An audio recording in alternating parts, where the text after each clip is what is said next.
Well then, good morning, ladies and gentlemen, to our first day of Elden Ring DLC preparations officially now. We're going to be going for, I think, like, step number 1 is a new way to get Somber Smithing Stones 1 to 6. Because I have something new that I would like to try out, and I'm not sure how easy that will go. Let me see which one we are starting. Still as a samurai, I think, for the build. I mean, mostly samurai because it has just dex 16, and that helps with most things very easy. We're gonna call him Dave the Diver. He's always old and crippled, and we're gonna be taking the Fanged Im Ashes probably. I like them early on. The Fanged Im Ashes are quite nasty to have. And then we're going to get our ass beaten straight away. So we're going to get Somber Smithing Stones 1, 2, 6. And then I'll try to get 7 different than usual. Because if I'm not mistaken, there is a number 7 in Volcano Manor. And usually you get it with a jump. But I'm trying to get it with being able to beat a certain boss. But I'm not sure how easy that will be for the average player. So my main goal is to get Sombers 1 to 6, which is obviously very simple. I mean, Somber 1 to 6 is like no hassle at all. But still, you want to be able to do more. Get that bowgun, get that shield. None of you needed. Still want to do a build with his weapon too, but mostly too annoyed to even like do that. Bye.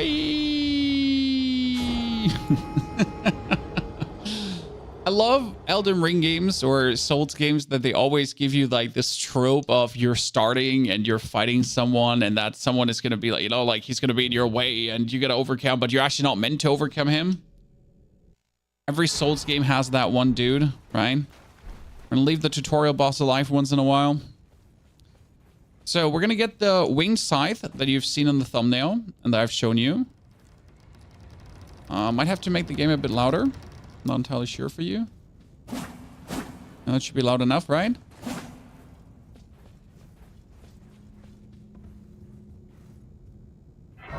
And then we're also gonna be trying to get some black flame shenanigans early on. I think there's a golden vow you can get early, because I need to see. I'm going to be having some faith going on, and if I already have some faith going on, I might get some of the face buffing spells. Not really sure how much faith stuff I want to use. I mean, I like the black flame incantations and stuff. They're pretty interesting. Orbital, good to see you there, brother. So if you do his quest, we could get to the DLC transition point straight away. His quest, DLC transition point. But that's what we don't want to do today, right? All right, first, we'll start the new character. The game has some slight hiccups. Callum Orbital, good to see you too. Hope you're having a good day. Are you, Swen? I'm very good. I mean, I get to play Elden Ring. I have a good excuse because DLC preparations are important. DLC things getting done, like getting your character to a certain level, that kind of stuff. Like right now I have on my console like 6 characters or so that could be ready for the DLC, but I don't want to play any of those. I'm probably gonna make a brand new one. I don't think I even have my OG original character, which is like, no, I think I should have him still on one of my Elden Ring accounts. I mean, I have so many game finishing characters at this point. Should have like the OG one, because that one had discovered everything, like literally everything, and he has all the items. He has everything. It's crazy. When he rides there, the 42 months of support. Welcome to the Knights of the Round Table. Thanks for being the first sub today. Also, you're horrible in the game yourself. Well, I mean, there's nothing to be horrible about. You can learn everything. That's the beauty. That's why we make like these OP early guides, because I want people to have fun. Because why would I want you to struggle? can you do a fresh start char for the DLC, or can I continue with my main? You have to continue with your main, or like get to the point, Tony, because the DLC transition point is in Moog's palace. That means you have to kill Moog, right? If you're unable to get to Moog, and if you're unable to kill him, then no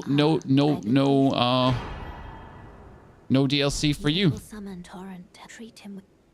Oh, your DLC is level 25. Well, then good luck. You get a farm.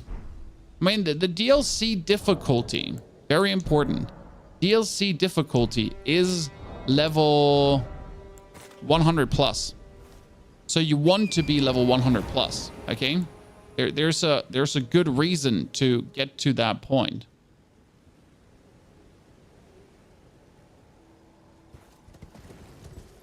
Okay, we're gonna pick this up right here. Step number 1 will be writing down, because we want to get the winged sword insignia. The winged sword. We want to get the scythe. Ow. Yep. So you want to be level 100, but we also have we're gonna have a rune farm guide, so you can instantly get level 100. For that, we'll still have to do some Googling, and we're going to try out different methods. There will be literally a whole stream in the next days where I'm only going to be trying out a rune farm methods to just see how efficient they are. My start in the morning has been very good. Thank you, Callum. We've been progressing quite nicely. My latest YouTube video on Diablo 4 has been popping. That's always happy. Okay, step number 1, pick up this here. Ta-da, Chad. Oh, oops. Ow! So that's Somber Smithing Stone number 1, the first one we want or need. And we technically don't have to pick up number 2 the way we do, but I want the sword down there, or the insignia down there anyways, so I might as well do it. Right?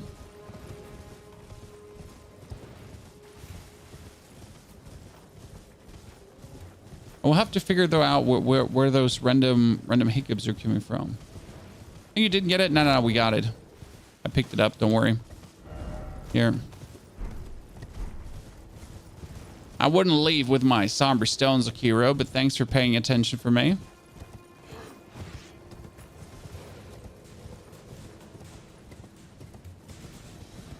What we have for breakfast today? German Brötchen.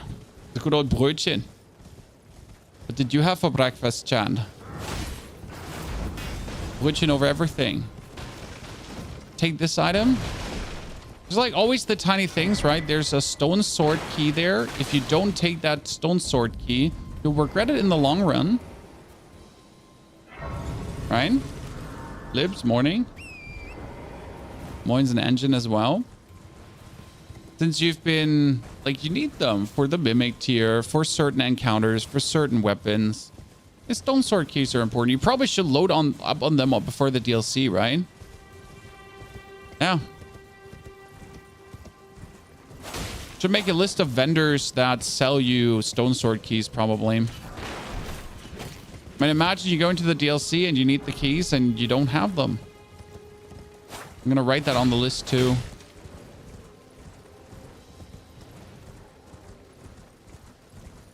Some sandwiches with ham on it in the morning. Nah, too much effort. Literally like I'm a shovel breakfast into me short-term person. No time to prepare things. When it's literally wake up, YouTube video, wake the children, shovel breakfast, children ready for kindergarten, work. No time for fancy breakfast. Why do you hate me, sir? In-game sound too loud, guys, or we're good? New, what's the plan for today? DLC preparations. The plan would be, with this character currently, I am gathering Somber Smithing Stones 1 to 6. And a weapon that will allow me to maybe get level 7 in a different way. But I just want to try out a new route to level 7 Smithing Stone.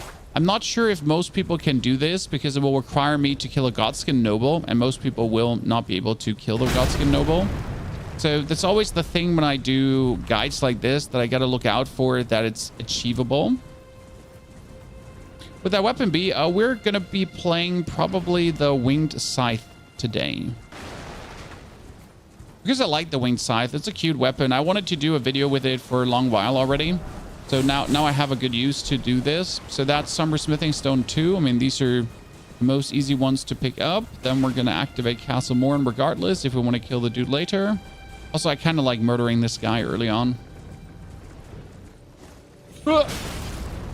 Mid-air. Oh.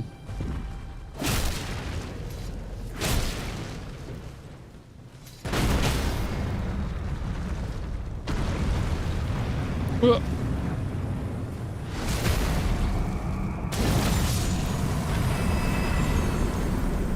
that was plenty loud. I think I might have to make the game a little bit quieter for you, chat. Before you go deaf.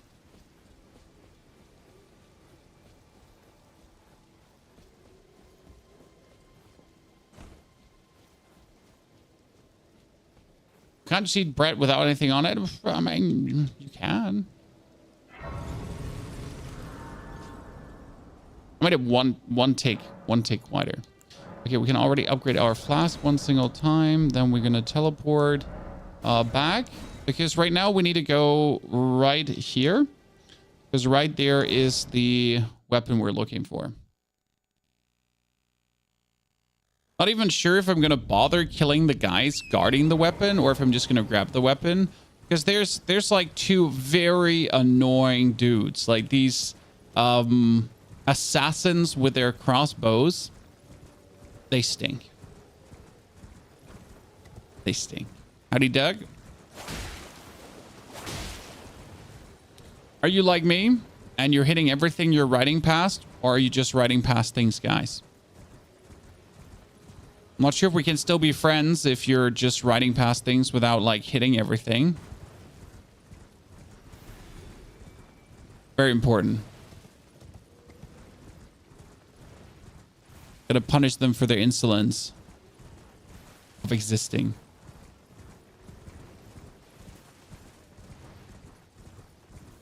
There's the whirly twirly.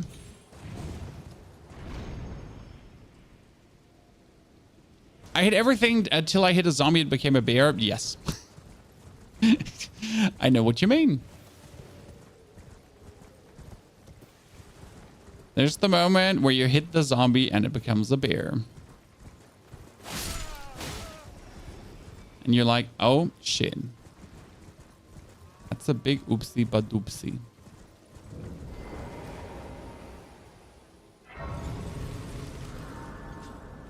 Do do do do do. Probably most important thing for the DLC as well. Pick up every single sacred tier to upgrade your weapon to the fullest, right? So we got Somber Smithing Stone 1, Somber Smithing Stone 2. We have 1,300 runes already. We're going for a weapon that we can't even use yet because we're too weak. Oh, Doug, zero speculation, sir. It's only 2 more days, then we get our D4 update, and we're going to be there in the evening, giving you the full rundown. Okay, am I going to mess with these guys or not? Here, see, this is the dude, and he has a friend, and they're annoying. You can aggro them if you wish to. Instead of aggroing them, what you can also do is you can just run past them to this door, because this is what happens.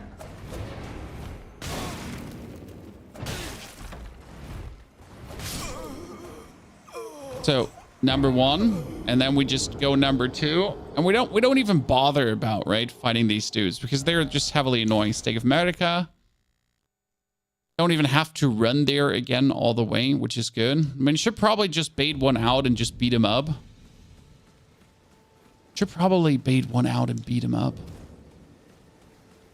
But I just want my sword.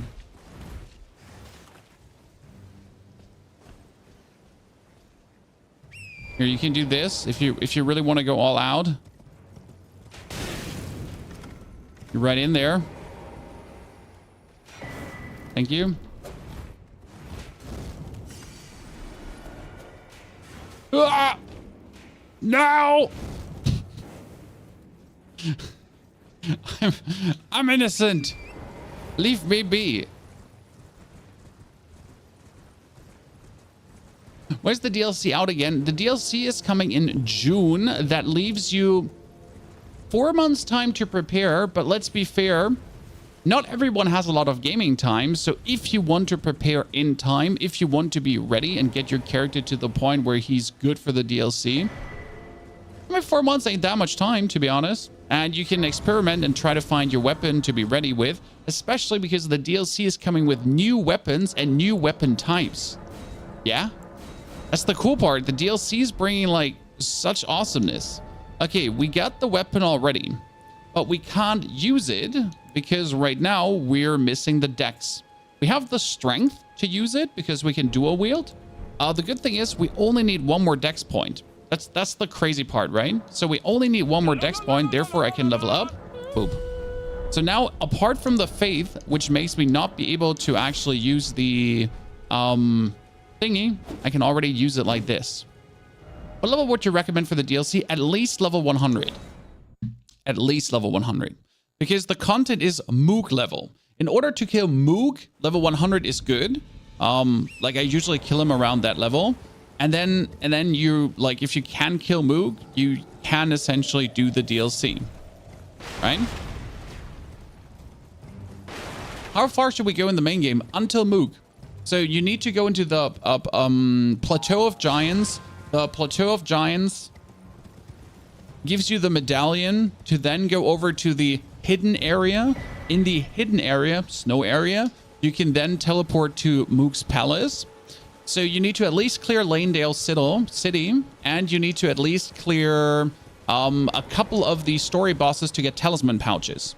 So there's some reasonable things to do to progress there. Exploit ingredients to proc. Yeah. I mean, in order to beat Lanedale City, and in order to get to the mountaintop of giants, plus both medallions, if you speedrun it, and I will definitely be doing a speedrun. So if you do speedrun it in terms of getting an OP weapon and then blasting the content, like 4 to 6 hours, if you do it fast. If you're slower, like it's everything from 10 plus. But that's the thing. I want to try like speedrunning this. So I want to try giving you an easy way to achieve this all in a short manner of time. We already have a build for this. It's the OP early bleed build that prepares you so quick for the game to be an absolute menace. Should you clear Malekith before the DLC? Malekith is not necessary. Shadow Flare. If you don't want to clear Malekith, you don't have to. If you want to, he gives you a bunch of runes. It is not necessary to clear Malekith because you merely have to arrive at the mountaintop of giants. So Crumbling Farum Azula, you can ignore. That being said, in Crumbling Farum Azula, there's a Somber Smithing Stone Bell, and there is a couple of Smithing Stones, 7, 8, and so on. And these Somber Smithing Stones you want because with them you could upgrade the new weapons from the DLC. As you want the normal Smithing Stone Belts in my eyes, because this is very important, chat. Think about it. There's new weapons coming, and in my eyes, you want to be able to upgrade these new weapons straight away, correct? You can get to Moog by doing the VAR quest. Yeah, sure, you can do that. But, I mean, if you beat Moog, like... You can beat Moog with level 20. You can cheese Moog with level 22. But what's the advantage for that? What does it help you to be in the DLC with level 20? Unless you're some kind of super Elden Ring god prodigy, right?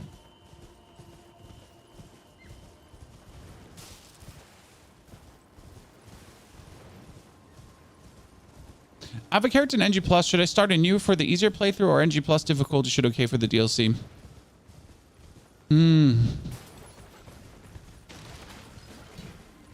I don't find NG+ that much harder, Shadow, so it shouldn't be that mattering. I would say, though, in my humble opinion, that playing on the normal difficulty is probably the better experience. And since we're liking Elden Ring anyways, like, just start from the beginning.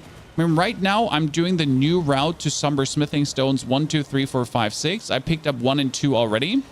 Now we're currently on the way to like 3, 4, 5, 6. Oh, Jesus Christ! I just want that thingy there. So we want to pick up 3, 4, 5, 6, and then I'm gonna be trying a new strategy in the Volcano manor that I'm not sure if that is actually able to be done. Like, I'm not sure how smart that is to do, right? Might be a stupid plan. We'll see about it. And yes, I hate this respective thingy here because you always have to like pull them away for a second, turn around, then unlock the lake. Allah, thank you for the 77. Mazu, thank you for the 34. Allah and Mazu, good to see you two absolute slapping gentle people there. Appreciation and greetings. Hope you're doing well. What am I doing here? Well, I'm just jumping down here.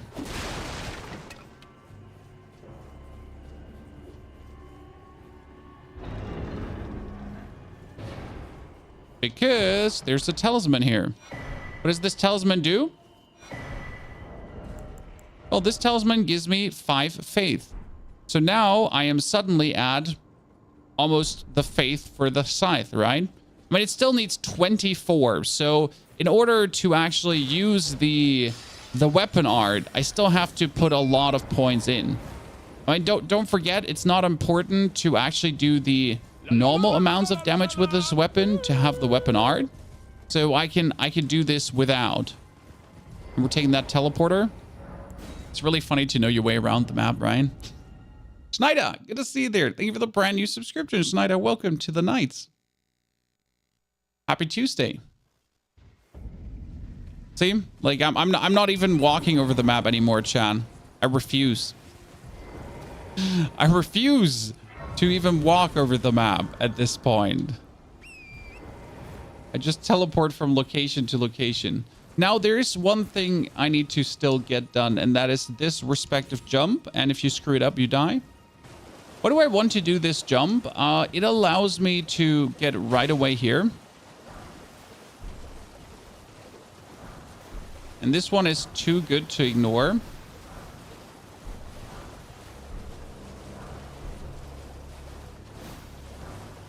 Because it gives you free runes, free XP, free everything. Now I'm slightly poisoned, which is an inconvenience, but nothing, no death sentence, right? Bro Nicholas, we are currently trying out a new strategy for Somber Smithing Stones, so I can make a proper guide for that. We're also going to be trying out a new rune farm today. I want to see how the weapon is we're using. This is the winged sword scythe. And if it's like a proper starting weapon for faith builds. I mean, the best faith build starting weapon is the golden halberd, but the golden halberd needs you to actually kill the knight, and people suck. I'm sorry, chat. If I make a build where I say you just have to kill one of these knights, they're going to be like, no. I cannot kill the knight. And you're like, why?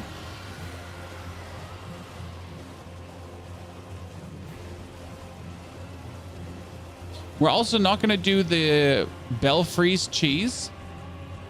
Don't worry, chat. No 4 Belfries cheese is incoming this time. We will forfeit doing that because I want to do this as cheeseless as possible. Isn't there? Yeah, there's one. Perfect. So it might be that we just level our weapon up to Somber Smithing Stone 6 because that should also be enough. Did y'all pre-order already? No pre-orders, but I will pre-order. Should we do the Ronnie quest or just go straight to the point and level up character weapons? The reason to do the Ronnie quest is that the Ronnie quest allows you to get a... What was it called again? An upgrade material for your...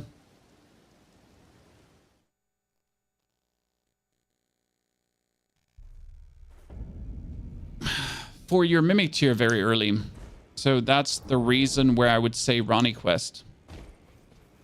Okay, right now we have Somber Smithing 1 and 2. So what we can do already as we teleport here is we can eat this +5 rune.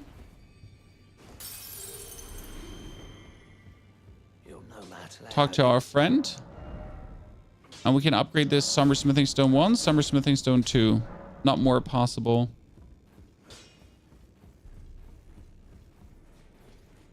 And we teleport back to the Lernia Lake Academy Gate. So the plan currently is that we're going to go into the Volcano Manor. We're going to pick up Somber Smithing Stone 3, 4, 5, and 6. Upgrade our weapon. Okay, 3, 4, 5, and 6. Upgrade our weapon.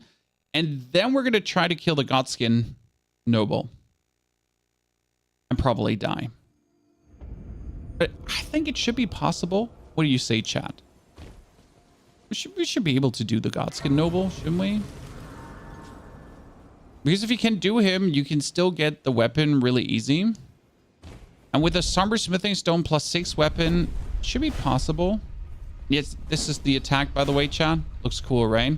Problem is we can activate it, but we can't use it right now because we don't have the strength. That's why we two-handed. That gives us the strength. But we need 24 faith. 24 faith. With sleeping pots, he's easy. I'm hoping that with the Fanged Im Ashes and the weapon upgraded to 24, we might be able to do it. So I think step 1 is currently we would try to beat Margit. So we're going to get it to +6. We're going to kill Margit and we're going to kill the guy in Khalid for easy levels. And after killing Margit and the guy in Khalid for easy levels, we're probably just going to try to kill the Noble. I think that might be the easiest order of business to get +7. I mean, again, when I do these guides, I'm trying to make it reasonable for everyone so that you all could be like, yep, sure, I can do this. Because otherwise, what's the use of making a guide that no one is able to do?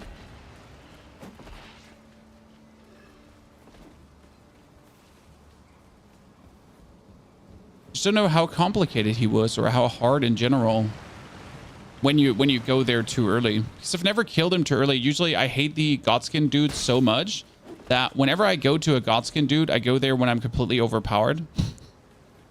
You know, like I just hate these guys. So when I go there, it's usually when I'm strong to just ruffle all over them.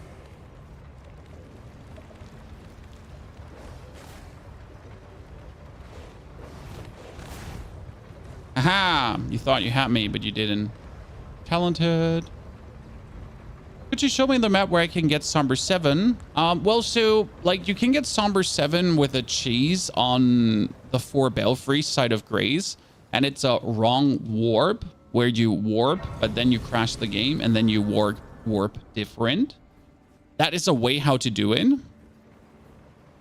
Now, some people don't want to do wrong warps because they're cheeses, right?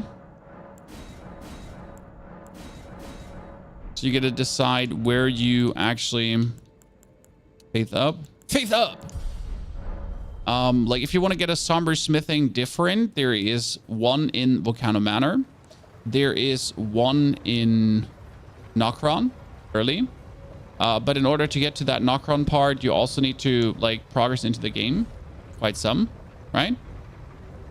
So Alfie, we have a whole video on the wrong warp because it's a bit tricky on the channel. You want to check it out? What's your build? Are you multi-streaming? Yes, we're multi-streaming to YouTube as well and to TikTok. Ready, TikTok?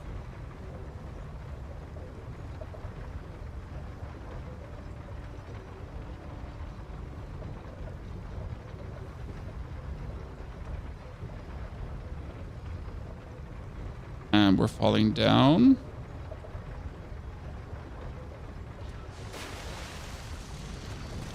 Now we're gonna have him eat us. Oh, come on now.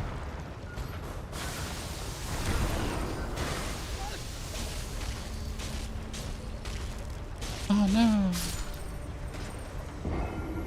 You progressed after Radon. If you progress after Radon, then you can get a Somber Smithing relatively easy. 7. Nah, I mean, easy. Volcano manor. What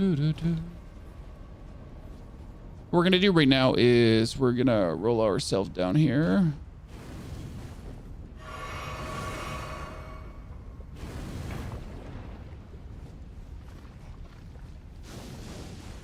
This is now the part where we get 4. We get 1, 2, 3, 4. So 3 and 4 is already in the back. And we need to get 5 and 6. Hello, Kevin. Bye, Kevin.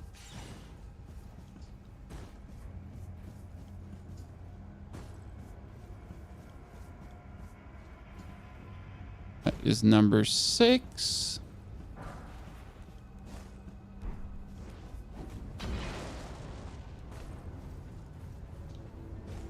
Play Elden Ring 2. Elden Ring is like I'm a Souls-like connoisseur. I've beaten every single Souls-like game in the existence of Souls-like games.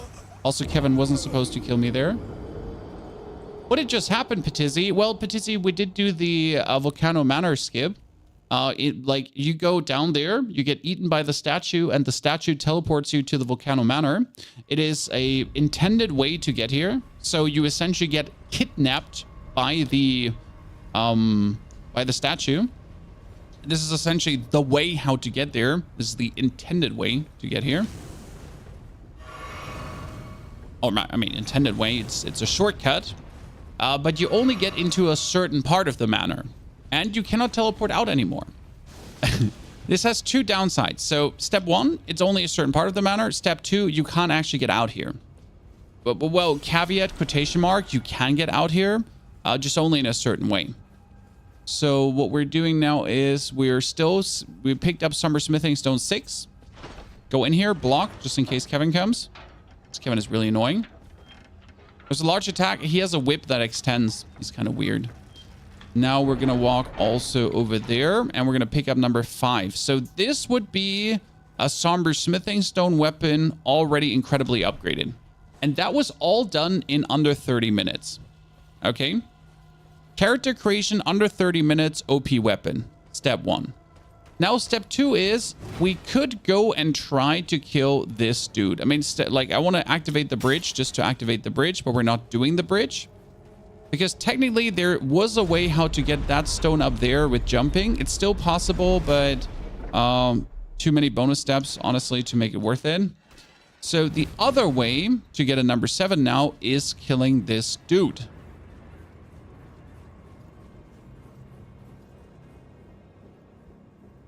This guy here. This guy is just relatively hard to kill because you see how much damage we're just dealing to him and how much damage he deals to us, right? So he just hits hard. Now the question is, could we upgrade our weapon to a point, which we can, that we actually do like copious amount of damage to him? Right?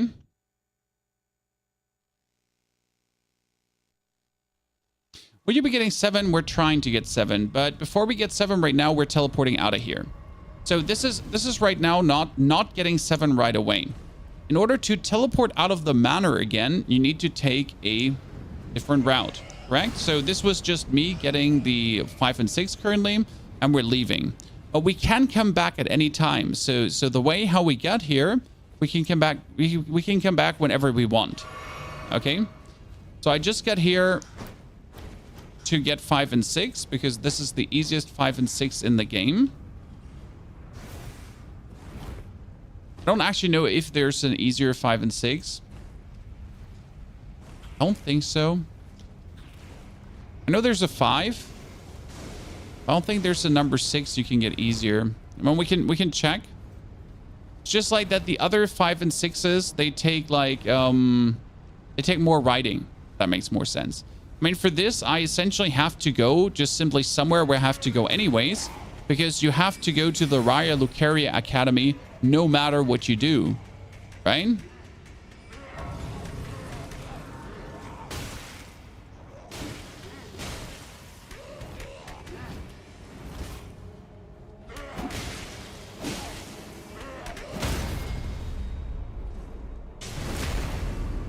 Bitch, bye.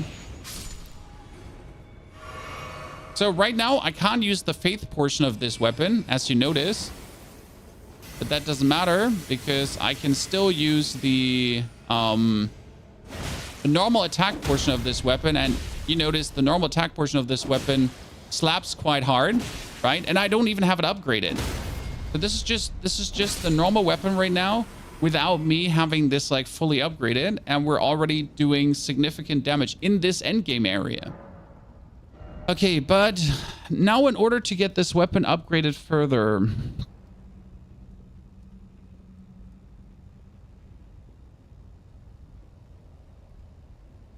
I don't think I have the runes, right? Let me check.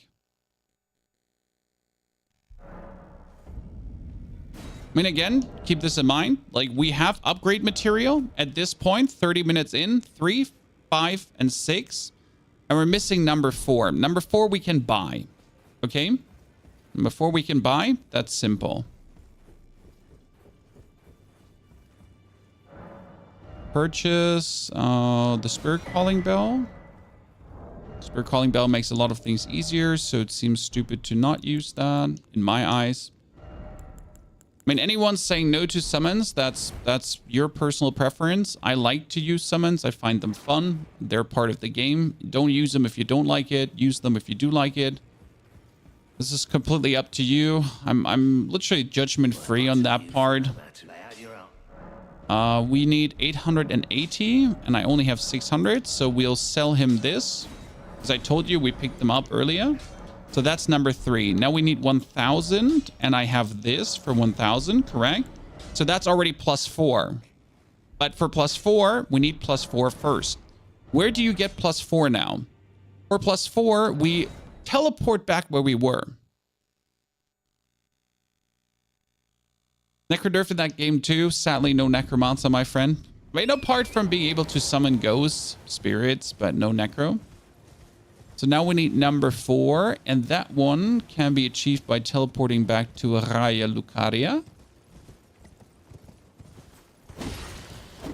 And this is also why I don't bother picking up a number 4 anywhere else in the world. Because the number 4 is just, there's a vendor for it. I pick up 1, 2, and 3 because 1, 2, and 3 are on the way. And I hate paying for them because they're so expensive. But number 4, it's fine. Take the next teleporter. By the way, imagine the game designers just putting all the teleporters in. Right? They're like, yeah, well, we'll just put a bunch of teleporters into the game. Just why not?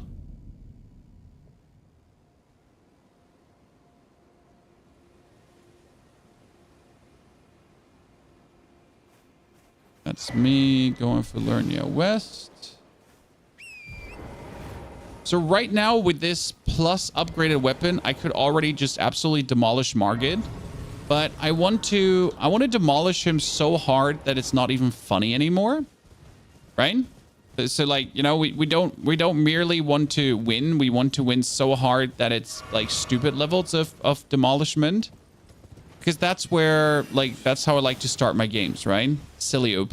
Not just OP, silly OP.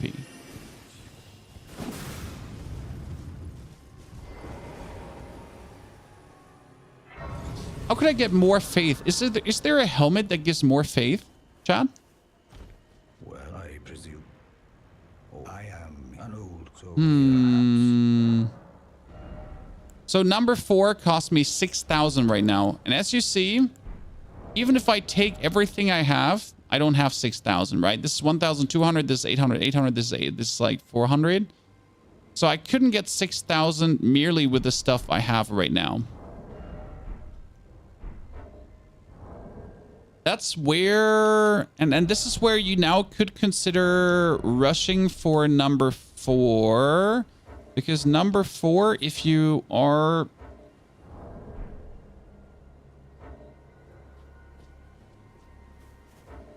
Why don't you open the map right now, sir?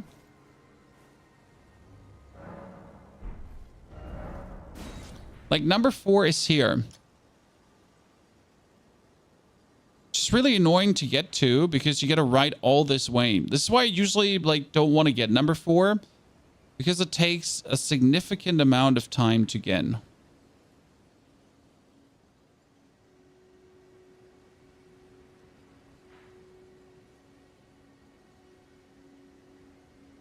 Or refuse to go for it. I mean, you gotta go here and then jump over, and then we gotta go down, and then we gotta go there. Is there a better number for? Let's check currently. That's what we have Wikipedia for. So there's very good Elden Ring Wikipedia. There is Somber Smithing from Fixer Life, Somber Smithing 4. I'd usually buy it, but is there? Yes, Celia Crystal Tunnels.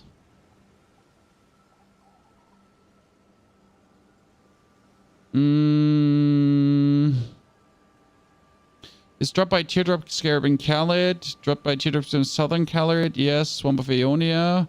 One found in Nokron. One in Altis. Where's in the Celia Hideaway? Runestone Precipice. Where's the Runestone Precipice again? Yeah, that's like too late.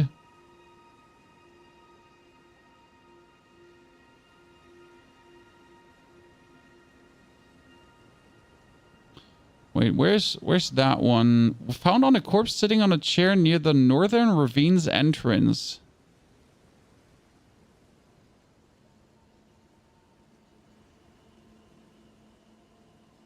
I know where that is, I think.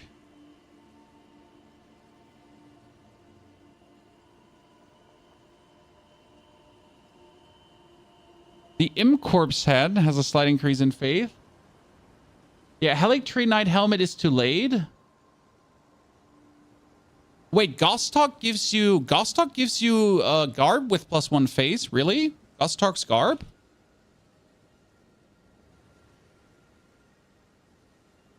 It actually gives you, really? I mean, the Erdtree helmet is too late. I know that. It's just like interesting for early. Yeah, the Erdtree Knight helmet is way too late, so that's not an option. Commoner's simple garb increases face by 1 if I recall correctly. That should be possible. The Ruler's Mask. What's the Ruler's Mask? Wait, Ruler's Mask is also way too late. Isn't that from... The Ruler's Mask help can be found in corpse laying face down on a carriage northeast of the abandoned coffin site of Grace and Altus Plateau. Wait, that is not... That's possible.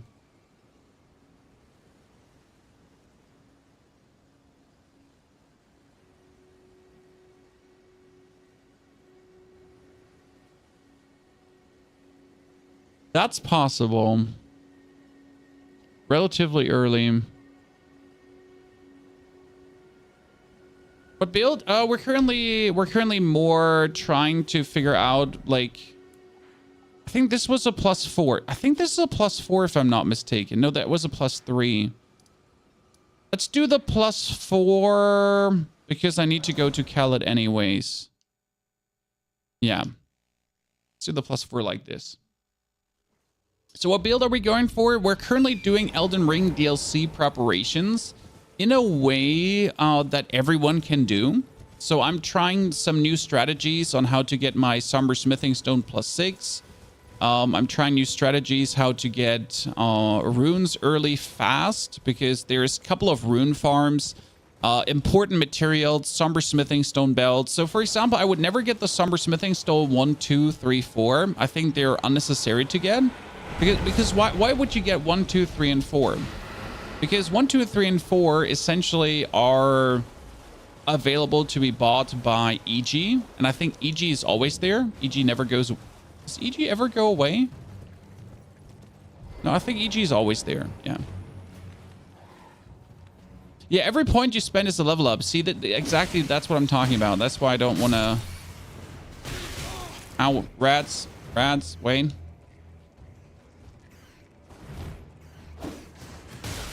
Oh god, rats on stairs. Yeah. See, like, I have the weapon +3. Oh god. have the weapon +3, and the weapon in +3 does like so much damage already. It's actually nice.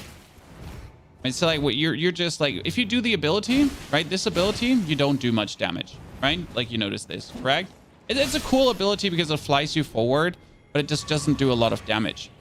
But generally, like due to the weapon being +3 already, it just kills everything like with 1 or 2 hits. Can I beat all the bosses except the beast and still do the DLC, or will I be too level? No, the DLC is level 120 around, and whenever I beat the game, so whenever I do my normal playthrough of the game, beating most of the main bosses, Moog and so on, I end up with rune level 120.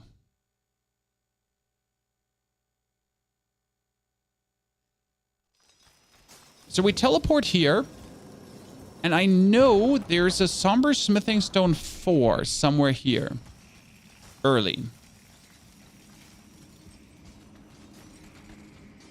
And I think that is if you jump over there. If we go for this one.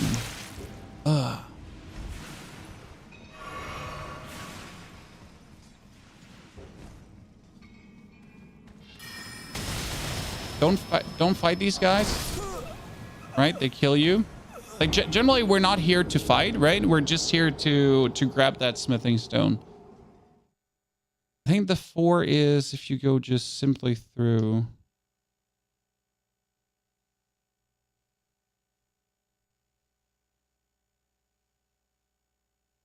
I haven't actually died here in a while, so do you start back at the starting point here? Yeah, you start back at the starting point. Perfect. Yeah. I didn't remember exactly where it actually would put you.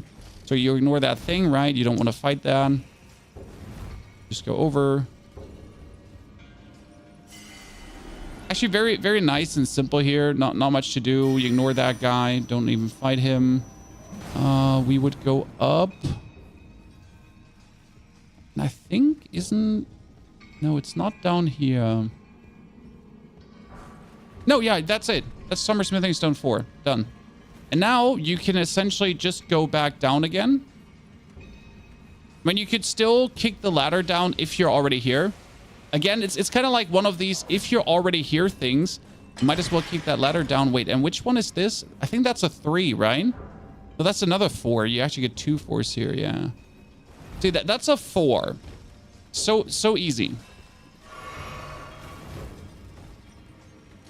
And you get then you get to ignore that thing. Don't get yourself killed. Jump down because you're cool. But that is number 4 now.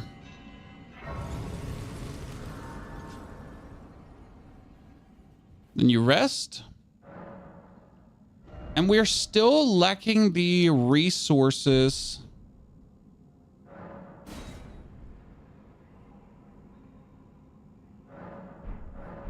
There's some bad memories about beating the... So 5, I have 5 already.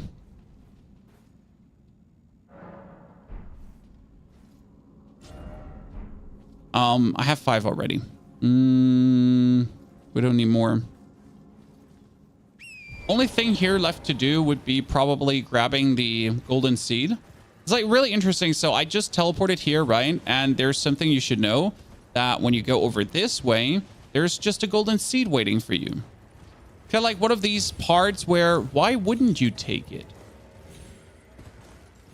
You know, why would you not take this golden seed? There's also a very simple rune farm now here. Isn't killing the old dragon worth a ton of runes? There is killing the old dragon, but I found killing the old dragon always cheesy. How do you feel about it, chat? I mean, right now, what I like to do is, okay, just for you to understand, I'm trying to do the least cheesy way currently. So in order to upgrade my weapon, I now need 1,100. That's +5. Then I need 1,300. And 1,300 I can get very easy. So right now I didn't do anything out of my way. And then I need 1,500. Bam. Okay, so this is upgrading my weapon to 1,500. And I could use it already. You can do this with any somber weapon early. So right now I have a somber weapon +6. Do you remotely know how strong this is? Because if I would now go for Stormhill Shack, being OP level fast is isn't the thing in this game. It is, Uncle. I mean, I'm literally, I have a +6 weapon with my Fanged Im Ashes too, together. And I could now kill Margit without a hassle. So let me do this. Just to make a point, right? I mean, without a hassle means you still have to try, because if I wanted to kill him completely without a hassle, I would have to go further now. But this is like the easiest way how to get runes now. I mean, well, that's not true. I could just kill giants now. Could actually go kill some giants because you're super strong. My main problem is that I don't have the faith for this weapon. Right? You don't have faith, you can't use it. No, that's wrong. I can't use the holy part of this weapon. So right now, for example, I could use this. So the holy part of this weapon is just inefficient. I can use only parts of the holy part. Okay?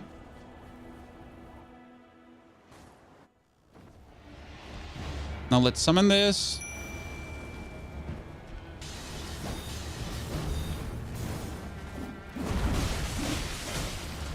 See how much damage you're dealing and the blood buildup and everything?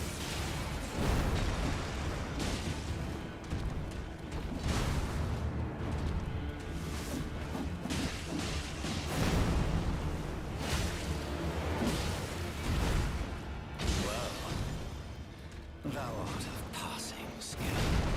Warrior blood must truly run in thy veins. Yeah, that's like me with a +6 weapon right now. Kind of nasty, right? That's it. And he...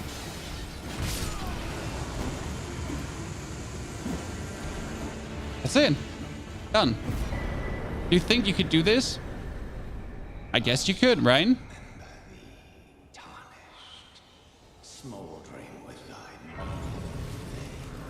Oh, I think my wife needs me to open the door. Be right back. Of the night, the hands of the fell omen shall brook thee no quarter.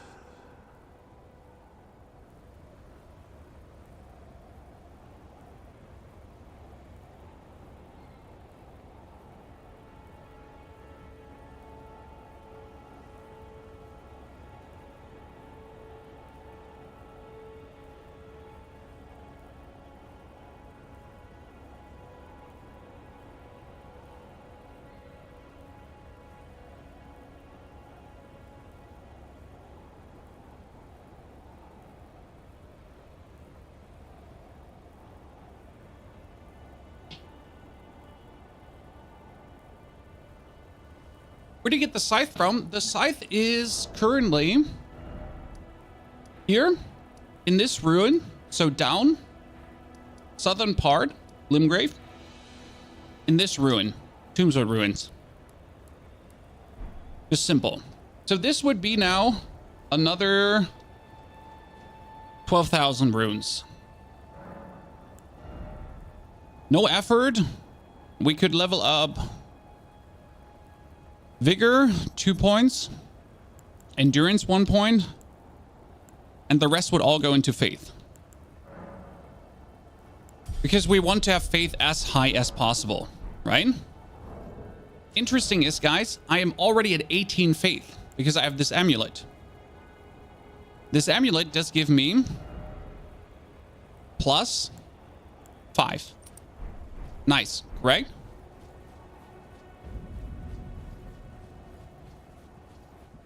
Now what we could do is we could kill Godrick. But I think most people would struggle with this part of the game right now, right? When we would tell him to open the gates. It's tight. The guard, you'll breach the... No, I'll use the main gate. But of course. So he's going to be like, open the gates, open the gates. The gates! Open the gates! And then you kill him. And then you would kill him.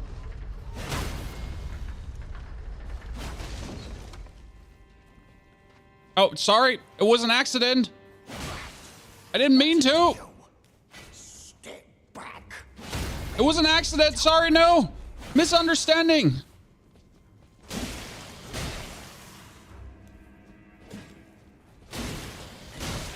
Open art is cool, right? Doesn't do a lot of damage because I'm not doing the holy part of it. Okay. Why are we killing him? Because we're evil. No, because we're evil. Why are we? Oh, because we're evil. We go back to the Table of Lost Grace. Okay. So there's an actual reason we do this. It's not because we're a psychopath. Okay. You can offer her Gostock Spellbearing. And we could buy the Commoner's Garb. Bandit's Garb, I think. The Bandit's Garb was... No, that wasn't the +1 faith. We can buy Silver Pickled Foul Food, which is item discovery that is useful for some thingies. But he also steals runes from boss fights if you don't kill him. But wait a second, does he sell the Commoner's Garb? Do you sell the Commoner's Garb? I mean, he gives you...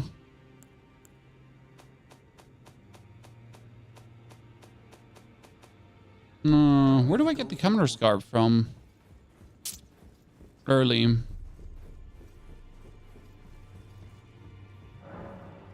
I mean, first I need to buy a finger seal here. Because we'll need that later on. Or... Actually, you don't need that finger seal. I have a better one. You don't need to waste runes on this. You don't need to waste runes on this. Where did you get the Commoner's Garb from, Chan? Notes possible. Commoner's Garb. Sorry.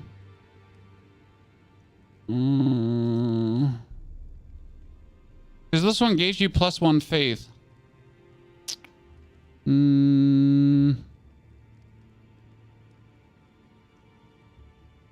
We just faced by 1, yeah.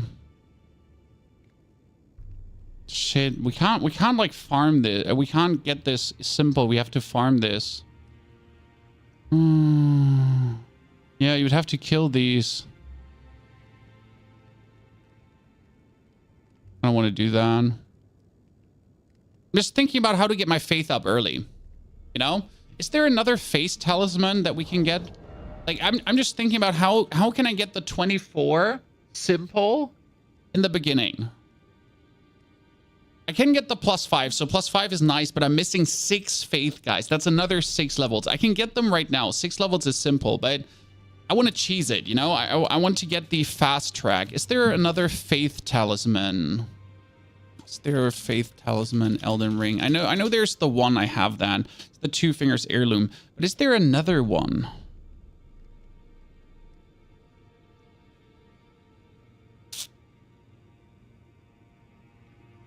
Near Old Dragon, there's an... No, that one is Radagon's seal. So there's multiple Radagon seal. There's Sword Seal, Scar Seal, and there's the Sword Seal and the Scar Seal. The Sword Seal raises Vigor, Endurance, Strength, and Dex. And there's the Sword Seal... that's the Scar Seal, and there's the Sword Seal, which raises Vigor, Endurance, and Strength, and Dex by 5. So there's Scar Seal and the Sword Seal. So it doesn't actually raise... what you need to raise.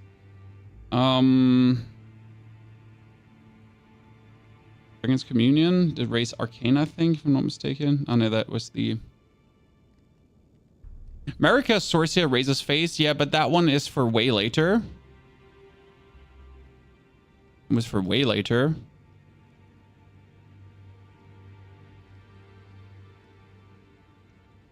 Because I don't actually remember where to get that. I actually don't know where to get that. Did one of you know where to get that, Americas?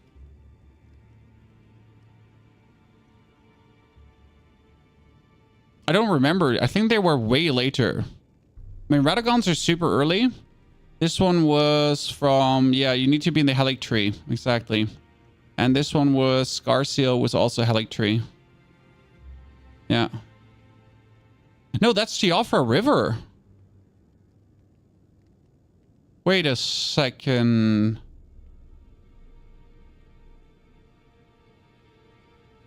The base of the waterfall found at the highest level of...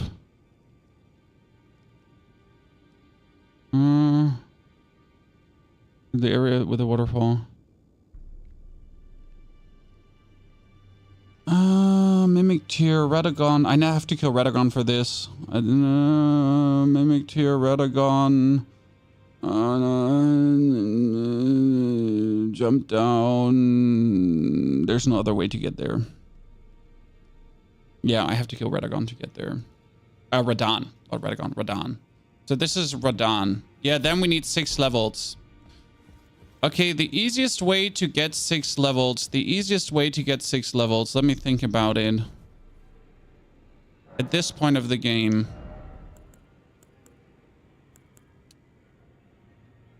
Actually, I don't need 6 levels.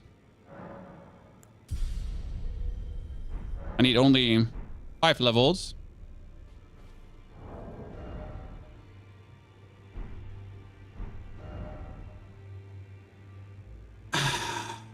It is to kill Godrick.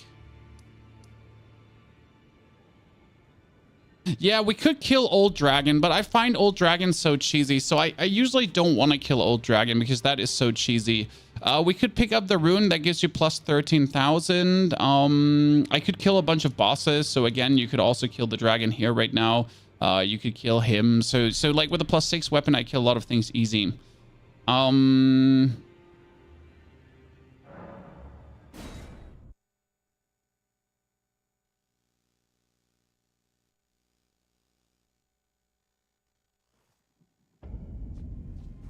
I mean, usually what I do after killing this, I get in here. Yeah, this one can be tricky at times.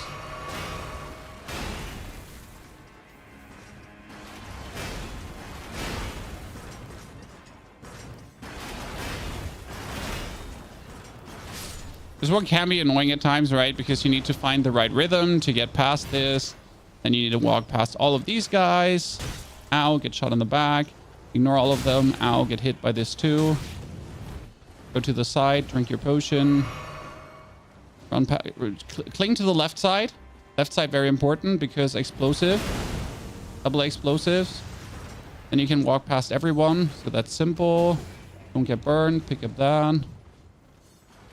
Definitely be greedy. Pick up this. Golden rune plus 4. I mean, notice it's not impossible to do this, right? It's quite simple.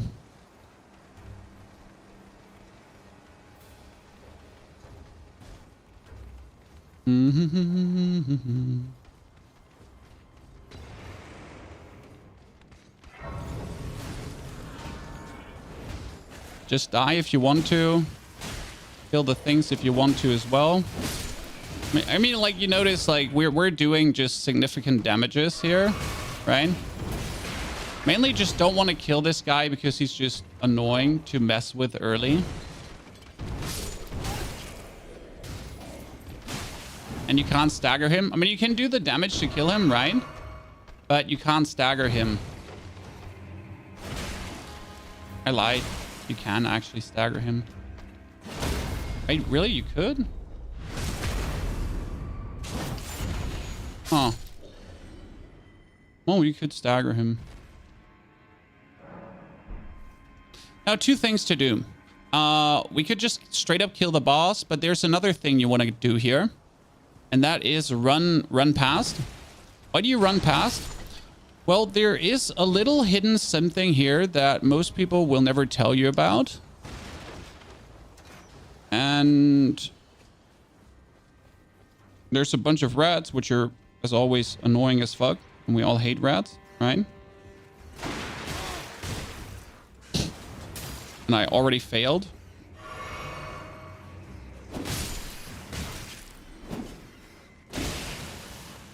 I always found the light attack of the weapon a bit shitty.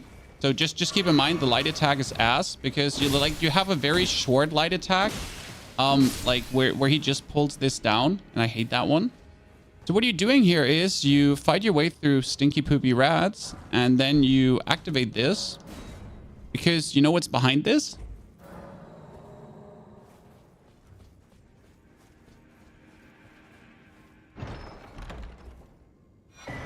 Godskin prayer book and Godskin seal. And this one here is the 27 faith. Yes, 27 faith. But with that thing, you can later cast Godskin magic. It's one of my favorite items to pick up as we get a bit stronger. It's going to boost our stuff a lot.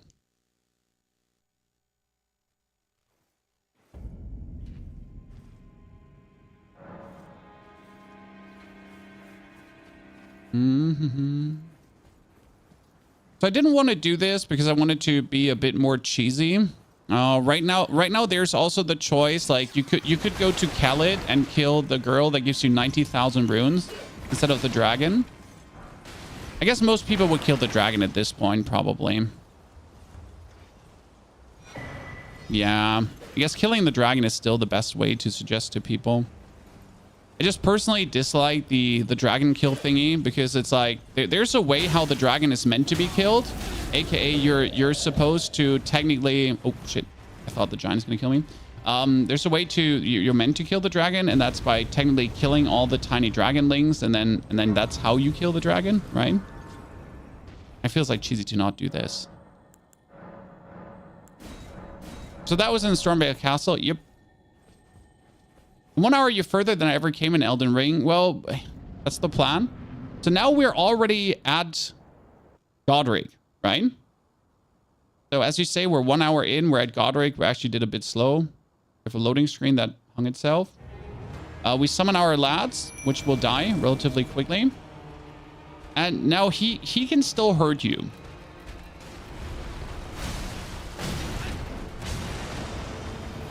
Right, you want your dudes to pull a bit of aggro from him. He does his thingy. He goes around. He's weird.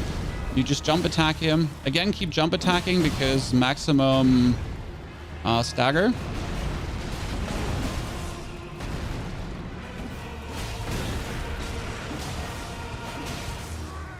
Oh, I didn't stagger that one. That's unlucky. See, we're killing him, but there's a danger of dying, and that's where I'm like, usually if I arrive at this point, I want to be broken, you know?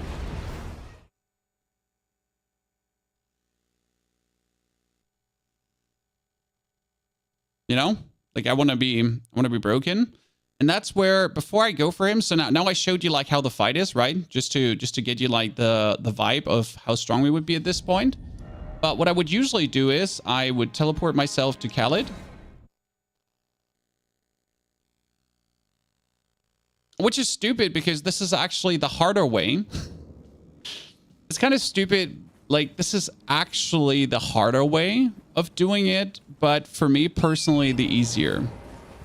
So instead of fighting him, even though he's not complicated, you would either go to kill dragon now, right?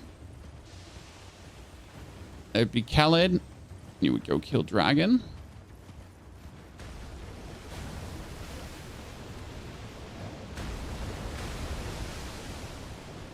I feel also bad for not having the second talisman.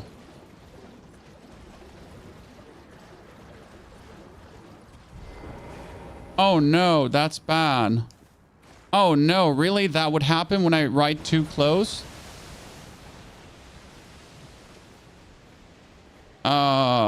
This was not intended. Run.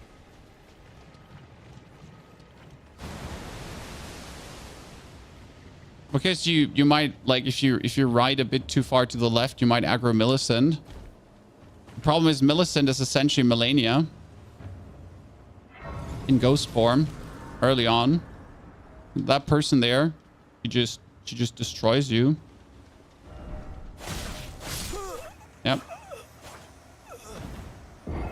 That person can do the water flow dance. That Melania does. Right?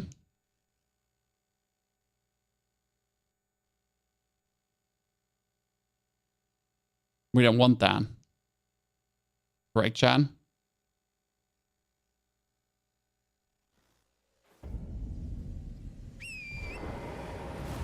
You know what? I'm wondering why things are weird. Because we're still having Da Vinci open in the background.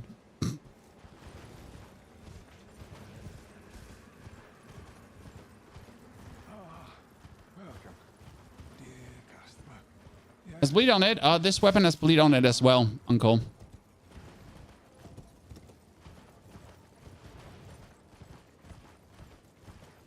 Has bleed on it as well.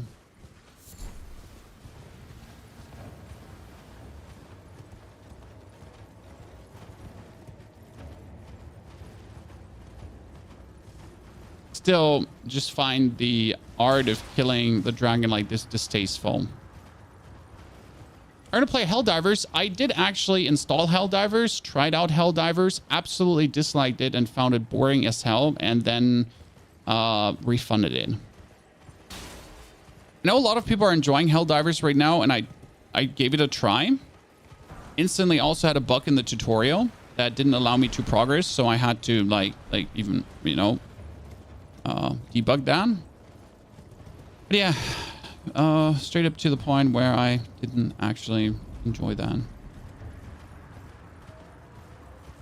you think it's like relevant for the DLC content if tree is burned or not? No, that should be absolutely irrelevant to DLC content. It might be that the DLC has different endings regarding your state of play. So we're not going to pick up Somber Smithing Stone 8 right now. I'm going to let that lie because currently we have 6 Somber Smithing Stones and they're just absolutely worth it enough for the amount of damage I deal, right? So what we could do right now is we could either kill the dragon that is here.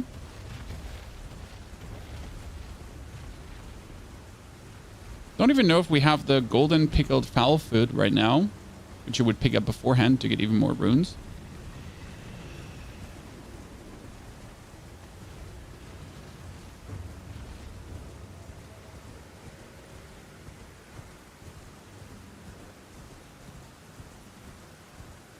We could do summons here even. That's interesting. So you see the ginormous dragon, right? And you can kill the ginormous dragon, or you could kill all the tiny dragons around him. Now, what I would usually do is I would kill the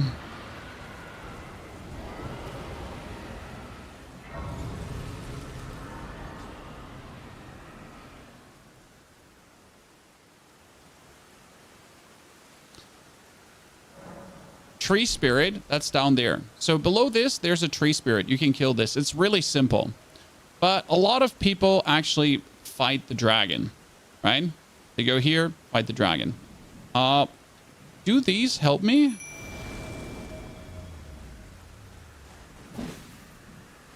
Do you do this right now?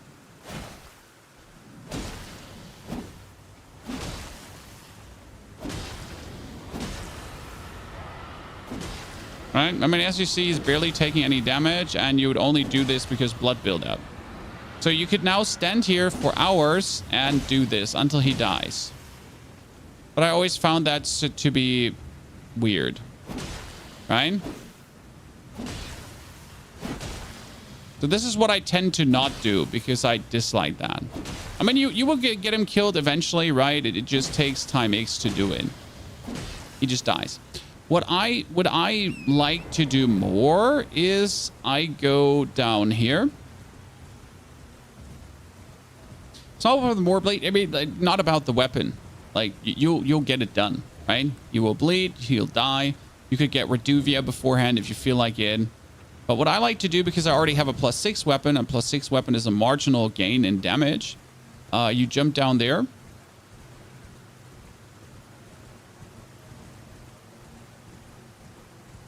Make sure that you stake of Marikat, right?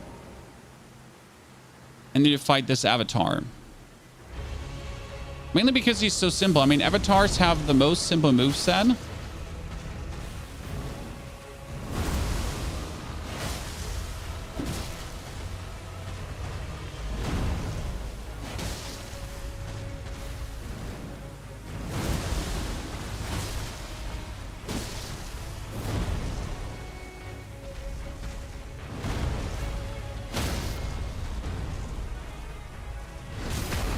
Yeah, this also takes a while, but I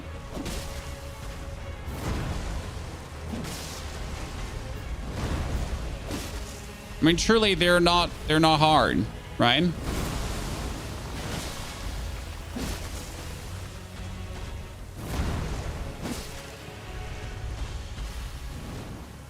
I mean, you notice how we're just like literally.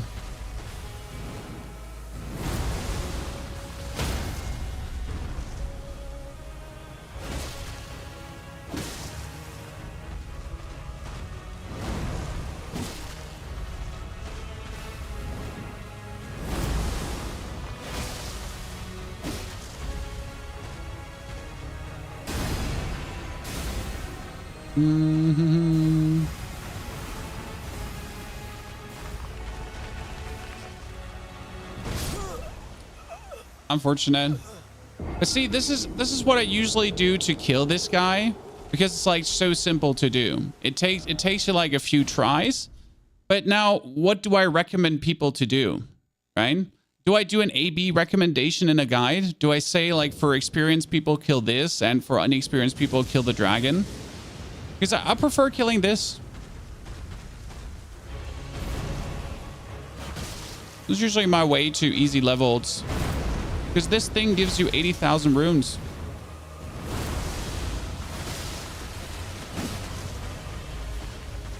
And having a +6 upgraded weapon helps here tremendously. I mean, it doesn't help that essentially part of my faith is not working.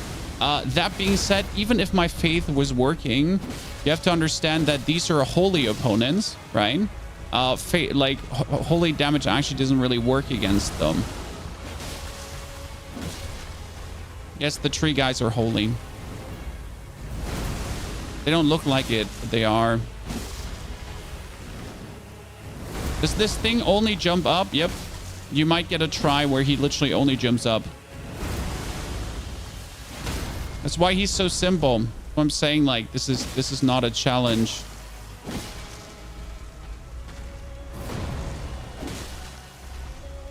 You might literally get a jumpy try, and then you just slightly side strafe, double hit, wait for it, side strafe, oops, double hit, and then like you just do it, right?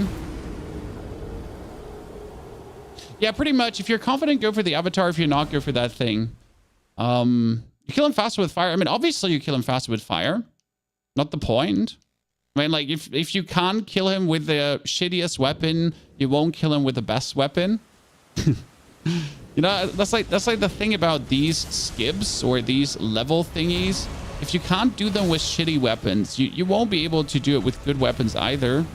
I mean, fire is not magically going to kill that thing. So if you're not understanding the attack pattern, if you didn't figure out how to roll this one here, for example, the timing of that attack, I mean, that one is like simple. Or if you're like overdoing your, like if you're attacking too many times, then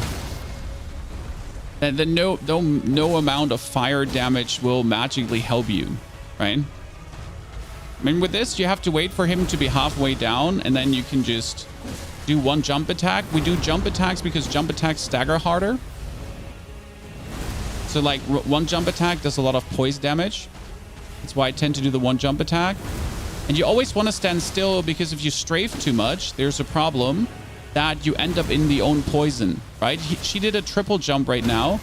And if I strafe too much, I'll end up in the poison, and the poison just chunks super hard.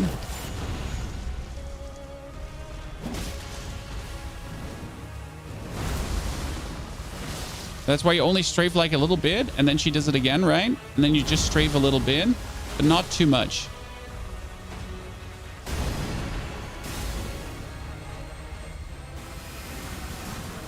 Oh no, Jesus, I ran into the box.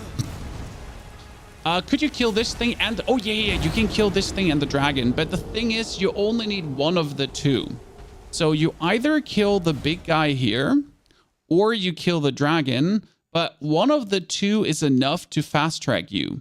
Now, that being said, we could kill Godrick too. So this is just for me to make the Godrick fight even simpler.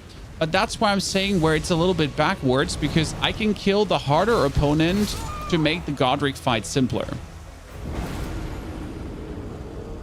You know? So you can kill the harder opponent to make the Godrick fight simpler. You could also just kill Godrick right now. That's like, and the third component. So this is component 1. Okay, so either you kill dragon, or you kill this lady, or you just kill Godrick. Again, all three are options, because if you kill Godrick right now, what would we get? We would get his soul, and we could duplicate his soul down here. Right? I mean, alternatively, you could just kill any amount of normal bosses really quick. That should give you the levels that we need for this here right now. We could also do the bell farm. So there is the bell farm, and I think I'm gonna show this right now, because I want, like, this is all about like knowledge right now. So we would go to, oh, we didn't activate Celia, did we? Okay, let me show you the bell farm quickly, and then we do the avatar again. Does the avatar give us much runes as the dragon? 80k or 90k.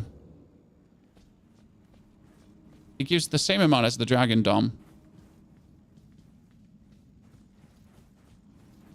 So there's an infinite rune farm early on that I have never done before.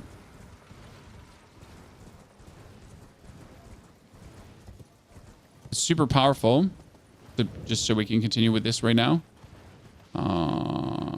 You need to go into Celia. Okay, Celia, Town of Sorcery. And then you're going to essentially activate this gate here. So we can't go through this gate right now. Correct, Amund. I don't know which fire it is, though. There's 3 fires up here. I don't know which fire is for the main gate. It gives that much? Yeah, I mean, like, that's why you do it, Dom. No. The dude gives 80 or 90k.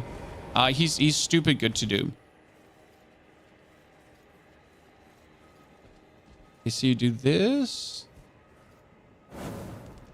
That didn't open. No, that was the boss one. I think it's this one here. Wait. Use that one. Fire number 2, right? Fire number 2 should open the gate back there.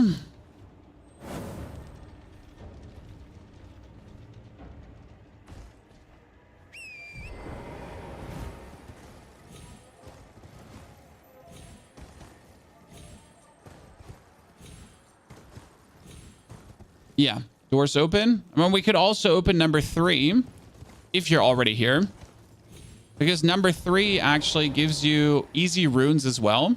So this is a free farm, like, because I'll show you the free farm in a second. But don't forget that number 3 also opens up the boss fight.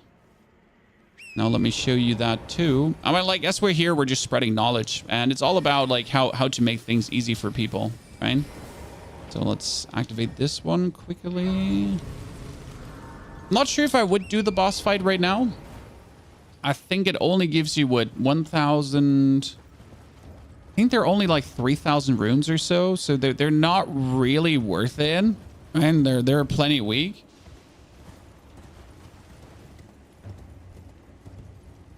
Maybe I'm wrong. So right now you get this boss fight here suddenly.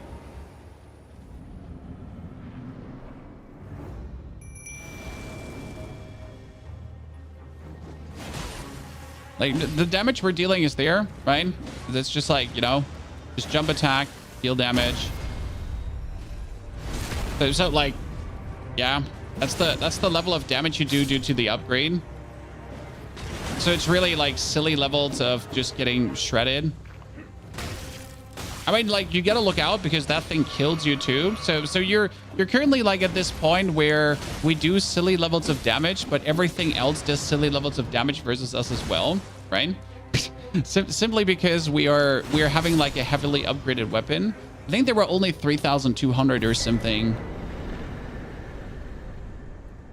Oh, 6,400. Okay, that's actually worth it. Yeah. I mean, yeah, okay. Like, you know, I mean, like at this point, it's another 3 levels, or what are we getting? 2 levels. I mean, 2 levels for this effort. I guess we could recommend this. Like, it's a third alternative. So what are you going to do now is, like, this is the whole point. Why are we doing this? Okay. To go up here. Back into Celia, Town of Sorcery. And then here is another site of grace. And there's being 1 ball summoned the whole time. And there's a position where you can put yourself and just get free glyphs. So there's a magical ball. And that magical ball is being infinitely summoned.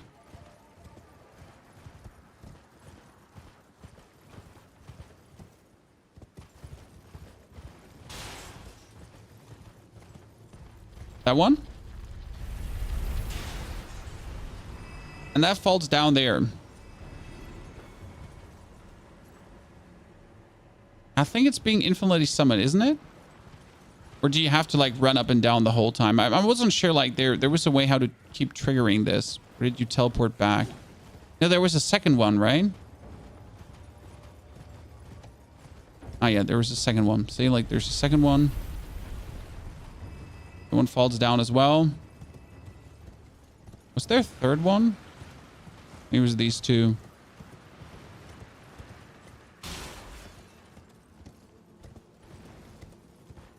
Then you could essentially, I think, teleport like back and forth and just have it like do multiple times again. That one I found always like I find these kind of rune farms just to be particularly boring, because why would I do this? You know, something where I just like literally sit around and wait for something to like spawn and then spawn and then spawn and then spawn. Like that seemed always like a bit silly for me. So I usually refuse to do these kind of things. So I'm not sure what I like prefer, like to kill the dragon, to kill her. There's a third farm up here with poison.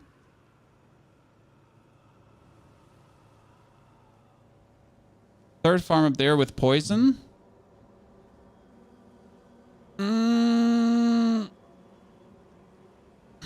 you could kill the dragon. Kill the Erdtree Knight, but the Erdtree Knight is still, is he a challenge? How much does he give you?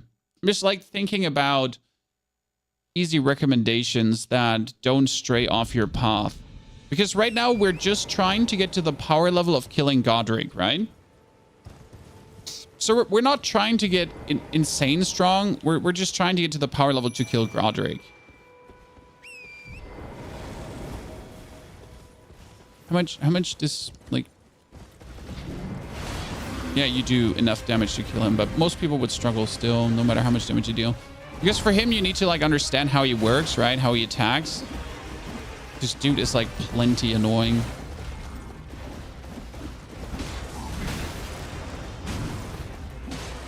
I mean, your dudes are helping because they're doing a reasonable amount of bleed and they block him out.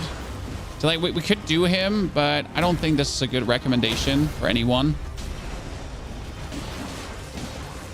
Because he's usually, like, combined with a lot of struggle, correct?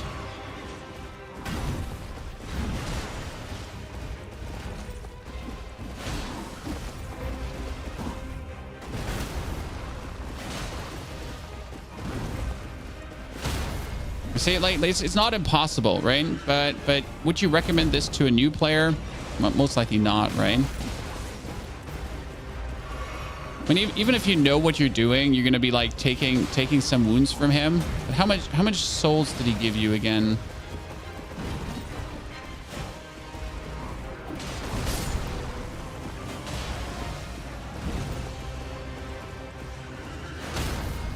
How much did you give again?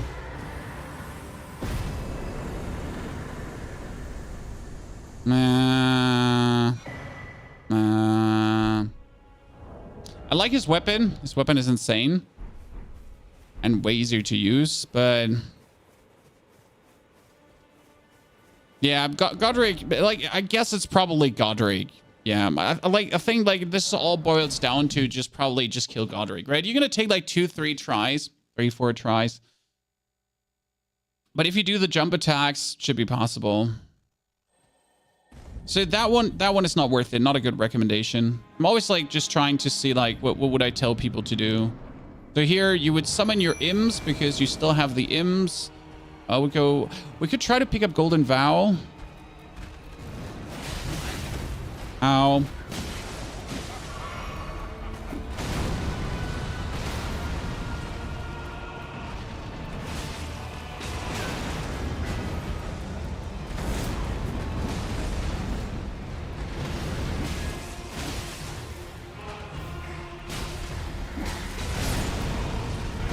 Oh, really? You would do it twice? Holy. Early.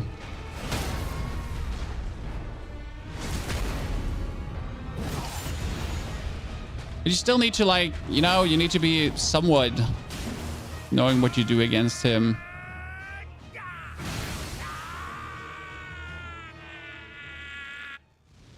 And you rush him.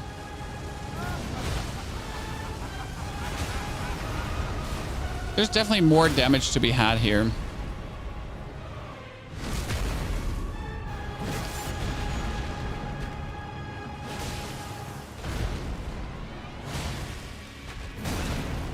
The one sadness I just have is that that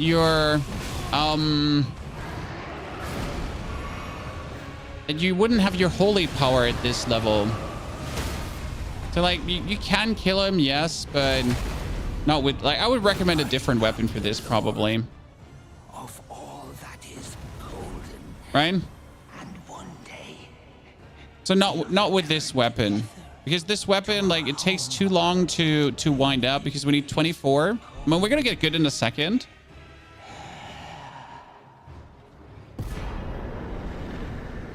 Because what you're doing right now is you're going to take this remembrance, right? We get 20,000. 20,000 is amazing, correct? 20,000 is great. How much vigor do you have right now? Oh, we only have like 14 vigor. We have nothing.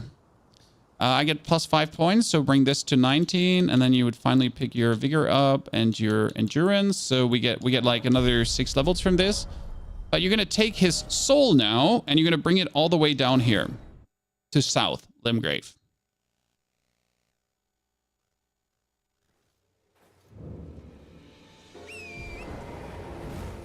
And then you're going to go to that thingy, right? Do you do this, chat? Is this part of your playthrough every single time? Because this is the best thing you can do at this point.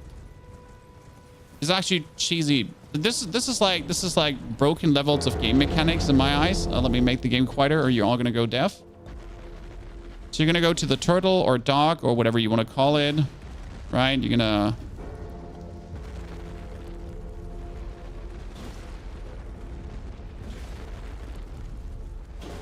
The size being, by the way, very good for this because it has like the exact right attack height for most of these skulls.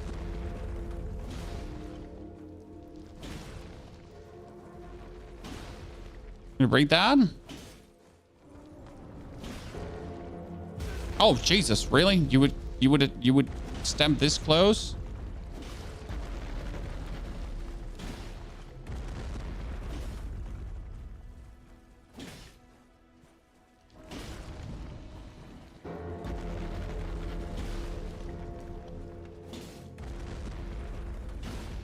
Mm-hmm.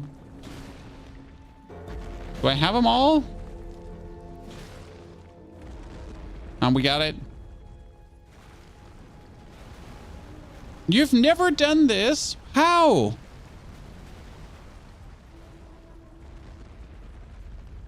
This is the best way to get runes. Because now you're just going to jump up here. And there's multiple of these throughout the game, so this is only one of many. I know where a second one is. Like, there's a second one I could go through right away. And then you're going to go to this, and you're going to examine, and you're going to be like, could you give me another one of these? But you're going to take this second one of these for the main reason that you just want to... Oh, thank you very much. And yep, you know what? Thank you very much.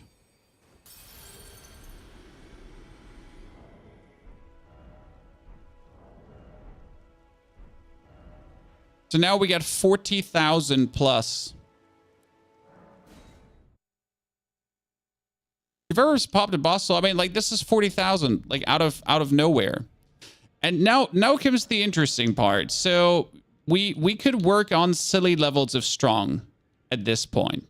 So we get the 24 faith, correct? Let me check. Let me double check. I have the 24 faith, right? Yeah, good. Technically I need 27 for the incantations, but let's leave the 27 on the road right now because I don't want to like mess with that. We would level up our vigor a bit more, and we could level up our, I think, what was it for this weapon? Dexterity, probably, right? Yeah, just pumped dexterity. Don't actually know what scaling is good for this weapon. It has a faith. Oh, no, it has faith scaling. You actually just keep leveling faith. Oops.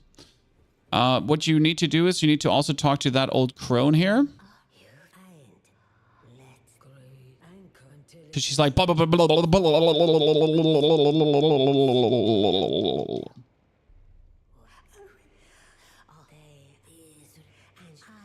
I always forget to talk to her. But does she give it now or after killing Renala? I don't remember. I think after killing Renala, right?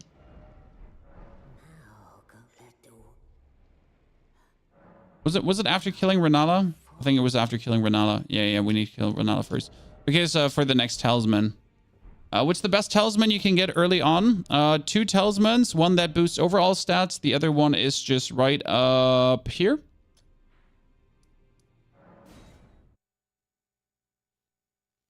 Yeah, after, right? Yeah, I'm gonna kill. I mean, we could, like, killing Renala from this point on is a 2-minute thing, but we don't, like, we wouldn't go for Renala now. So what will we do, chat? There's 2 layers of this. First, we want a talisman because it's just a good thing to take. It would be stupid to ignore that talisman, but that's not the point. We could try to get a Somber Smithing Stone +9 upgraded weapon while also like without using a bug. But I'm still not sure if I want to recommend that. Because usually what you would do for +7 right now is the wrong warp, right? You would just go into for Belfries, Farum Azula, wrong warp, done, jiggy majiggy. But the wrong warp, like, people suck at it. Let's be fair. Should I try and play the DLC on my NG Plus character? I mean, if you want to.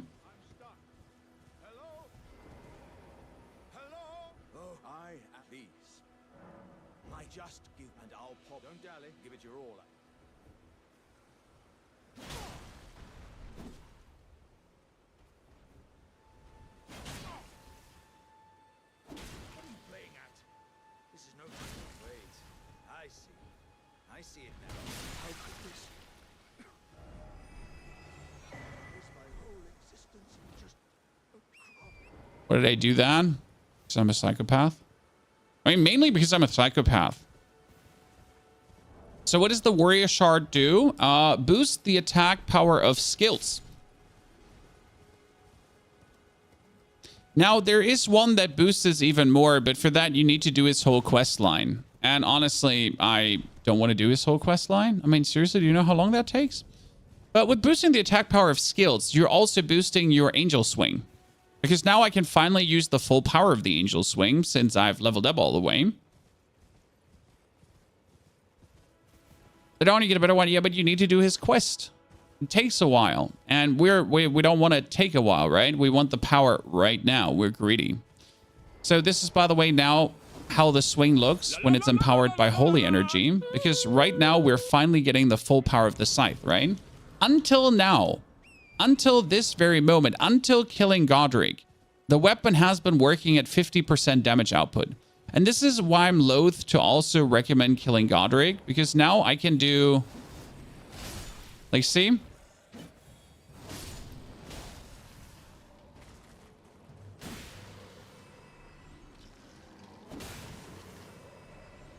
Like how much higher our damage output suddenly is. Right? Especially if we take the boost to our weapon. Or I like to take the warrior shard.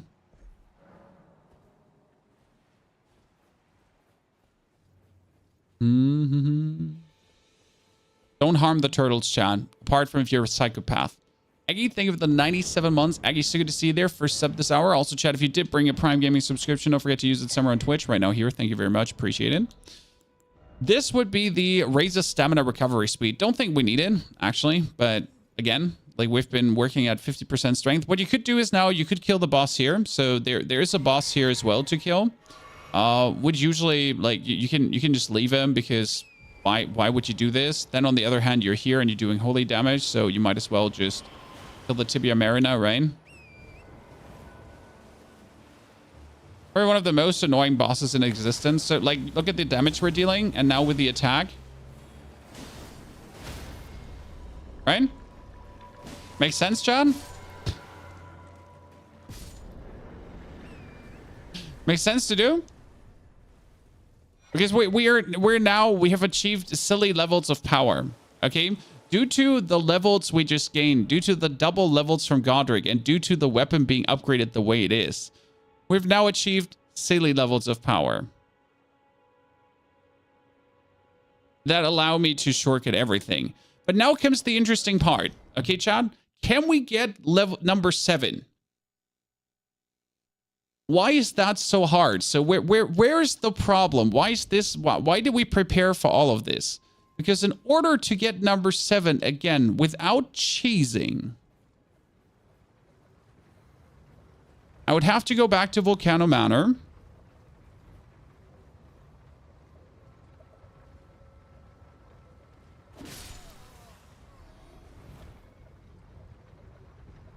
I should have used my 4,000 souls for a level up. Well, here we go. Just losing 4,000 now. I'm sorry, Chad. What build are we going for? Are we doing the Faith Reaper currently with Ghost Flame? Don't actually know any good Faith incantations right now, so I haven't even taken one.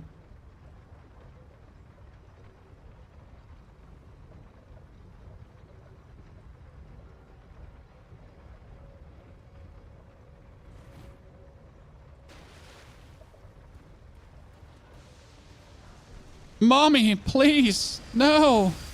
Ah.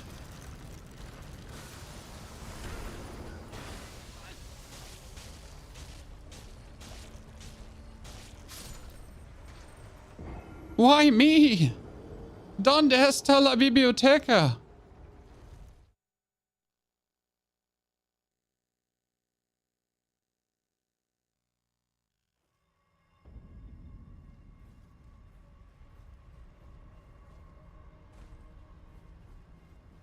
I really don't know the other way to get into Volcano. Multiple ways. Including teleportation and other shenanigans. You can talk to a lady. She just takes you to the manor right away. Ow! Uncool. I need all my heals, you stupid snail. So now we would be back at the manor, right? Let's see that we don't get aggroed by Kevin. Where's Kevin currently? Kevin is back there. Good.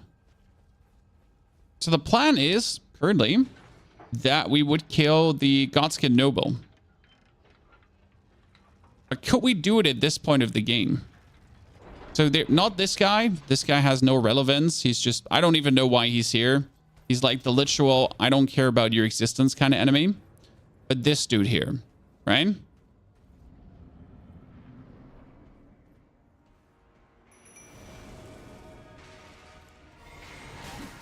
Oh, really? Really? Through the wall? Bullshit. And yes, that dude also almost through the wall. See, like, how much damage he does? He's like, he does have not much room for error.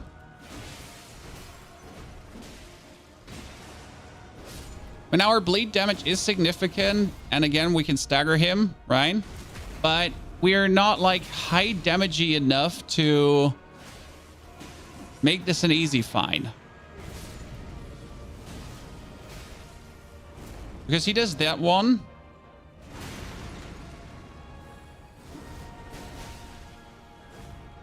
And he just needs to hit you like one single time unlucky, and that's it, right?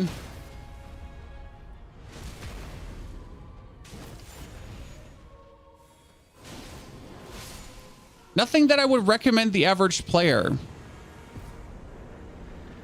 Correct?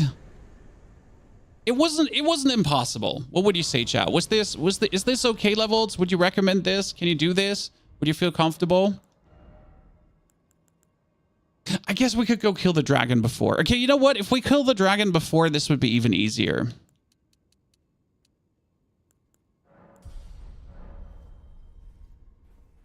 The damage is good. The damage is insane, right? We're just outputting like silly levels. It's the bleed build up together with everything else. Now what I forgot is, how do I get to the point where I want to be? There's a certain point I want to be at.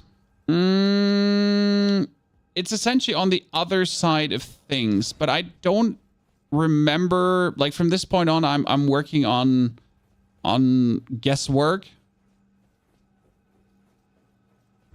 on how to get to where I need to be. Because you essentially need to work your way into the backside of the Volcano Manor, and then you need to go around, and then you can pick up Somber 7. Yeah, a first-time Souls player will never do the fight like you just did. Well, this is not for first-time Souls player. This is a guide on how to get OP early. In like many ways, but this would be for returning and existing players as well.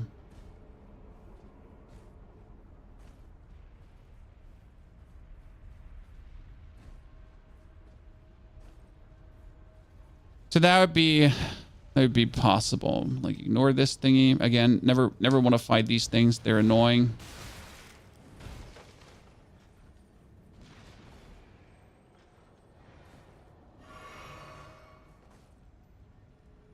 In Tameline, you could just go to kill Rykard right now. Which is also unlikely that you'll achieve. Don't know where the door is to go where I want to go. So you can go past all of these, right? So you don't actually have to mess with a single one of these opponents. They're all irrelevant.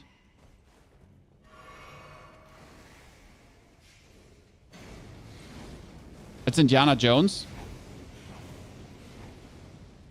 Is it left here? No, is it a wall I have to hit? Wasn't it a wall I had to hit?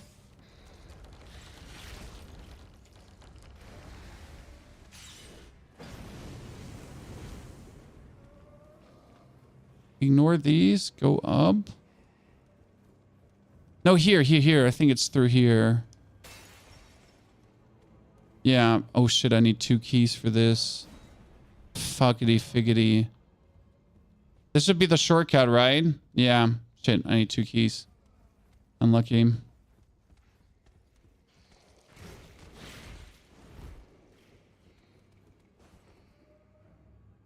That's an interesting lag. I'm not sure why my PC is lagging there. It might be that my SSD is full. There's a world because my SSD is actually full.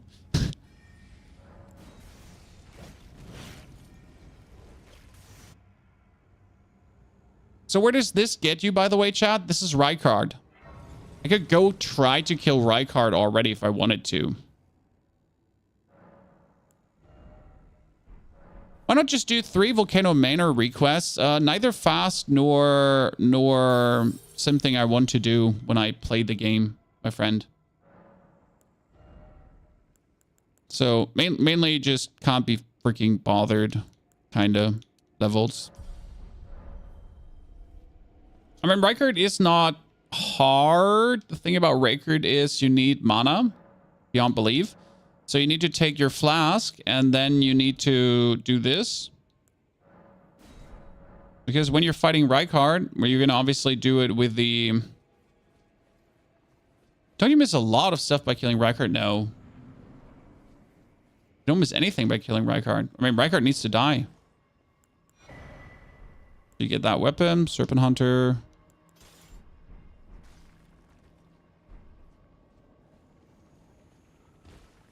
Again, wouldn't just generally recommend doing this right now. Just me doing things.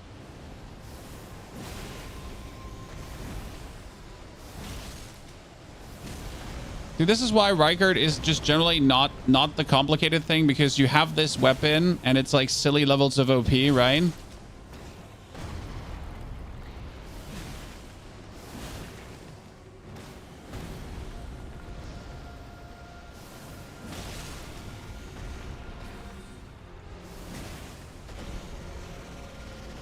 Oh, too early. I'm not sure if he actually kills me. I think he just kills me right away, correct?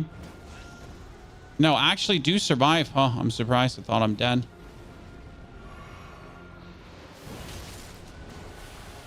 Ah, poison.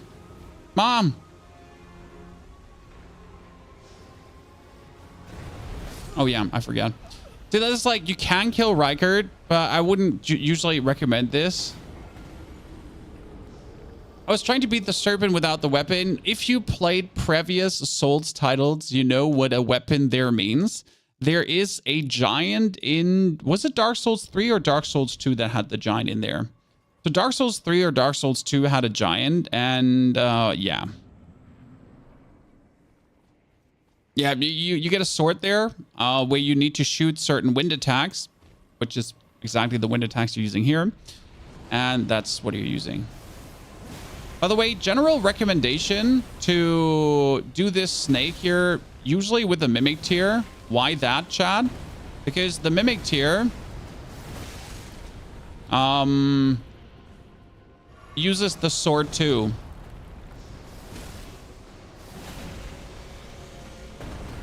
Usually why I tell people, like, don't you ever try to kill him without the Mimic tier. Not because it's impossible, just because with the Mimic tier, you essentially get your friend to use the same weapon as you do. Again, levels of silly, right? I mean, imagine just having, like, your friend and you both use the same weapon to be mean to Rykard. Oh, come on. I hate that one. Yeah, the Mimic tier is infinite MP. That's why we're usually going with use the Mimic tier for this, right?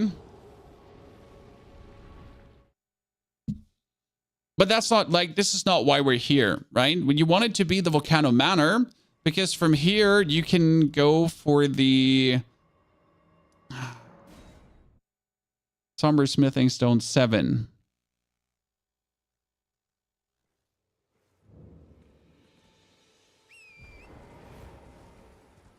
For this, we need 2. I think it's that way. I'm not crazy, right, Chad? I'm pretty sure it's that way. Now, I don't want to be wrong about this. Let's pick up our scythe again. So let's see if I'm crazy or not.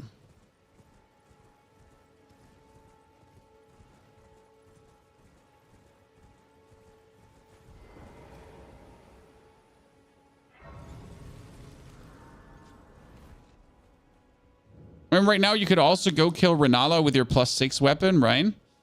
Okay, he sells 2 keys. I need 2,000 for this. Do I have 2,000? I could sell him 2,000.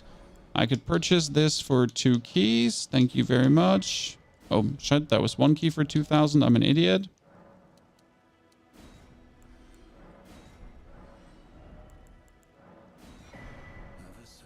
Oh, no. No. I can teleport there. I was like, oh, no, I have to go back. No, I'm wrong. I can go Temple of Igle now. Finally. Skelly, I'm installing Elden Ring because of you. Hey, there's a lot of preparation we have to do, and the next couple of days is all going to be about the preparations for the DLC. So we're going to try out a lot of things. We're going to try out different weapons. We're going to try out different early combinations. We're going to try out get OP early combinations, like all the kind of stuff. So right now I did the Somber Smithing Stone 1 to 6, which is powerful, but I would probably not take this weapon again. So if I do Somber Smithing Stone 1 to 6, I think like the Sword of the Grafted is the best.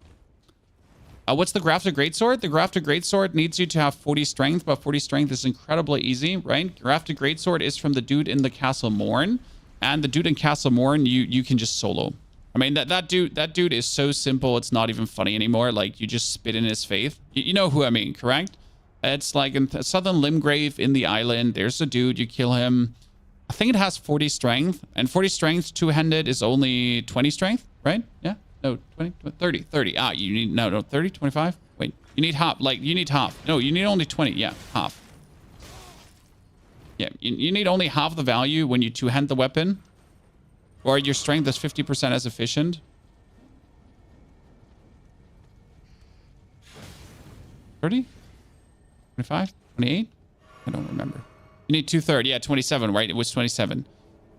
But 27 is like incredibly easy to reach because you go for the Sword Seal, which gives you +5 in strength. And then you go for the other stuff. And like, yeah, you just get it together. Like, super simple. Whoa, no, no, no. That dude, by the way, chat, is ending no-hit runs. That's the whole reason he exists. It's to end no-hit runs. I've seen like many no-hit runners, and they're just consistently complaining about exactly this guy.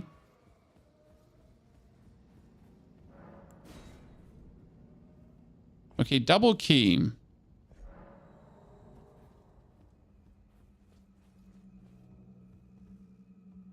Yeah, and then you would go through this.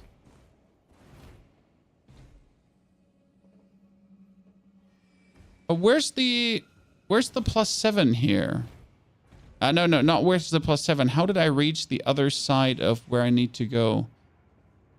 In that direction or that direction? I think it was that direction. Wait.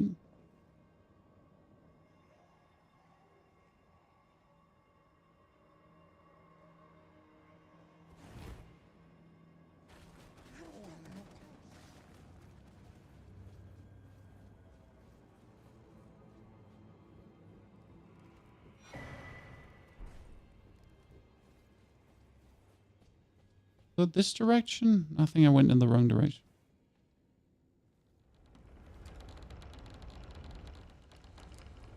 Oh, I went in the wrong direction. But I can activate the Site of Grace. So like this, you're actually in the backside of the Volcano Manor. Crazy, right? So this is the main Volcano Manor now. Chat. Done. Which is interesting because now you can turn around.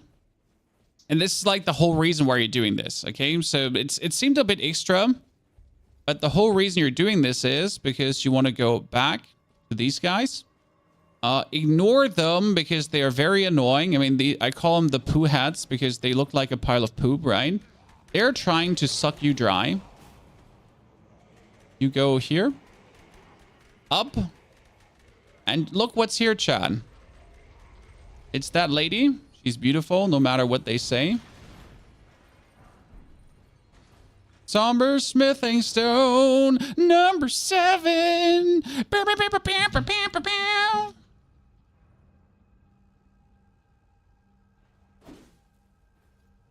Okay. My controller disconnected. Seems like I was too happy. Accidentally pressed the power button on my controller. And now you could go back to Khalid to get 8 and 9. So this is technically the way to get the weapon maximum upgraded without using cheese early. Now, early would still mean 2 hours. And playing around a little bit. I think it could have been faster if I choose a different weapon, right? But this is a bit slower due to me choosing this weapon. If I chose a different weapon, it would have been better. Seriously?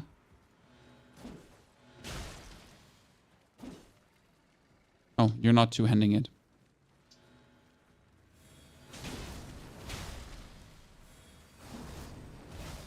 I hate this little scarab.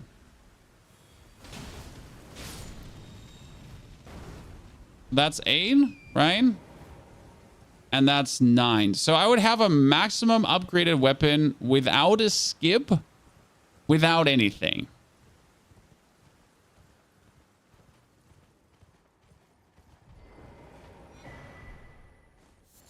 Did it look crazy complicated for you? I mean, the only problem is upgrading it to 9 now because that's super expensive and I don't have the runes to actually do it.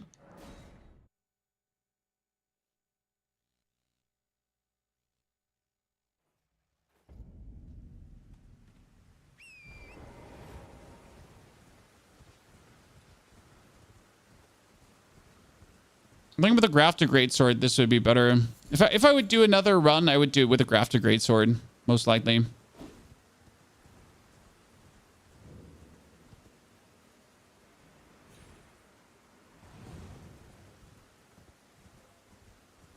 Now, since the holy portion of my scythe is working, you could go back to the lady here, Chad.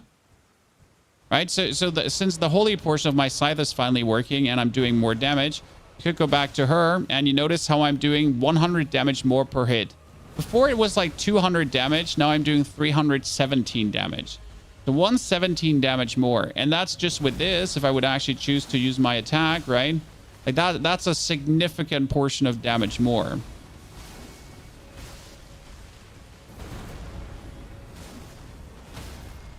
And not only a significant portion more, it's like also way more stagger and everything, right?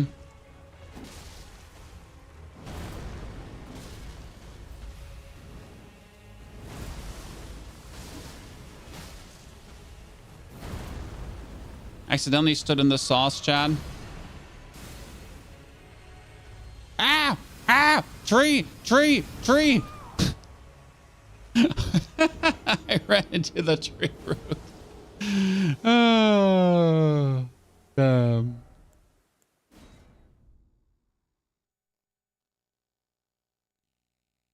Right now, we're just doing this to get the runes to upgrade my weapon to +9, right? Did I just run into the tree root? I did just run into the tree root, Shan.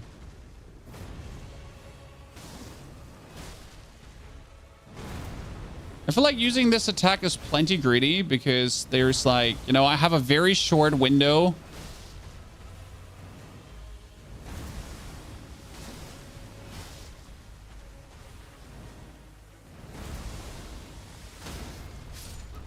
Oh, yeah. I died to the gas. It does so much more damage, though. I really like how potent this is. I'm surprised.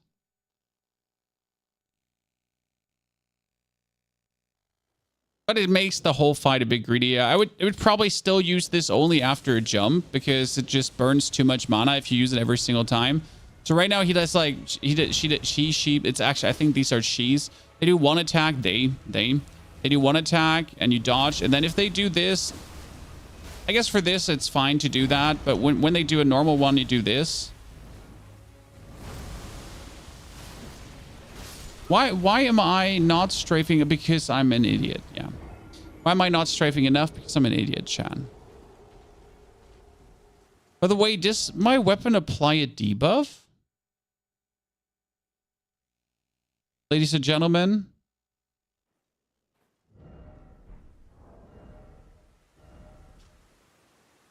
Imbue the wingblade armament light, then deliver slashing attack. The white wings impede recovery actions using flask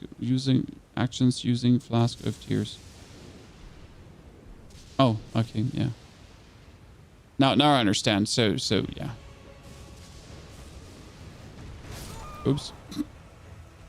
Yeah, yes, Chevy says like I was kind of confused. Like, well, what are you doing again? Ah, you're preventing healing. Well, that's useless against this.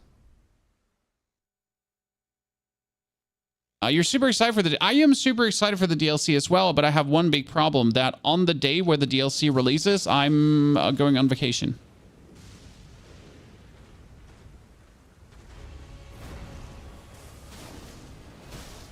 My biggest frustration this year is literally DLC release and Pony goes on. Oh, I'm just dying to using my weapon art. Chat, can someone tell me to stop using my weapon art? So yeah, like on the day of the DLC release, I'm actually going on vacation, which is very upsetting. And I'm going to be writing Bandai Namco a bunch of emails. A bunch of emails, guys. I'm literally going to bombard them with emails asking, hey, Bandai Namco, is there any way how I could get early access, NDA, blah, whatever, to create some pre-content So what I'm hoping for is that there's a chance that they'll give me NDA tester access, press review, so I can at least make some basic guides for you that I'm ready for release, essentially, because I won't be there, sadly. But I also don't want to miss out on a week of creating content, right? So I'm desperately hoping that they would give me press access. I mean, often guide creators do get press access, so should be able to. I don't have any relations to Bandai Namco. That's my biggest problem. My management knows some people there.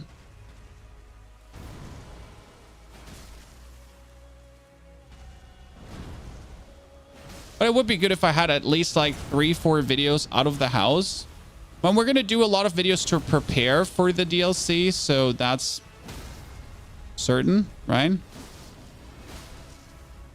See how much more damage we're dealing now with the levels under our belt, Chad? How much of a difference that makes?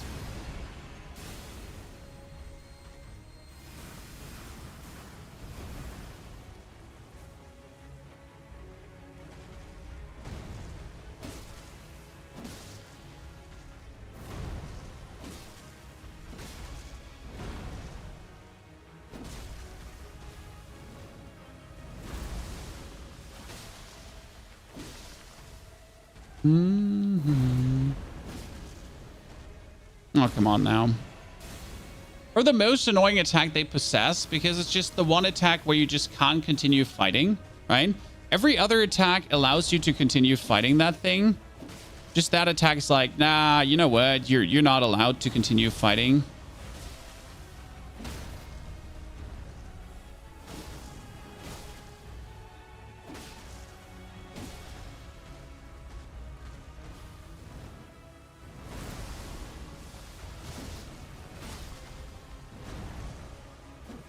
Oh, I missed. Oh.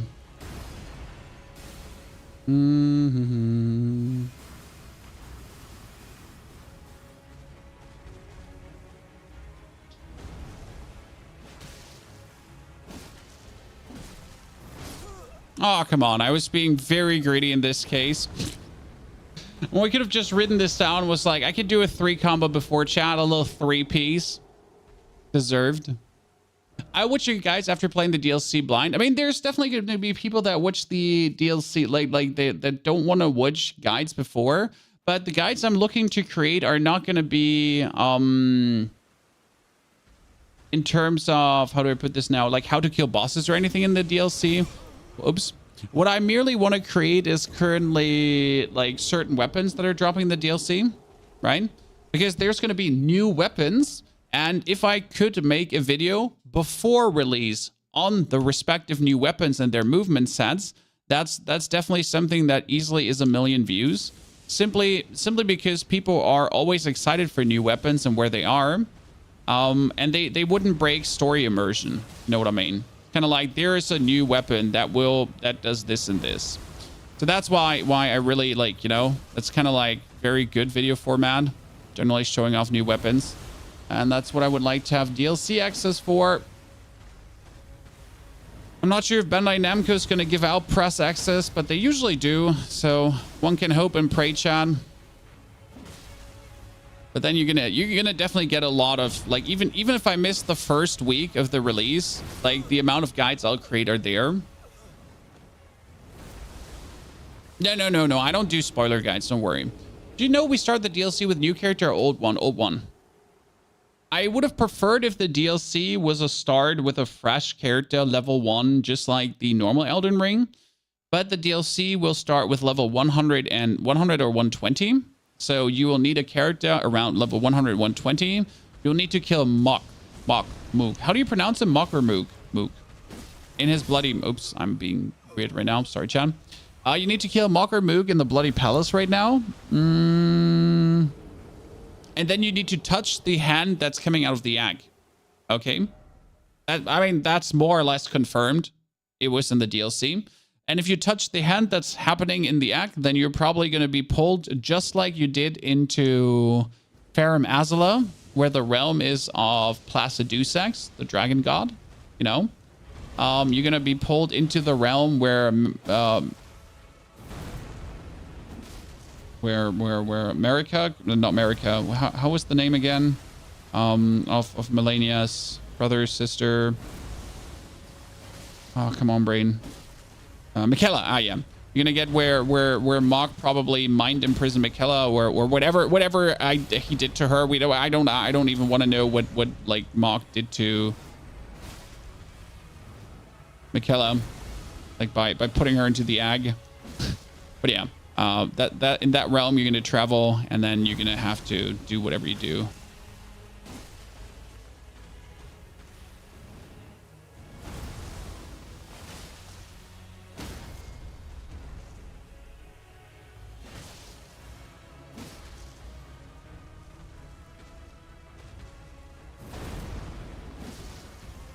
Oh my goodness. I should have gotten hit by that. Yeah, we're gonna be exciting times ahead to find out what's gonna be popping, right? I mean, the DLC is promised to be region size as Lernia, as far as I understood, right? Or bigger than Lernia, as far as I understood. So that's cool. Because we like our DLC regions to be big and juicy.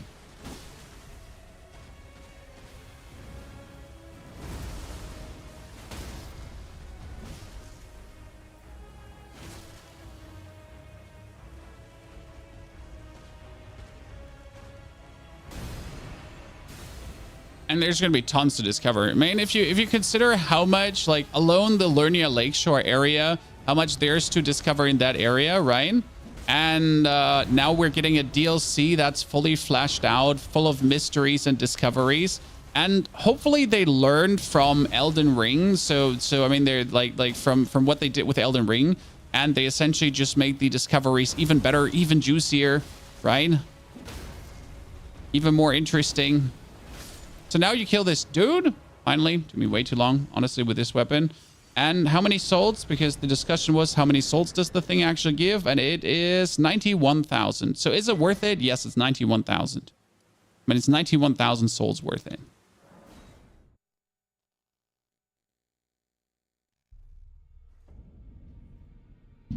Didn't he say we have 30 hours gameplay without doing all the content?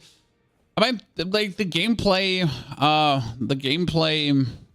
calculations are always optimistic. Very optimistic, but hey, we can only hope and see what's going to happen there. So now my weapon is fully upgraded, ladies and gentlemen. Level 9. Woo! You want to see what happens to Renala now? See, this is now from this point on, you're just silly levels of OP, right? So from this point on, there is no more questions on how strong you are, because you're literally just gonna poop on everything. We could also take off the faith talisman and put the stamina recovery talisman on, and now you're just literally gonna poop on everything. It's like you have reached silly levels of stupid. I mean, usually I wouldn't actually kill Renala now. I would probably kill who's it called again? Oh, kill Radahn. Oh, wrong teleport.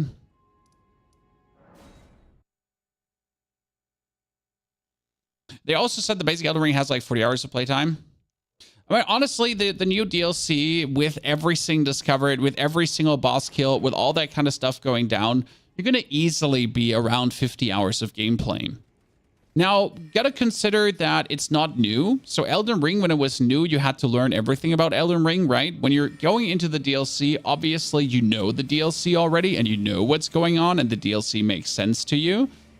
So that's like the different thing that you're going to be having going on there, where it's not just like this new experience that you have to immerse yourself into. I want to see how much damage I do now with one.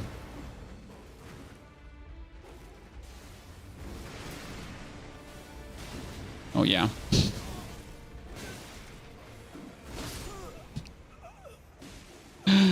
Did we just half HP him with one attack? Yep, we did, Chan. We did.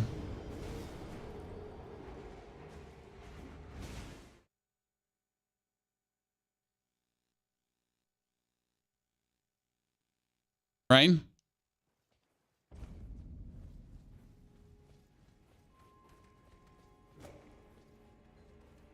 Oh, the greed? Nah, I just wanted to like to hit that for content. Well, give me a second. We'll get to that point. Whee! You sold your PS5. You need to get it again. I'm currently playing on my PC because I was too lazy to set up the PS5 mainly.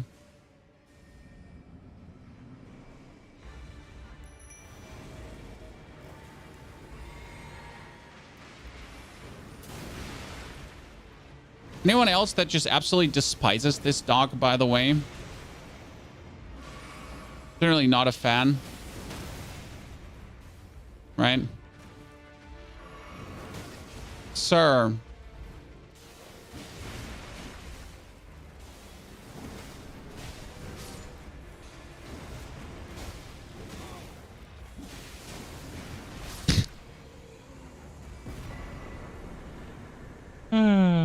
Love to see it.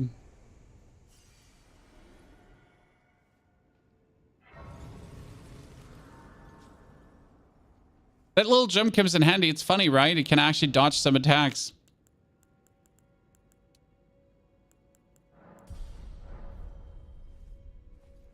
Can you explain why you hit so hard? We have a weapon that is a Somber Smithing Stone weapon, which is currently +9 already. Technically, you're supposed to achieve +9. I mean, technically, at this point in the game, you should be having +3 or +4.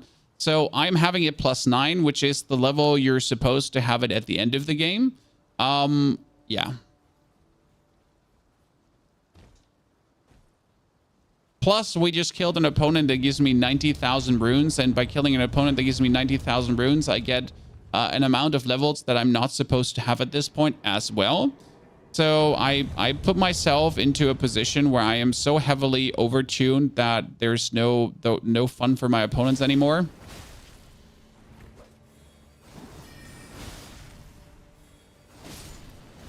And then, well, we just bully enemies down. Because that's funny. You know, it's funny.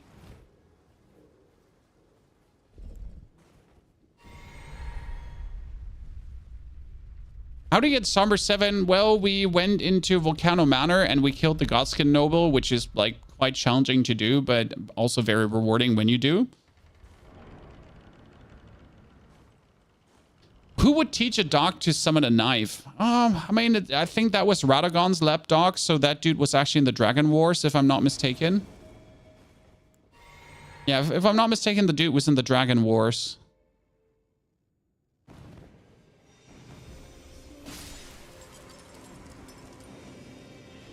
Might be mistaken on that one.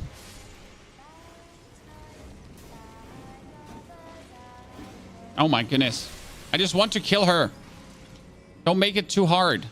Don't prolong her suffering. Okay, the lags today are quite severe for no reason.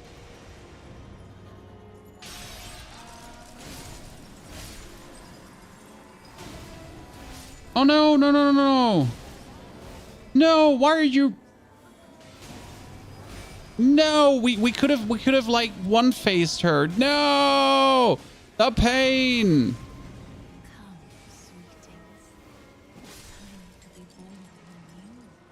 It's down to my personal pride that you need to one-face her. That's like I need to die and need to do it again. Chat, I'm sorry. I need to quickly die now because I didn't one-face her. Straight up kill myself.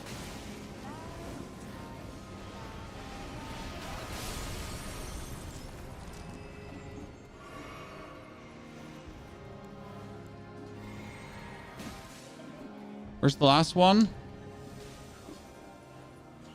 Oh, come on, don't tell me she's like somewhere in the corner back here. Where are you? Am I blind?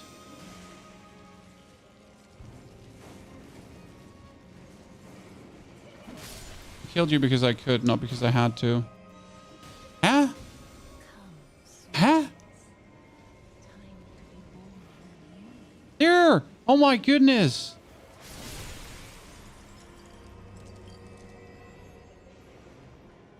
Stuck.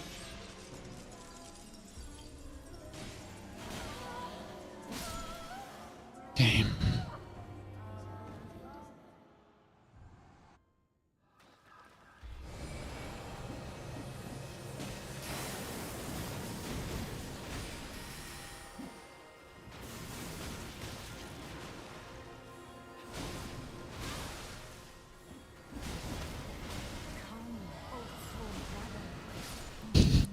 Ah! Not me! Not all men!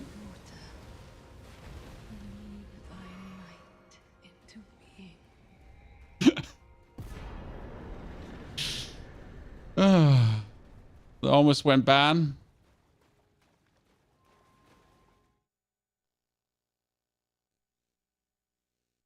My favorite build. I mean, this one is like very fun to play because you're just a cyber bully. You're literally a giant ass cyber bully.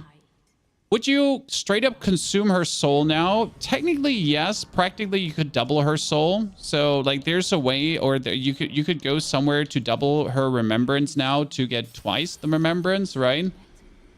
But I wouldn't do that. And after this kill here, I usually go for Radahn. One thing that we should do now is I'm at 29, like I killed her, so we need to go to the round table. And now things are getting interesting because you want to see how easy Radahn is with this build. You want to see how absolutely stupid easy Radahn is with this build because there's a speciality that I haven't talked about yet. Or that we haven't shown you yet.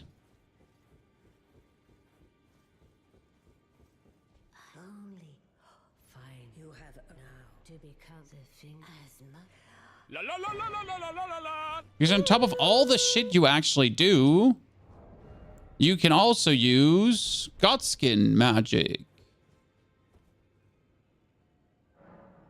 You know, memorize spell. I have one single spell, Noble Presence, but no, I need the God Flame, God Flame. Where did you get the God Flame from? Whoa!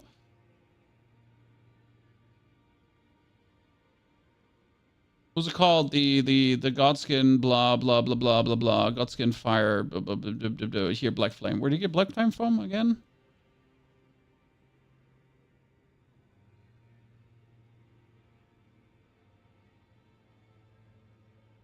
Wait, I picked it up? Huh? I picked it up. Why don't I have it? No, I have it. Why don't I have it?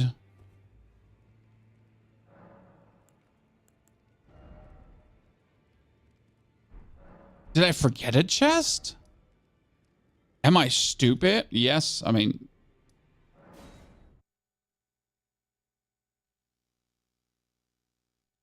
Oh, no, I need to give book to Turtle, right? No. I have to give book to Turtle.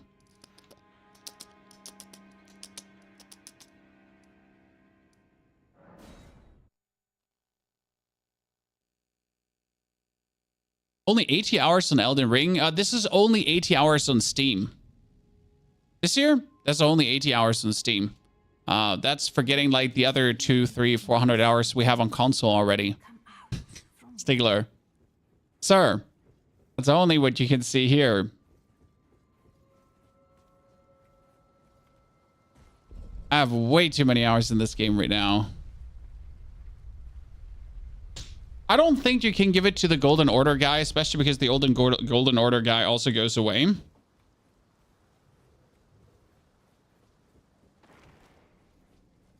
You can, like, straight up teleport out of here to go to Le Turtle Pope.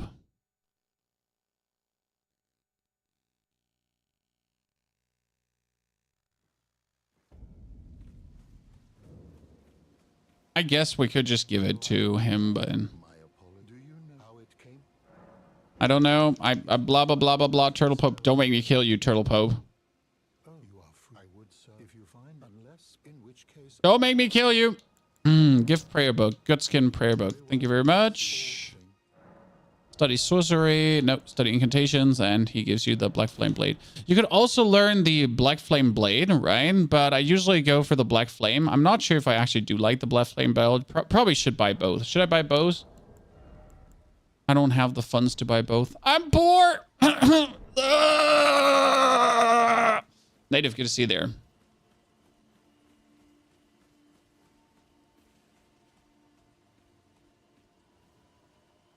I don't think you can kill the turtle guy even if you want to. You can't. You can't. You can't. But still, let me threaten Turtle Pope. The Turtle Pope needs to be threatened, Chan. Important.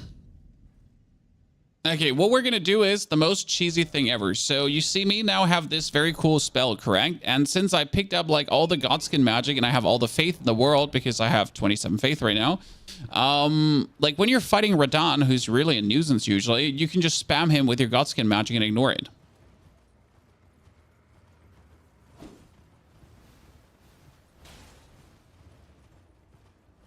The only game you've ever 100%ed. The game is too beautiful to not 100%. Like at this point, I get the platinum trophy 3 times on 3 different accounts for 3 different videos.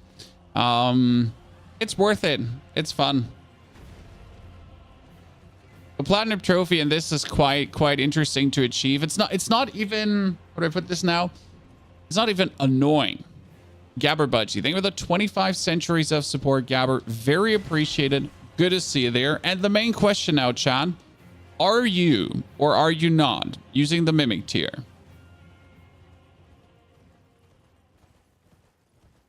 And are you or not going to use the Mimic tier in the DLC?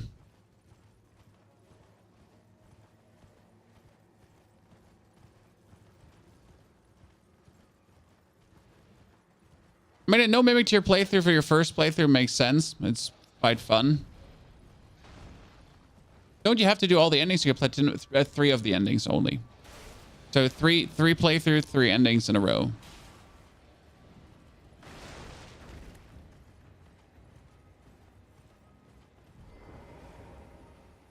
See, we have like a 50-50 Mimic tier, no Mimic tier. I've always summoned the Shield Knight. He was OP, stun locking Melania. Oh yeah, the Shield Knight is really cool. There is also the Black Knife Teacher. A lot of people underestimate Black Knife Teacher. She's fantastic. You're Melania soon, you'll die a lot. I mean, Melania is in itself a nice challenge. Like a Mimic tier doesn't actually make her much easier. Because the problem is that your Mimic tier tends to take damage. And the damage your Mimic tier takes actually heals Melania. So you end up kind of in sometimes unfortunate scenarios where your Mimic tier is more unhelpful than helpful. I guess the only good thing about your summon versus Melania is that in phase 2, when she goes into that poison mode, your tier will just walk in, or your summon will just walk in and do damage already. That's kind of nice.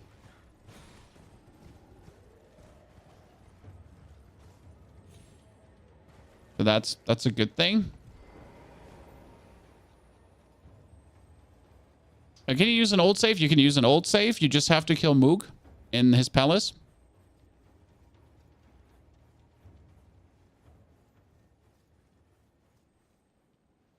And my first playthrough in the game was completely done without summons or jump attacks, mainly because I just didn't do jump attacks. That was stupid. All my other playthroughs were done with summons because it was just more fun, you know?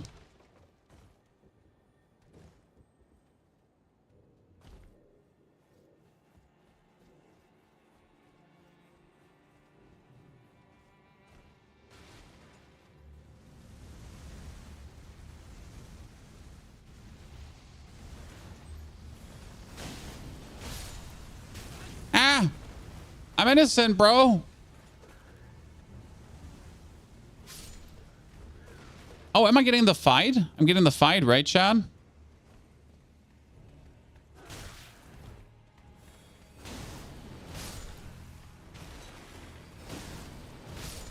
I'm getting the fight, and I should definitely not want to get the fight. Oh, no. Well, it should be possible. What do I mean? Well, I'm here a bit early, so that means I have to fight two certain gentlemen off. I need a bit more mana.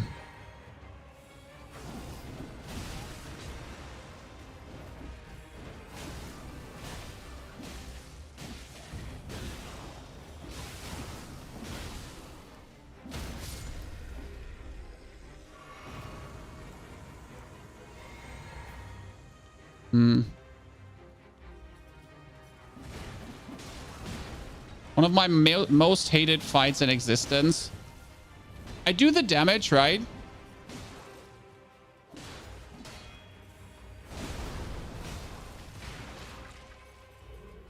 But I don't actually want to fight him, so I just let my dudes get the aggro. And then I do what needs to be done.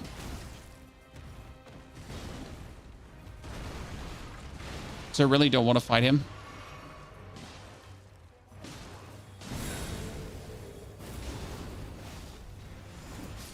Crucible Knights are there to be hated. Turn around. Oh, come on now. Silly, bro.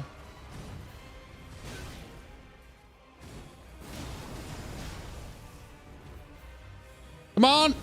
No, I should have staggered him.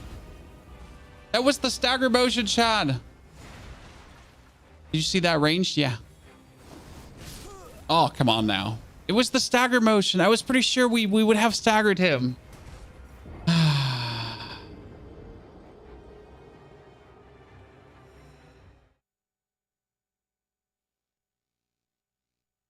Can you even skip that fight? Yes, absolutely. So in order to skip this fight, I would just have to go to the Altus. I just have to advance one region further, and then I go back, and then you don't have to do that fight. Yeah. Yeah. So I just have to get past the lift. Oh, we could do this even more cheesy. Wait. I think we can do this different. Why am I doing this so hard on myself? Should be able to save us a lot of pain here. Did you just see how we destroyed that guy? I completely forgot what I can do.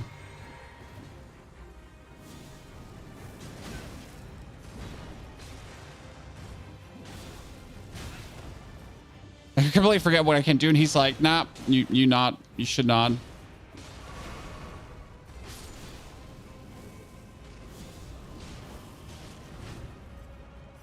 you like how much damage this is burning? My favorite thing to do with this build. It's like really mean. Like the actual like damage you can do with this is nasty.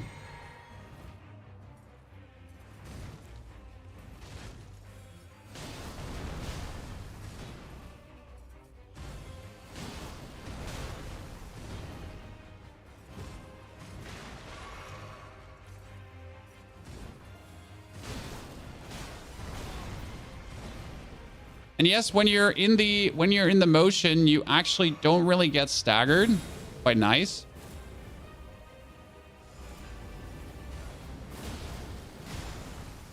Oh, come on. I could have rolled that and done the attack again. Yeah, you can go to Ronnie and talk to her. Exactly. You just needed to do one of the things. I usually forget which of the things it was you had to do, but there's like 3 things or so you can do to skip this fight. But I usually like this fight because if you get it early, there's a weapon for you to get. So this fight might be hard, but there is a reward for actually going through with this because you're getting the Ruins Greatsword, which is actually quite a very, very menacing weapon.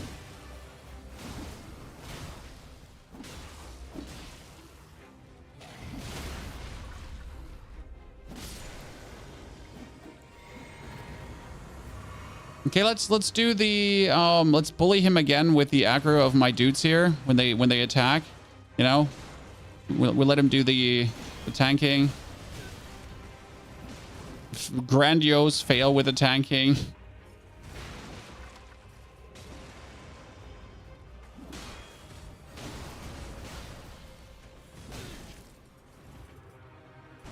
The thing is, yes, he decides mid-swing that he just hates you, and then he just starts attacking you.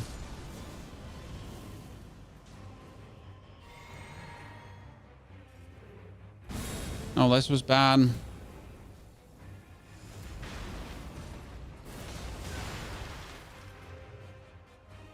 Made an oopsie, Chan.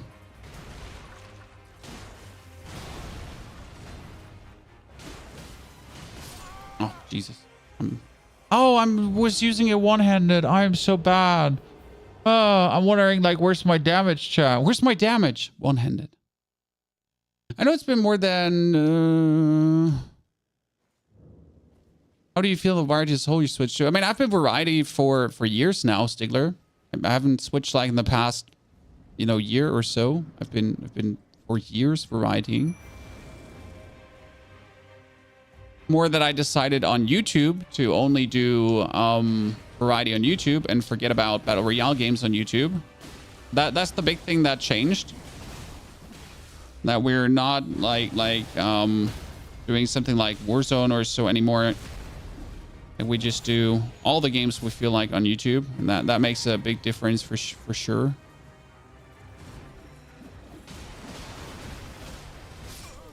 Dude, like, you were literally attacking my guys before. That's mean. You spent like 4 hours on this boss. Well, we're overpowered for this encounter in terms of mere power level. So we have the damage to do this encounter. I just hate the Crucible Knights. I think my greatest weakness against the Crucible Knights is that they have one attack you can parry. Very easy. But I just don't parry in this game. So there's one attack that's not that hard to parry on him. And like if you manage to essentially parry that, like you make your life so much easier. Like you go from a painful fight to this is child's play essentially. I mean, just like the misbegotten warrior who's like a goddamn joke once you know like how to actually handle him, right?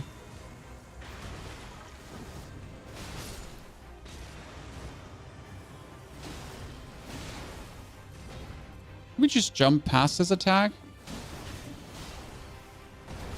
Oh, come on now. I'm like just hoping to stagger him there, but I always like he needs like 7 or 8 hits to get staggered. What do you think of the Deathrite bird in the snow? The Deathrite bird in the snow, you're overpowered at that point. You always kill him, you know?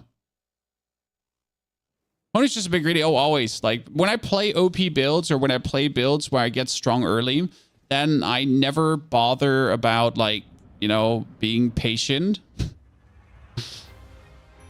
Because why would you be patient when you can be like greedy instead?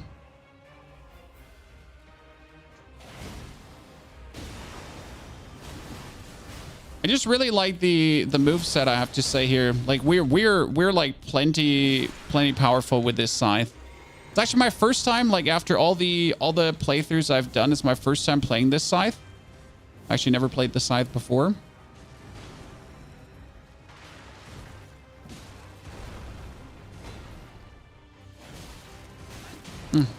Really? I just completely did that? I completely threw my life away for nothing.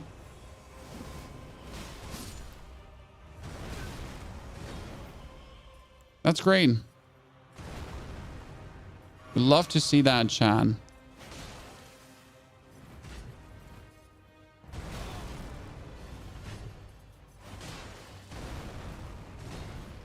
Any other Crucible Knight haters in the chat or just me?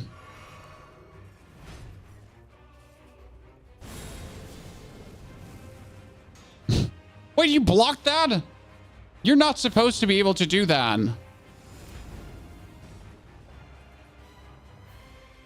I wasn't aware he could actually shield block the Ghost Flame. Oh, you were able to do this.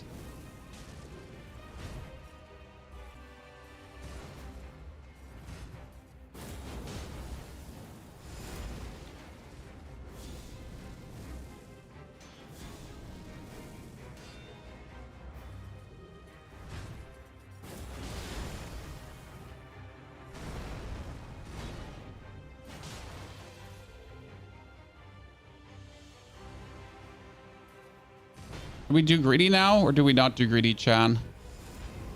So the greedy is where I do this and then I miss and almost die. So the gritty is where we suck, and then we suck a little bit harder.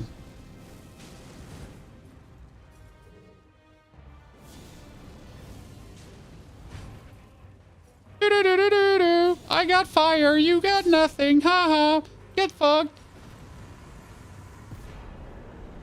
So this sword is insane. Like the Rune's Greatsword is so good. Can you do no hit runs? No, I can't. I'm not good enough. Nor do I have any interest in that. So I am decent at Souls-like games. I am good, I would say. Claim that I'm good. I have no interest in any capacity to torture myself with no hit runs. To go down to that level of tryhardiness.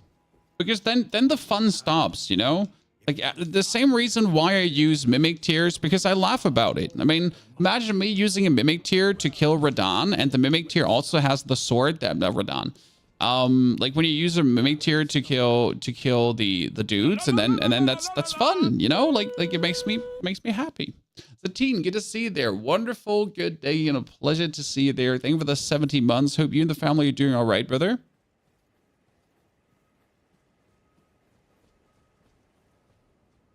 Wait, can I not just start the festival? I thought I could just start. No, are you telling me I'm being forced? No, I'm being forced to actually advance. Yeah. I'm being quickly forced to advance. Yeah, let me do things. Are you a psychopath to do no hit runs? No, a lot of people love the challenge, and everyone derives their joy out of different things. So if you want to do a no hit run, be my guest, do that. But it's the same as playing games on hardcore mode. What for? You know, everything that yells less fun to me is just straight up discarded. You know, like I'm just like straight up like something is less fun. Yeah, thank you. No.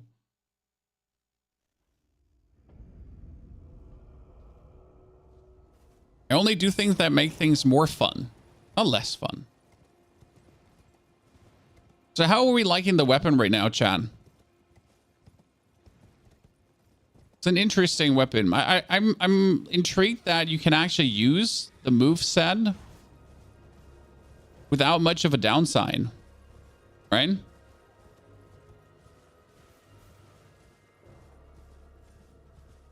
It's a good thing. We should probably get the medallion so I could just move faster through things without having to like go below the church now. But the medallion would need me to go now to Kenneth and blah. Yeah, two locations I want to go for. Spending hours to get hit in the final fight and start all over. It doesn't sound like it's fun. Sounds like psychopath behavior to me. Yeah.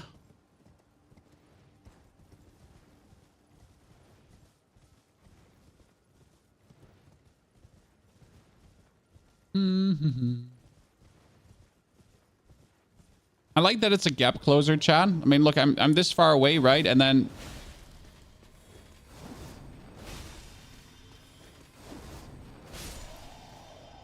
like he was trying to walk backwards to get out of my hitting range, and that didn't work so well for him.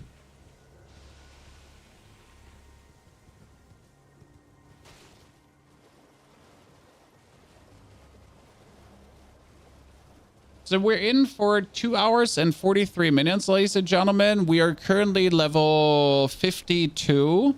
At this point, we could just... So how far are we away from the DLC now? Just to paint you a picture, how long would it take to now reach the DLC? Right, John? We would have to go to the city. Landau. Beat Landau. Which is a thing of 10 minutes. Yes, sounds crazy, but beating Landale is 10 minutes. Then you would be Mountaintop of Giants.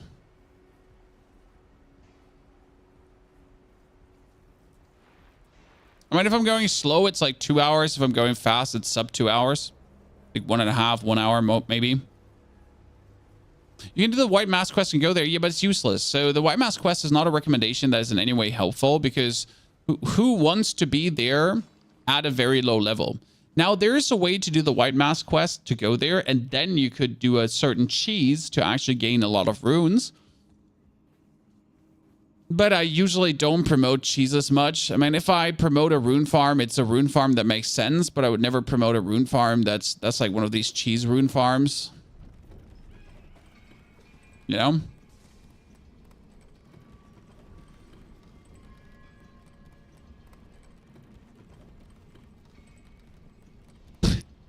Satine, that sounds like children just trying to murder themselves. The beauty about having children chat when they try to murder themselves. They do that, by the way, daily.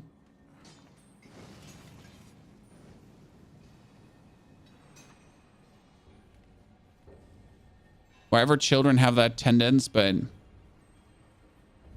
they're like, everything is fine. Let's try to just do something that, you know, kills us. My children have plastic bags where their puzzle parts are in. Like recently they wanted to put those plastic bags above their heads, you know? Even though their heads are too small for it, they're tiny plastic bags, they still wanted to put them above their heads. You know? We're like, yeah, please don't put your face in a plastic bag. Thank you. We appreciate it. It would be nice if you don't kill yourself, child. Thank you.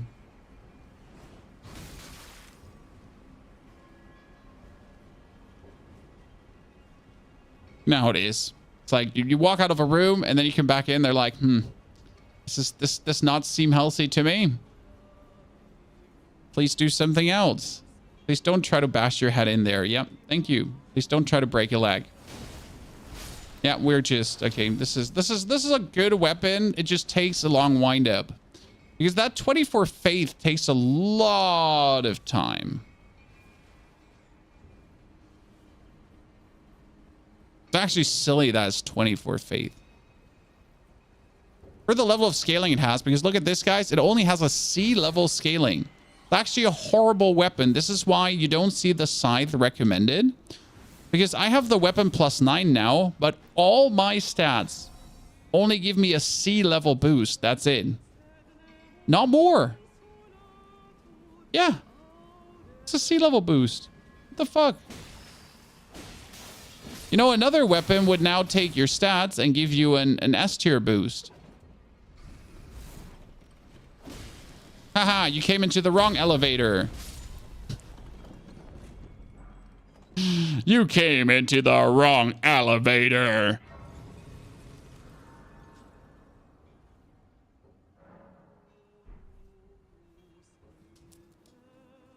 What's the best dex weapon? Dex weapon, there are a multitude. I mean, you can take a lot of the normal smithing stone weapons like the Nagakiba. You can still play the Ushigatana. There's the Moonwave Katana. There is Blood River. Was it Blood River? So, like, really, dex weapons are multitude and beyond. Strength weapon is also like a bunch of strength weapons that are pretty damn good.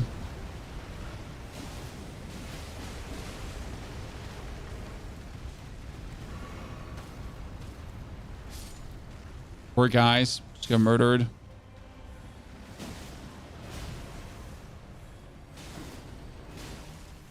I wonder how many of those it would take to stagger someone. I just jumped over his attack. You know what the crazy part is? Do you notice that I only need a minimal amount of stamina to do this? Like it's not like I actually need full stamina. I just need the absolute, like, minimal, like mini levels of stamina to trigger the attack, and he still does both things. That's actually mean on this weapon, right? There's a good scaling faith weapon you can get early. Well, it's not a good scaling faith weapon. It's a strength weapon, but what can you get really early is this one, the Golden Hellbard. Very good weapon. I don't know how far the faith scaling actually goes up. Like, let's quickly check. Golden Hellbard was. It's good while you have these kind of.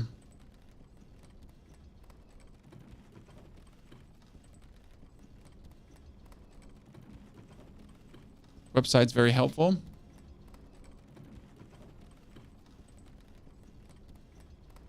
Strength weapon that runs stomach faith as well. Yes, golden hellbard. Why is the golden hellbard so good? Because that thingy has a nice cool buff on it. Here, golden hellbard. It goes up to a B tier scaling strength and D tier scaling faith. Yeah, that's actually bad. But yeah, the golden hellbard is what I use for two-handed colossal weapon playthroughs because the hellbard buffs you with golden vow. Wait, wasn't here the commoner's garb, Chad? Chad, give me a moment. Wasn't here somewhere the commoner's garb?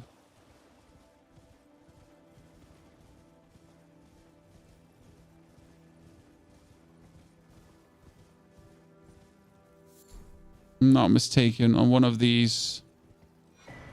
I know the ruler's mask was here. Ruler's mask, because ruler's mask gives you +2 faith, +1 faith.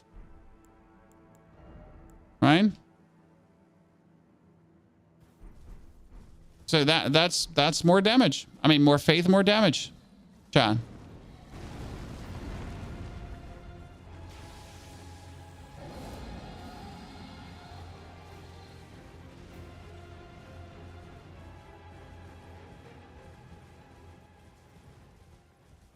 And the reason why the scythe is actually good compared to the golden hellbard is because the scythe has blood buildup. It's something that's vastly overlooked on this weapon. So on top of the things you already do, on top of the menace you're menacing, you're essentially also doing blood buildup. So you do holy damage, you do physical damage, you do a lot of like your weapon special damage shebang. And then on top of all that, blood buildup. You're like, surprise, mother trucker. There you go. Sadly, C-scaling isn't the same on every weapon. That is true. It's a bit weird. Confounded. Bamboozled. I look stupid, but I like the stupid look, Chan.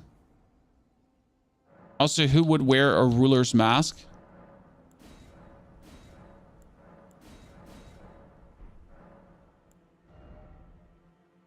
So now that I skipped this, I should be able to kill Radahn if I'm not completely mistaken. Because usually before I go further here now, I like to kill Radahn because now you're like so quick away from getting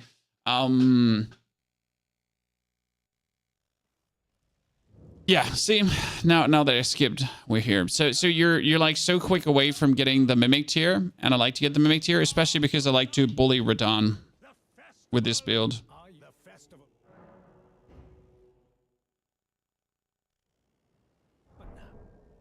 Okay, chat, are you ready for international heavyweight sexy Radahn bullying?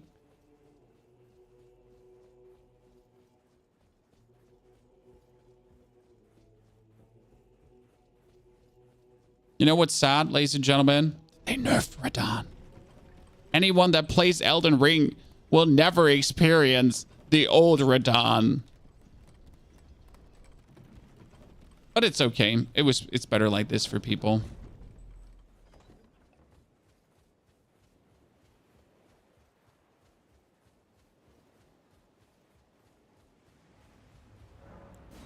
Most people couldn't handle him. He was a menace, Chad. Absolute menace.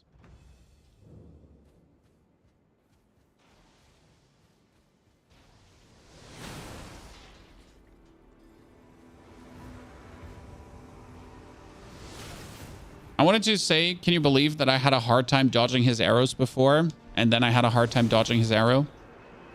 You know?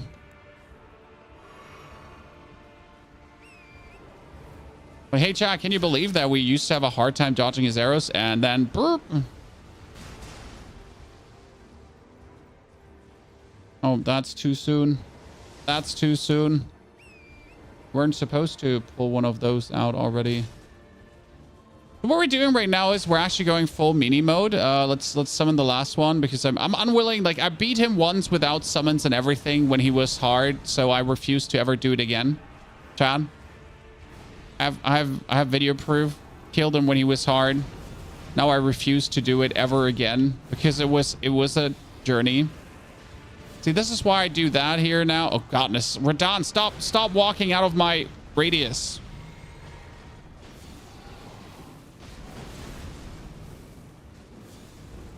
Yep, Black Flame is mean. Why is Black Flame so efficient, guys? That is because it scales with HP.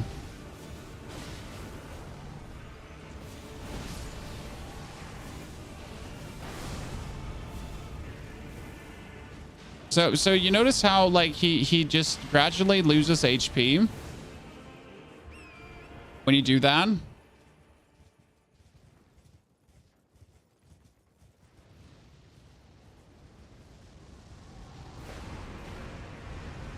That's the beauty of the Black Flame.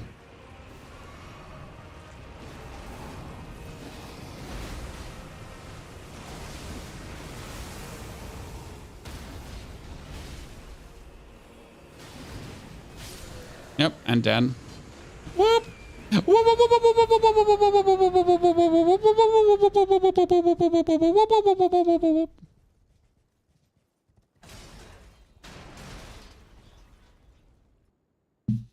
We're back.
What's your guys' take on blood builds? I have a very, very insane double slash Ushigatana blood build that you can achieve 30 minutes into the game.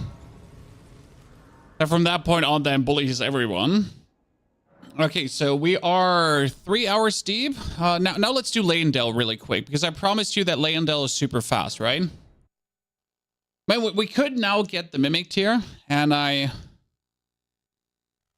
tend to get the Mimic tier before Leyendell because it's just such a boost to everything. And I really like to bully things with the Mimic tier. And right now you could get Mimic tier. You could essentially kill Rykard. Another how much 80,000 Rykard, right? Isn't Rykard 80,000? If I'm not mistaken. I should get a little bit of mana for this build actually. Because we're using our weapon art quite a lot.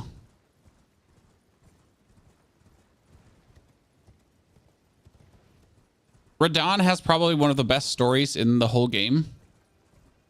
Right? Absolute ginormous Giga Chad. Learning space magic to still ride his trusty steed. And despite being absolutely ridden by the Scourge, still clinging on to his most cherished friend. Jesus, is it you?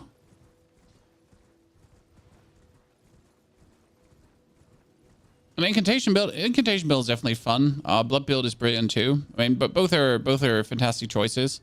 My favorite build is the Faith build with the scythe that you can farm from the golden from the Erdtree Knights.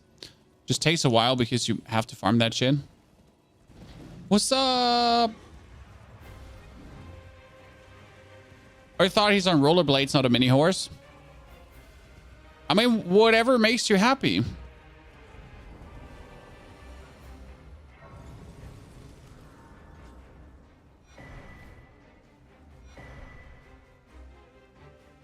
Didn't expect you to be this godly at the game. I'm not godly at the game. I just know how to get very strong very fast. So I tend to just be stronger than the content you're supposed to do.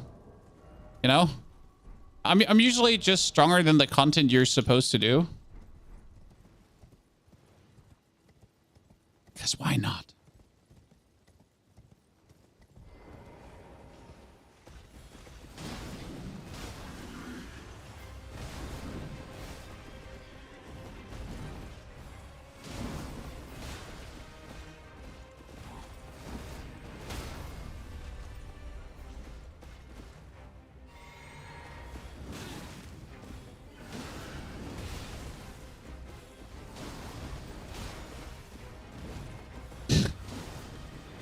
This is really mean, right, Chad? The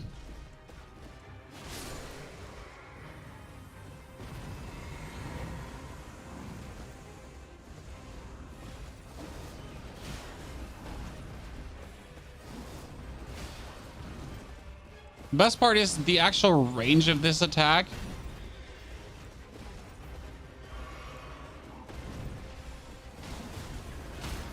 And you can't be staggered out of it as far as I understand. So once I commit to this, right? Even if I'm like mid-air, he's not gonna flip me out of it. Oh wow, that shouldn't have killed me though. He can't flip me out of it.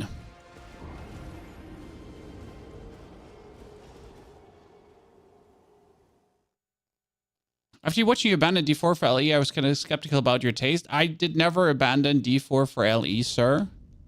I even made a video about this topic because people have like really a very, very big head up their booties often and don't understand the simple fact of playing games when they're good and not playing games when they're bad. You know?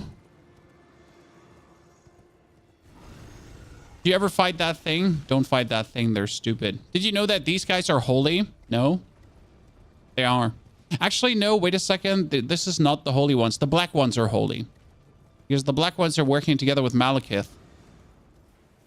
I'm off D4 until the next patch. Yes, as you should be. I mean, why would you play a game daily where you're essentially waiting for content right now? Right? It's exactly the healthy attitude. We need to get Black Flame Blade to try out Black Flame Blade, Chan.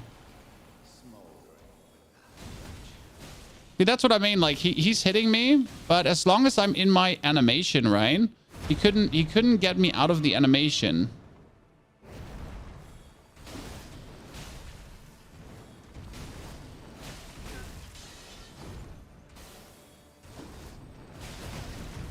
I mean, now I was done. Can I do it one more? I think I can do it. Whoa. Yep, I could do one more.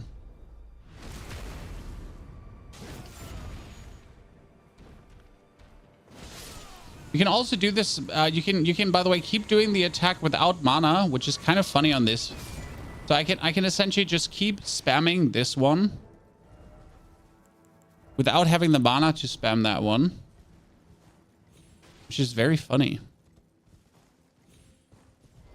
What's that scythe called? It is the winged scythe, and you can find it in the first 5 minutes of the game.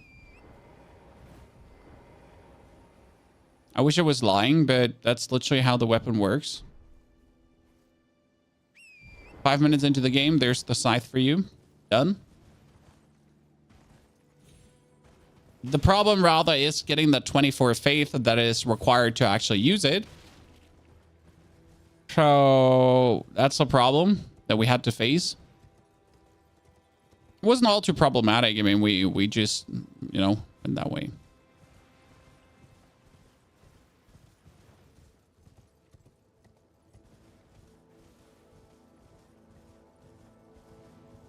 A second playthrough you couldn't do yourself to do the quest. I mean, there's a lot of things that are definitely fun to do in playthrough number 1, and in playthrough number 2 they become a chore, right? And I try to do all the things that are fun. I usually do the Ronnie quest because Ronnie's my queen and I just like her, so usually do that. But I try to avoid doing all the things that are just simply no fun for me, right?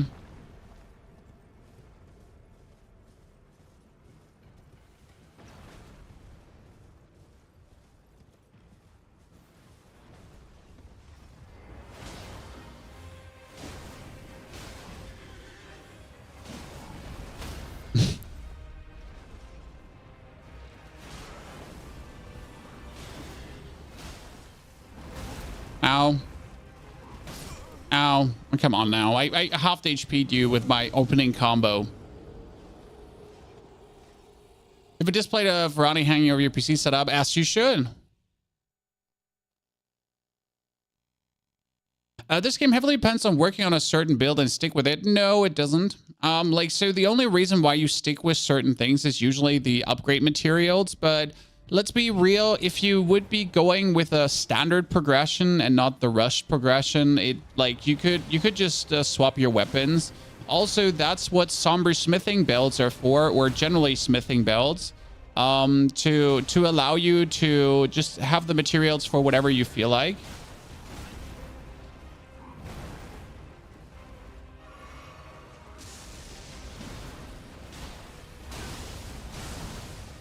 Right?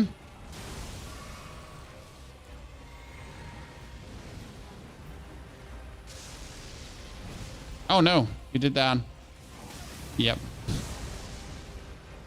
This is usually where I die when I get cocky, right?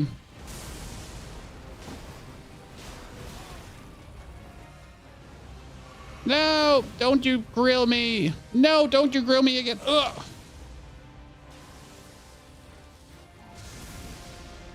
I feel like they changed the timing of this attack because in my head, that one was way more complicated to actually roll out of.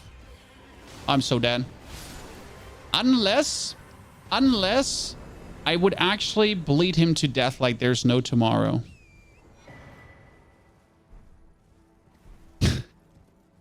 Unless, Chan, you would bleed him to death like there's no tomorrow.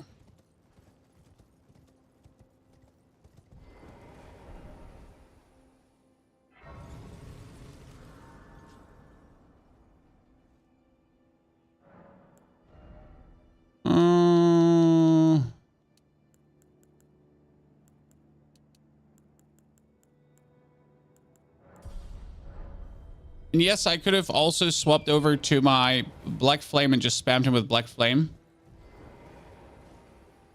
So why is the capital so fast to do, Chad? Because the capital is a very vast, ginormous thing, right? And there's so many things that you can discover inside the capital. But the most important part about this is that everything is optional. And you can just walk past it. Right? I mean, beautiful, fully crafted, amazing city full of discoveries, fun, and adventures. And it's optional. And you can just walk past everything. So it doesn't really matter. And you just zoom in past.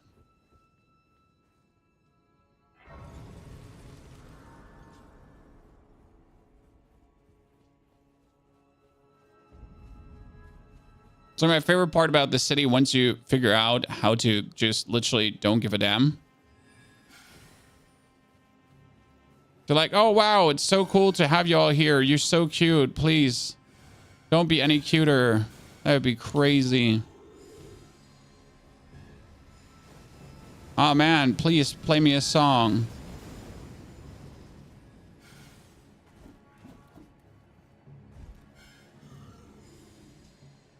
What's up, boys?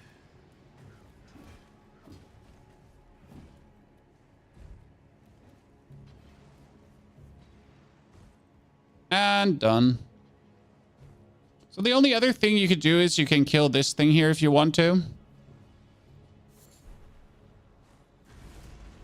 Which usually is recommended, like you want to kill this, but you technically want to take the...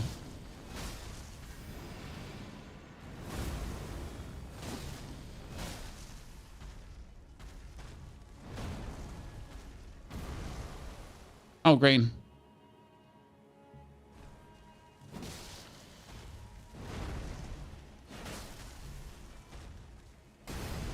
Definitely the moment for a stutter. Yeah, don't know what has ridden my PC. I mean, like last time we played through, we didn't have a single issue, so I'm actually not sure what is happening right now. What I broke, you know?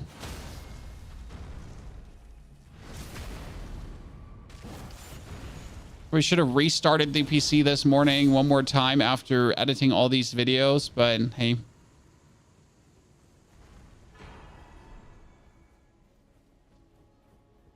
That's step number 1. So we're halfway through already the capital, right? So that's and now we just have to walk up and then we're through. And that's it.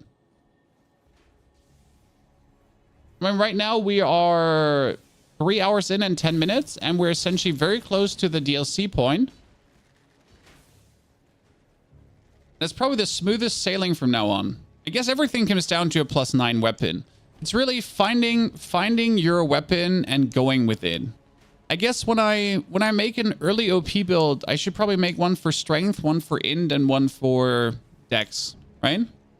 Chat? I mean, strength is the easiest build, to be honest, because you just take the grafted greatsword and then you take the normal colossal greatsword, and then you essentially have 2 colossal greatswords and then you just destroy everything. I'm not sure if you tried it out, but double colossal greatsword whammer slammer build is just, or single colossal greatsword even, is just the best build, like when it comes down to a simple playthrough. I'm not sure how simple you want it. Then there's obviously the tricky trick weapons like this one.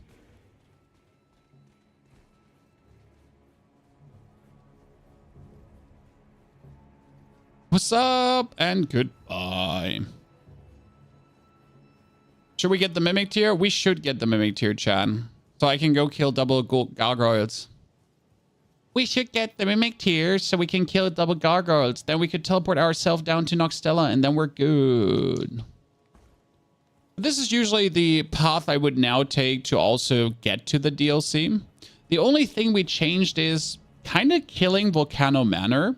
So again, what did we do, chat? Instead of doing the Farum Azula warp, we killed the Godskin Noble. Which is kind of something. I'm still unsure if I want to put that in a guide. What's up, my man? God, we're almost dead from like touching him.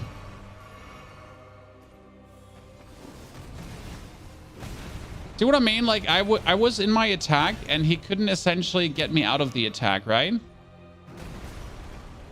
So if I do what I do, then like he can't stop me from doing what I do, right?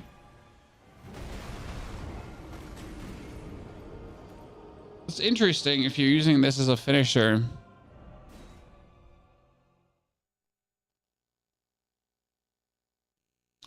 Second favorite playset is the Darth Maul Twin Blade. Oh, Twin Blade is great, but I never liked the movement set too much.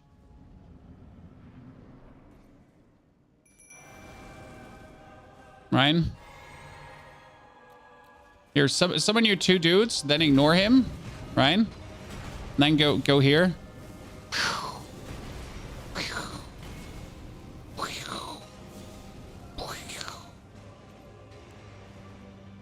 Damage is quite significant, right?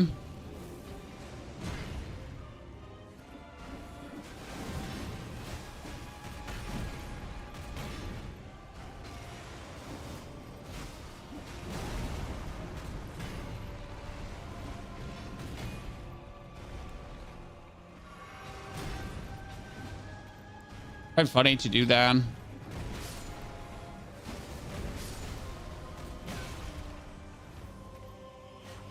I'm not actually sure if you could you stagger him? I don't remember the ghost projection because usually this is my bully stage where I don't fight bosses anymore. You know, this is usually my mimic tier phase where I refuse to fight anyone.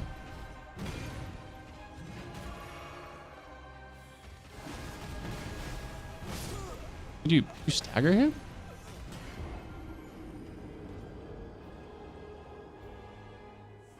I don't remember the ghost version. I mean, the normal version you can obviously stagger, but can you stagger the ghost version?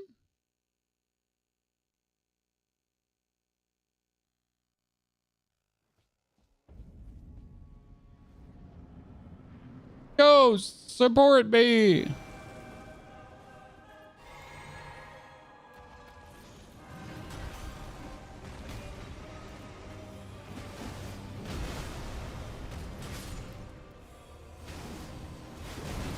Crazy part is where he has like no save window for you actually applying your weapon art. Not true. Found a save window. Yeah, but like, really? I've actually never thought about it much, but he doesn't really have a save window to get your weapon art in, right? I mean, there's some bosses like that. Like, for example, against Malekith, I also feel like you couldn't be... Nah, okay, Malekith's second phase, there is like 2 or 3 windows where you could get it in. Radagon... Elden Beast would actually be super easy, but like surprisingly, Elden Beast should be super. Nah, I mean the problem is that you are doing holy damage, and in case you didn't know this, guys, Elden Beast is holy. Yeah, I know, crazy. Why is the Elden Beast holy? Well, I mean it's the Elden Beast. It's like the most holy thing in the whole goddamn game.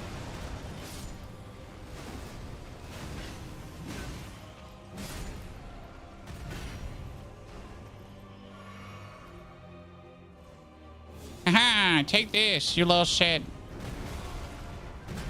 Oh, he was like, yeah, you know what? Take that, you little shit, too.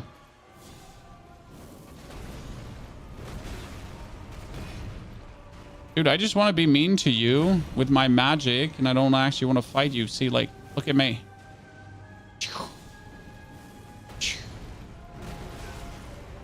Okay, where's my inability to dodge that now coming from, Chan? We're just using magic here. There's actually one thing I never went behind, chat. Does your magic damage actually scale with the level of your catalyst? I've never looked at the numbers. So this is like literally like I use so few magic in the game that I've never asked myself that question. But does your magic scale with your catalyst level, or did that not matter?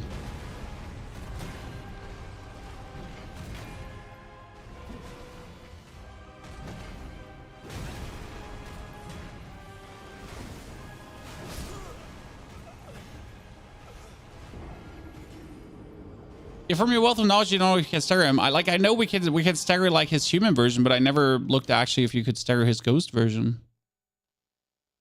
It improved the scaling of the seal, yes, yeah, but how much, right? I've never really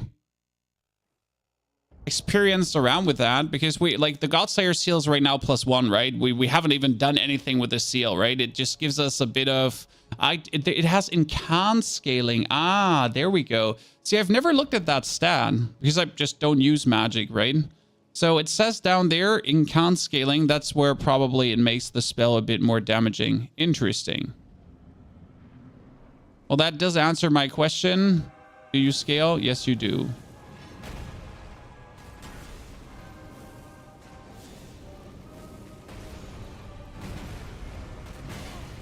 Oh, I was sure I could like just cyber walk down.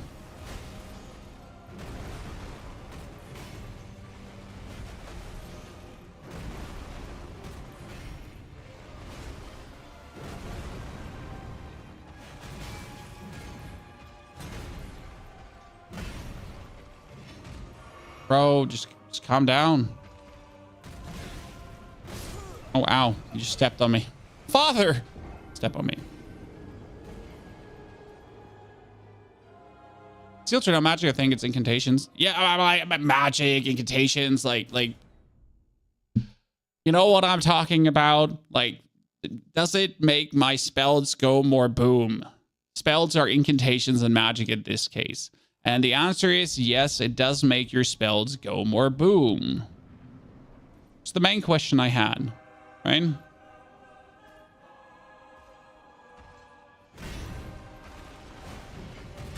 Oh god, I'm so terrible at this game. It's been a while ago that I really played completely without my mimic tier, chat, and it shows. Honestly, it shows. Yeah, short answer, yes. Long answer, it's all irrelevant. Godfrey's not a fun boss. Honestly, I prefer his his normal version, so when you fight him later in his human version, over the ghost version. Because the ghost version fights like... he fights dirty. This seal needs plus 25. It does.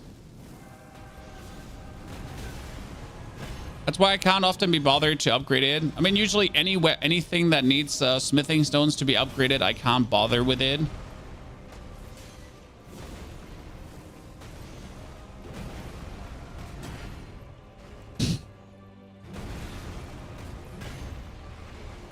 Because they're like, it's so annoying. But I don't know how they created a system in this. so the game is so good, right?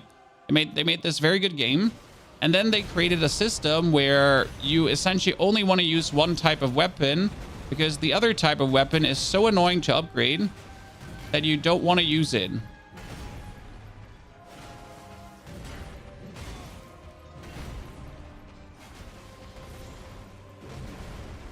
Right? I mean, make it make sense, John.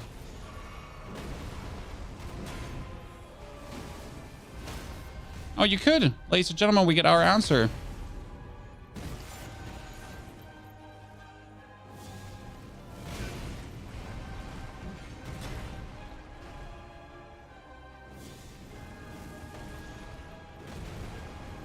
Because right now, like, the Somber Smithing Stone weapons are the only weapons you want to use. Because normal smithing stone weapons just require you to go so many extra steps to essentially use, right? I mean, as much as I appreciate them existing, but why would I go for all these extra steps?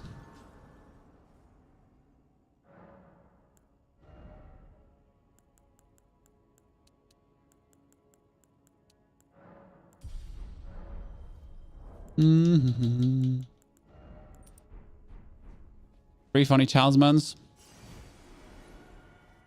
So now we are in 3 hours, 22 minutes, chat. And the next step would just be killing the Omen and then Mountaintop of Giants. And as soon as you're in the Mountaintop of Giants, you can get the second medallion half, and then you can already go to Mook. And for that, you only have to kill Commander Nile, and Commander Nile's a bitch.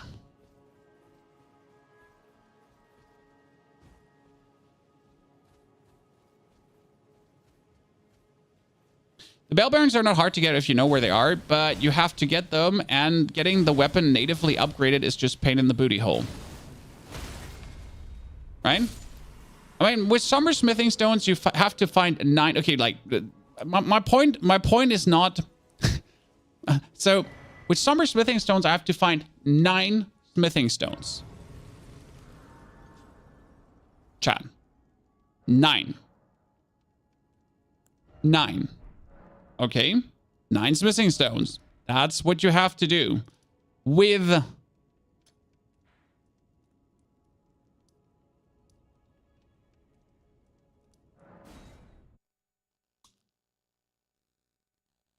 Say it, brain.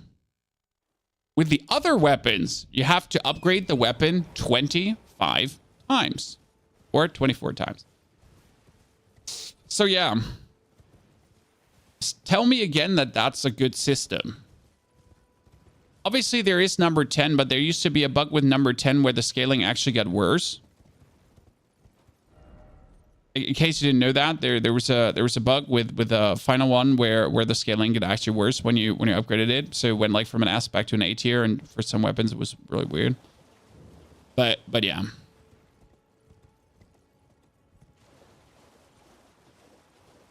Again, just very, very dumb that, like, you know, I find 9 stones, I upgrade my weapon, and I'm done.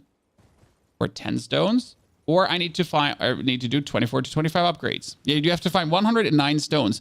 No matter if you can buy them. That's the thing, right? So you can get the smithing stones, Chad. You can get the smithing stone bells to make it easier. Yes. You can find the smithing stone bells to not have to search for them. Yes. You still have to have the souls to buy them because they're also very expensive. I mean, you're actively being disencouraged in any further playthrough than the first, because in the first playthrough it's okay, right? In the first playthrough you don't mind. And your first playthrough you're kind of like, yeah, this is cool, this makes sense, right? I'm really enjoying this. Every other playthrough after that, disencouraged.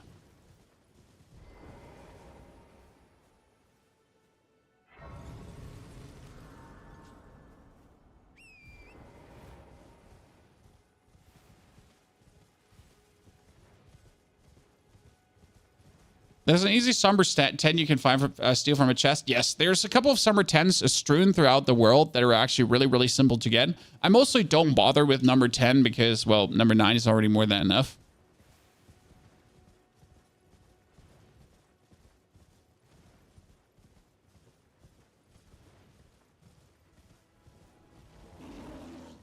I mean, in my first playthrough, I took the so my first playthrough, no summons, no jump attacks, guys, and I took the Ushigatana from 1 to 25, and I killed every single boss with the Ushigatana. Because the Ushigatana has like a very cool weapon art, and it was really fun, and that's why I used it, and yeah, reasons.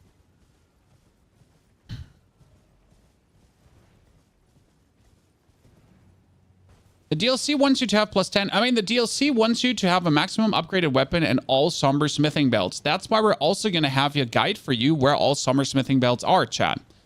So right now, what we're doing is we're bringing a character up again. So I can actually write down all the locations that I need to write down for specific guide parts. And the specific guide parts are, for example, all Somber Smithing Stone Belts, all normal Smithing Stone Belts, right? Because this is what you should have. I mean, if you enter the DLC, in my eyes, you should have all the smithing stone belts to buy every single thing you need in case you find a new weapon, correct? Because the DLC is going to introduce new weapons. The DLC is going to introduce a complete new weapon class / kind. I would assume personally that then we would want to have access to all the smithing stones in existence, right, Chad? And that's why I'm saying, like, making a guide for all the smithing stone belts perfectly. So that's our goal in the next coming days, that we're essentially going to be trying a bunch of different starts. We're going to also try a bunch of different rune farms. I'm not sure if you're rune farming. Any one of you ever rune farmed, Chad? I've never done it for any playthrough. My rune farm consists of just killing big bosses. But there are some people that essentially actively want to rune farm, like 1 million runes per hour. They just want to get as high player level as possible to have it just very easy when they're playing through things because they don't want to be bothered, essentially.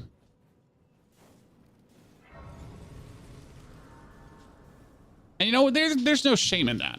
Quickly go into the toilet. Be right back.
Hello.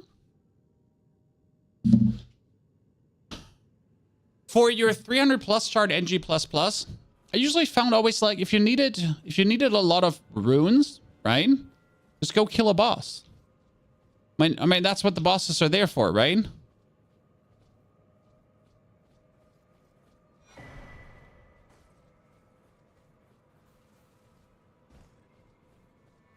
So that's like the way I thought about it.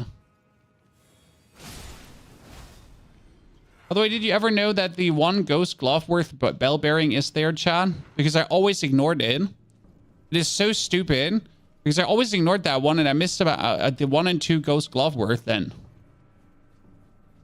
Number of bosses are finite, yeah, but like you don't need infinite levels, right? I mean, if you're in the end game, you just kill Mook for 400k, then you kill the stupid flying bird thingy for 400k.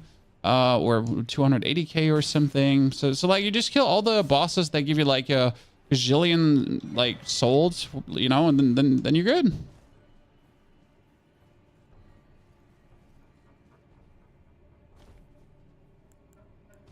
I have nothing in here. It's empty, chat. Empty.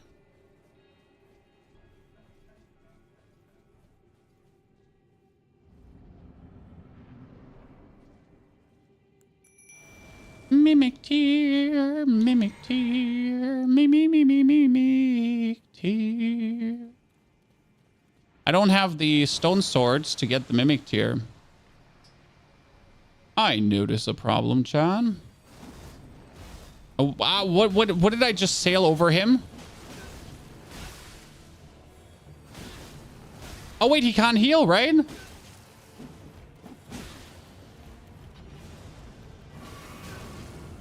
Why can he not heal? Well, because the weapon prevents that. Chan.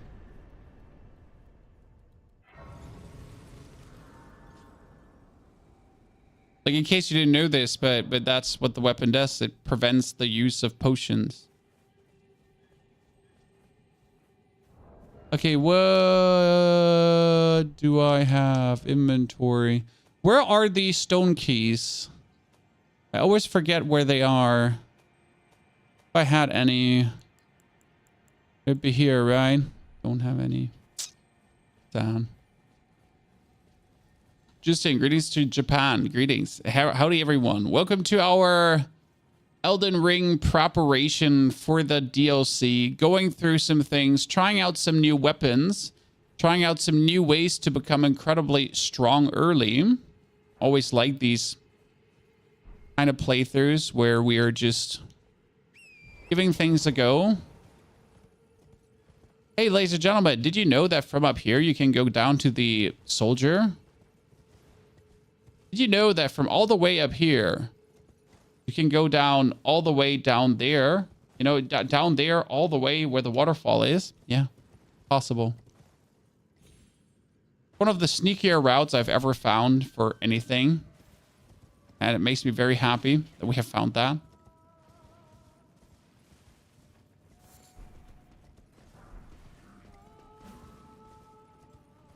When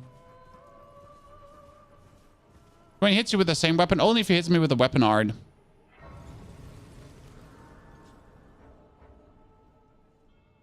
Only if he hits me with the weapon ard.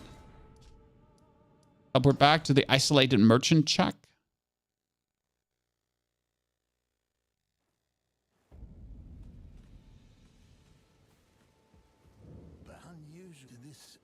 Legend tells of a warrior who went in naked to cheese the mimic tier. I've heard so many people like, hey, if you want to have an easy fight versus the mimic tier, just, you know, just undress and then, and I'm like, and usually I'm like, yeah, sure, why not? But on the other hand, it's just the mimic tier. You know, like, I mean, if you need to undress to beat the mimic tier, then we have different problems here.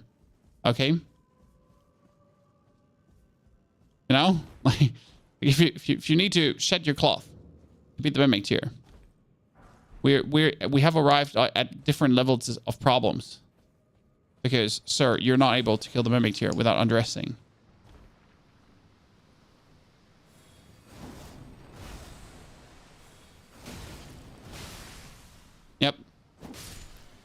Love to see it.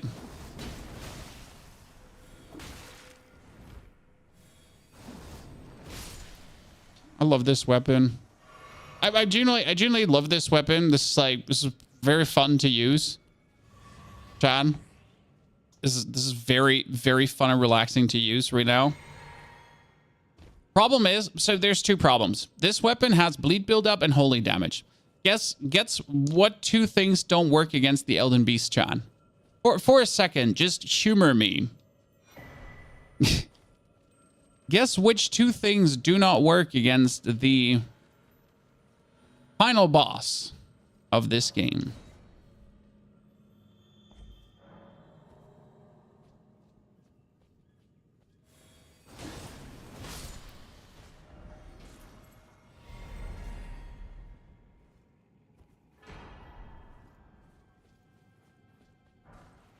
So we don't have the mimic tier upgraded a single time yet, correct, Chad? We don't want not a single time.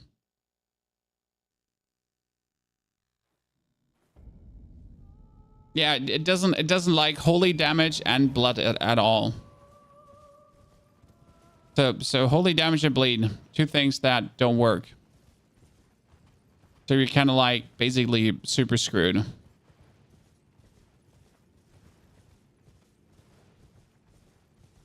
It's a bit of a robbery. Robbery.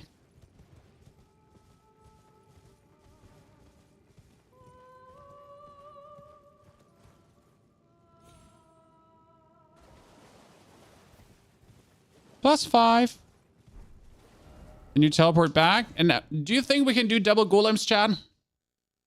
I want to hear your predictions. Can we or can we not do double golems right now? Why are we not just doing lane though? Because I tend to go down to Nokron first, usually. I mean, we might actually not, like, we wanted to get to the DLC point. Well, but in order to go to the DLC point, you would still want to have your Mimic tier maximum upgraded for the people that actually want to have the Mimic tier maximum upgraded, so it makes no point. When we're 3 hours and 37 minutes in, we dilly-dallied a bit. We wasted some time left, right, and center there to showing some things, so I guess right now we could be faster to the DLC point.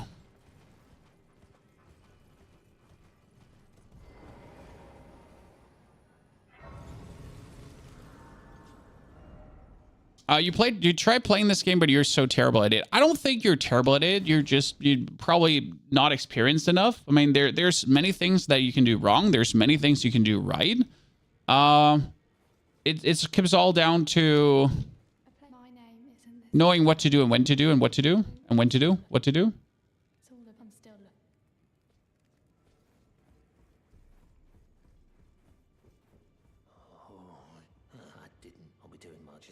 Okay, wait a second. First... No, wait. About Roderica, yeah. Okay, then her. And I need to talk to her that she should talk to Master Hugh, right? Tell her what the blacksmith said. Okay, now she's going to talk to him. I need a good controller. I did beat all the Dark Souls parts or all the games with mouse and keyboard. So you can beat everything with mouse and keyboard. That being said, yes, it is way more fun with controller because it just feels native.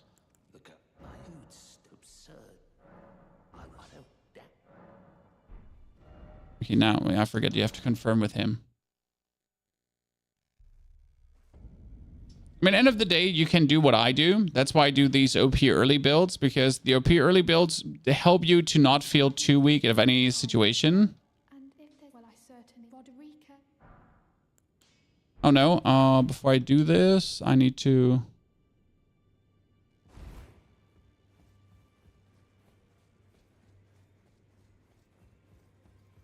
A buddy of yours beat Elden Ring, but Lies of P gave him problems. Well, that's because Lies of P needs you to actually guard. And people suck at guarding. So now I can buy 1 and 2 Chan. Funny, right? People literally suck at guarding.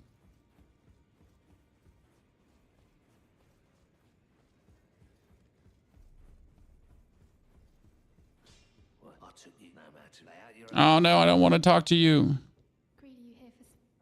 Spirit tuning. 1, 2, 3, 4. Why? I don't have enough for 5. See, like, this is also unreasonably expensive, chat. Like, in comparison to weapon smithing and everything, the getting your mimic tier up is so expensive. It costs like a gazillion runes, right? So now we are silly levels of OP, and now let me go to Leandel just to be like silly levels of OP, right? Thank you, RT, for the brand new subscription. Welcome to the Knights of the Round Stable. Thanks everyone for actually being here for Elden Ring. Hope you're enjoying it. Oh wait, did I teleport one too short? Queen's Bat Chamber. Yeah, I teleported one too short. I'm a noob. It's more like open worlds like this. I mean, this being open world is definitely one of the greatest strengths that Elden Ring has compared to other Souls-like games where you're forced to be going for a more linear progression. That's, for example, in Lies of P. But then Lies of P also was... Like, the summons in Lies of P were OP. I mean, you actually do think that summons in this game are OP? That's a joke, chat. Summons in this game are not OP.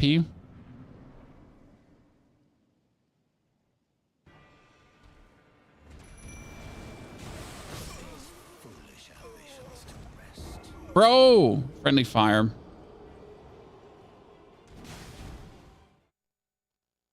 I pooped my soul out, and he pooped on my soul. Really enjoy your content. Thank you very much. Don't worry, there's way more D4 to come, as D4 has then interesting content, because that's, as always, what it is, right? I mean, right now I like to play Elden Ring because Elden Ring is just about to get interesting content, and I need to bring up my own character because all my characters are currently on PS5, and I'm probably going to play it on PC because I can't be asked currently to tinker around with my capture card and all that kind of stuff. So I'm mostly going to play on PC, most likely over PS5. I mean, unless Erdtree is going to have like some weird ass issues, you never know, right?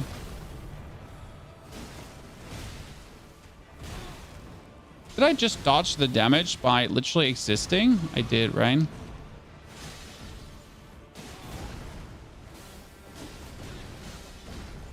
Hey, stop running away from me. Do you see that ginormous bleed buildup there?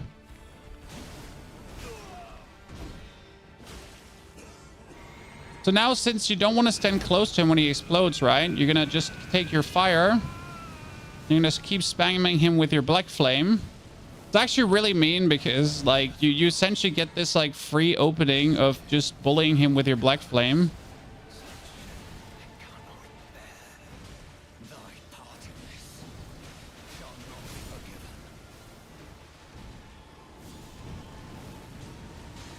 Oh, no!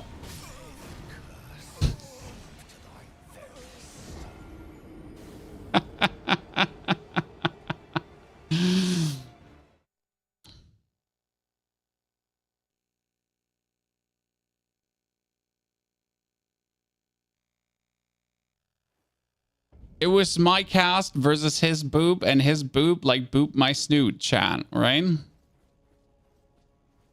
Unlucky. He bibbidi booped my snibbity snoot. Can you still shackle him? I never tried the shackle. I know it works against Margit, but I'm not sure. Did the shackle ever work versus him? I mean, serious question. I simply don't know. Never tried to even... Aha! Arms too short, you little T-Rex. Oh god, Jesus, I shouldn't have made fun of him. He hates me. See, it's fun because I vividly remember when I did my playthrough. Oh god, I'm trying to one-hand him.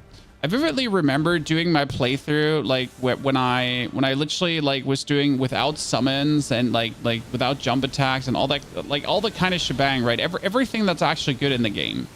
And I vividly remember doing that, and I'm very happy that I'll never do that again.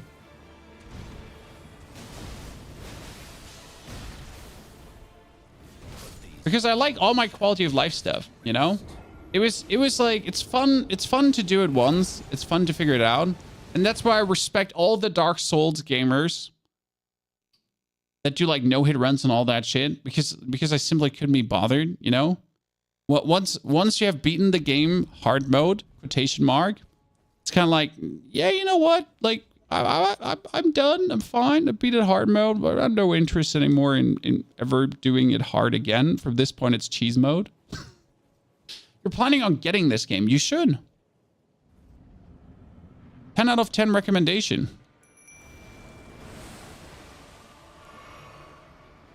Game is plain brilliant and deserves all your love. It will also frustrate you to no ends and bring you joy beyond belief.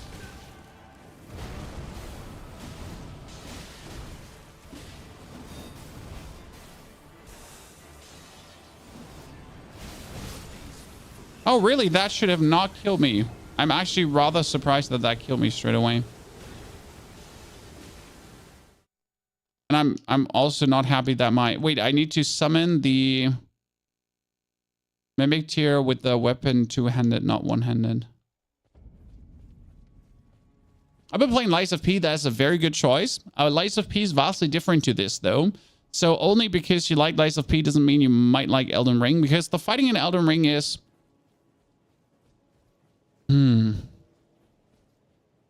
I know Elden Ring players won't like this, but the fighting in Elden Ring is like very static compared to Lies of P. Lies of P is a bit more dynamic fighting, in my opinion. Humble opinion. Often like the Souls-like thingy, right? Where you wait for your hitting window and then you do your hit when your hitting window is there. And until you're waiting for your hitting window, you're essentially not like engaging the opponent, right?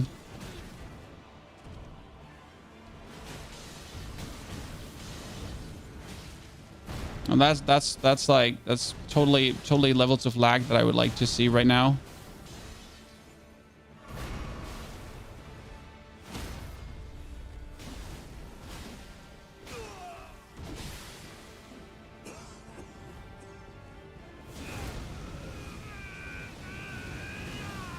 Oh, that should have not hit me. Oh, that's bad. Because I'm totally not walking into these swords.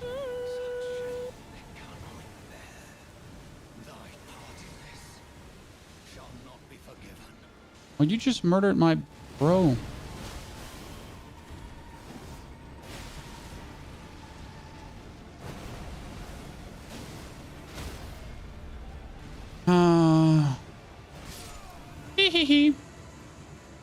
I have to say the weapon is weaker than other +9 somber weapons. That gotta be said, Chan. This weapon is vastly... it's fun to use, but it is vastly weaker than other somber 9 weapons. It's intriguing to play around with it right now, but there is way better things to be played. And I wanted to see how good the scythe is, but compared to my bleed build, or my blood katana build, the Ushikatana super slapper, the Nagakiba slice and dice, vastly better in every like metric of betterment, you know?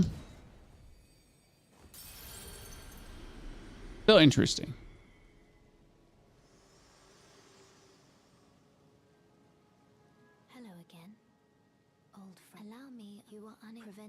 Hello again. After being very mean to you, I would actually like to be your friend again. Because that's like how it goes. Like first you're like, fuck you. And then you're like, okay, so I'm back. Like, shall I buff you once again? And you're like, nah, thank you, lady. I actually have enough of you. I have no interest in interacting with you ever again. Thank you for nothing. I hate you. Right? Pulsator, thank you for the 3 years of support. Pulsator, great to see you there, brother man. Hope you're doing well. Thank you for the 3rd year of subscription, of being back again. Did you know, ladies and gentlemen, that when you're turning left before going to the lift, you will meet an old friend that you hate because he's a stinker. That old friend, though, has something in his backpack that you kind of like to have. So right now we're just turning left and we're meeting him.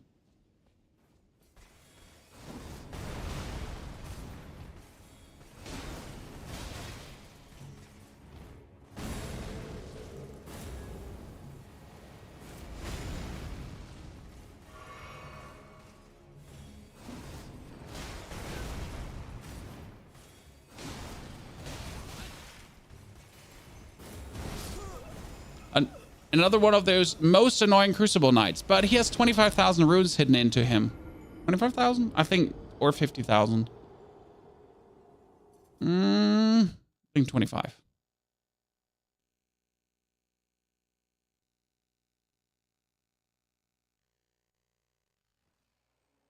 This one is less annoying than the one with the shield. Yes, I mean, the spear one is generally like way easier.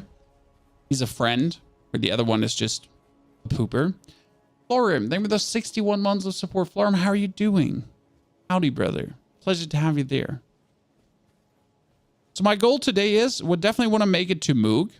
We don't want to kill him today. We just want to make it there because I need to keep the kill for a YouTube video.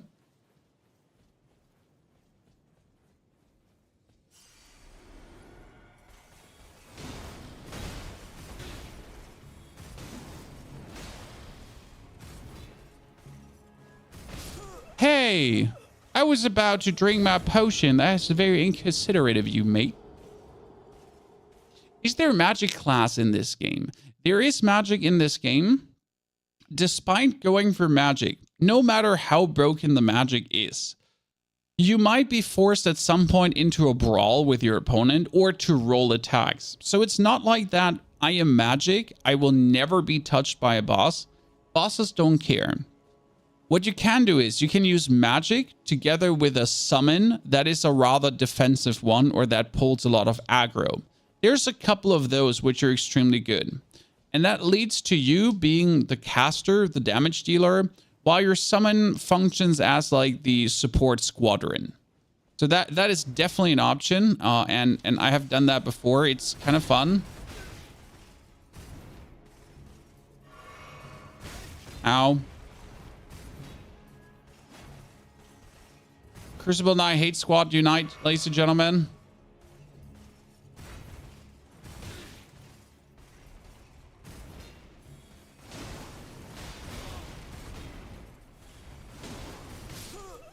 I was not aware that this would kill me. I thought I could tank one more hit. And right now I'm just trying to kill him with my cool weapon iron. You can defeat the game as a pacifist. Yes. You can also make a lot of the bosses fall off ledges. Bought a house, but need to work on it a lot. That usually goes when you get the house, right? But I'm happy you're getting a garden for the children, Florim, so that's good to hear.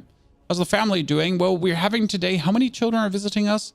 So we're getting one of Ella's friends is coming, then another one of Ella's friends is coming, and maybe one more person out of the neighborhood is also sending their child. So we're going to have like three children visitors and 2 of our own, which means that we're also going to build up the bouncy castle. Now I own a bouncy castle because, like, if you already have a bunch of children having birthday, why would you not buy a bouncy castle, Chad? Oh, one thing we haven't tried out, ladies and gentlemen, is the Black Flame incantation. Does anyone know how good the Black Flame actually is? Because I have not tried that one out yet.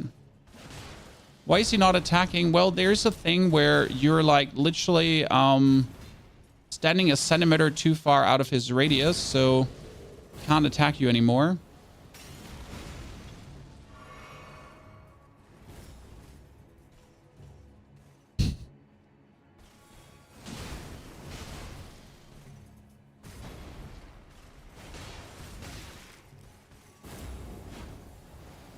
Oh, no. It's the part where he's confused where you are. Like, you're in the next room. You just fought versus him, and he's like, bro, where is he?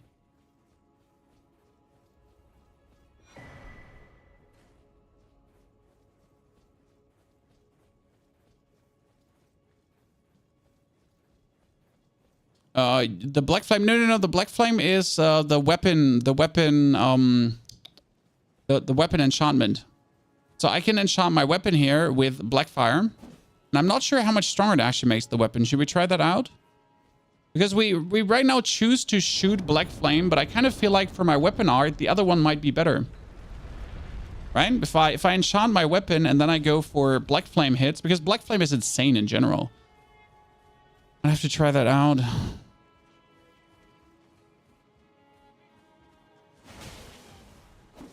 Yeah, I think we're gonna buy this for the next boss fight. Should work.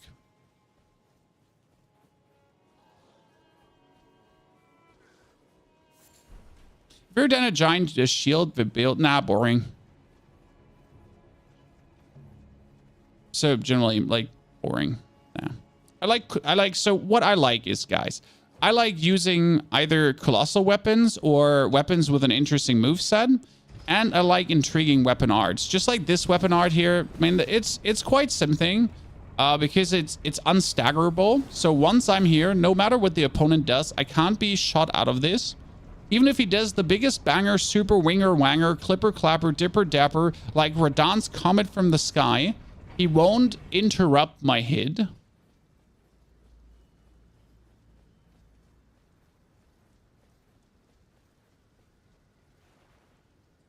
It lasts only 7 seconds. The blade enchantment only lasts 7 seconds. Yeah, I haven't tried it out yet. I mean, we can buy it for like 16k quickly. I haven't given it a try.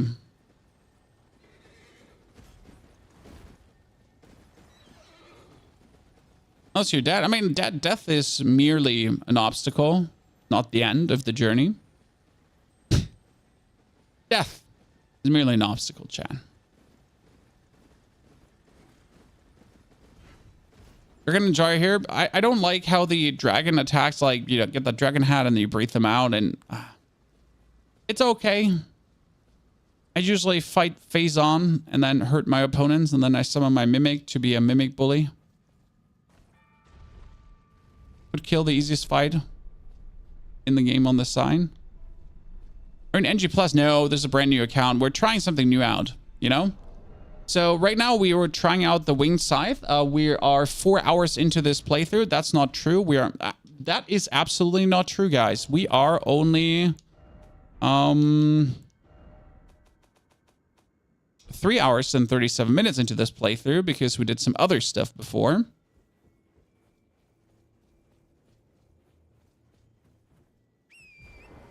And it has been nothing but fun. The goal was to essentially try out a new build, a new route to Somber Smithing Stone 6.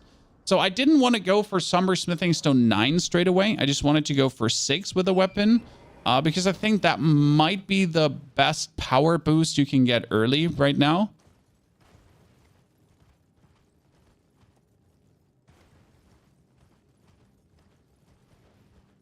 Since you can get +6 super easy, you can get this weapon. Wouldn't recommend this weapon for beginners, because getting the 24 faith is like quite stupid. It definitely annoyed me. Scythe are beautiful weapons. The good thing that on Scythes is that most of their attacks are swiping motions, and the swiping is very useful, which I miss on many other weapons. And they attack relatively fast, so that's also a ++. Swiping motions and fast attacking.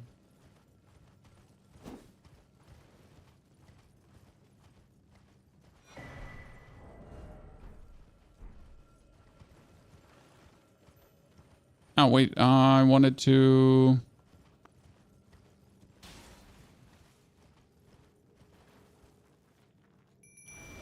I wanted to get the Black Flame before we fight this, but I guess here we are.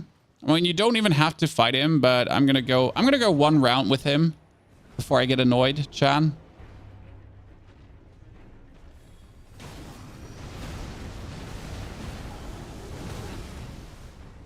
Yeah, we're gonna fight him one round before I get annoyed.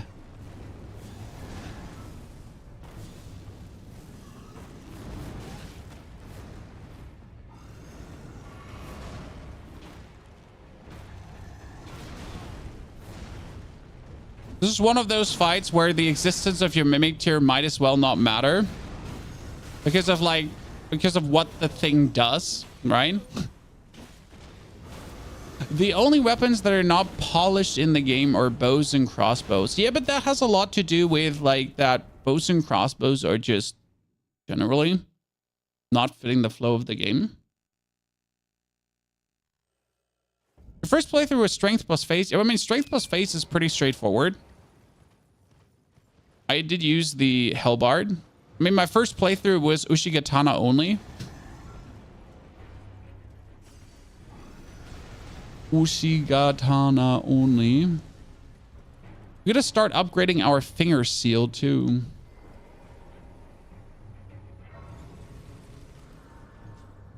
Okay, let me teleport back to the Turtle Pope. Because we need to go to the Turtle Pope quickly. Turtle Pope, Turtle Pope, Turtle Pope. Thank you very much. Church of Vows. They'll improve with the DLC. I don't think that no matter what they do to ranged weapons with the DLC, that it will suddenly make them good. There's no chance, right? First time in your streams? Mahalo Vahissa. Good to see you there. Universe, you're also playing right now? Well, it's good to hear and get a seat, brother.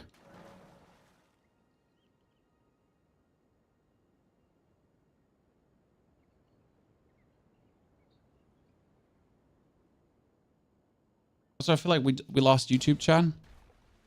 We get Turtle Pope.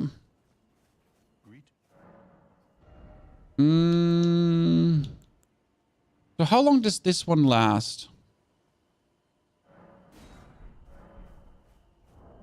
You see, that's the spell I wanted to try out too. There's actually a viable bow build when you get from Radon. The problem is with bows that they just feel clunky. It's not that they're not viable. It's just the general clunkiness of bows that just make you not want to dabble with them. Wait, do I not have the amount of faith? Wait. Do I need even more faith for this?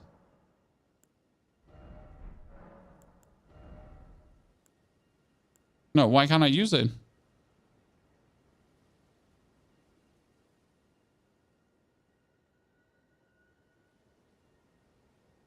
Is it because I don't have the amount of strength to wield this one one-handed?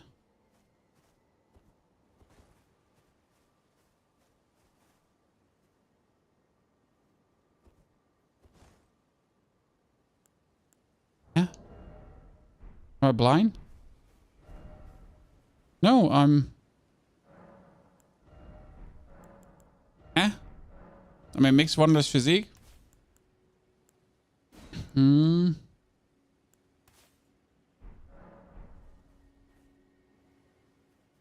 can't buff the winged scythe. Huh. Oh, yeah. Oh, yeah. Things make sense. Yeah. We're fine. Yeah, you can't buff special weapons. See, this is how long I haven't used any incantation.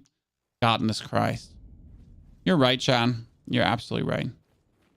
When my last incantation run was with the Ushigatana. That brings me to the question: an Ushigatana with a Black Flame incantation could be fun.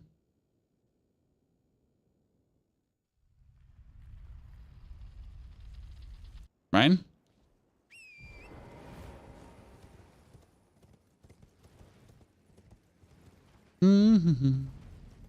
So now the only thing we have to do is here, we have to ride all the way up to a region that we can't show you on the map.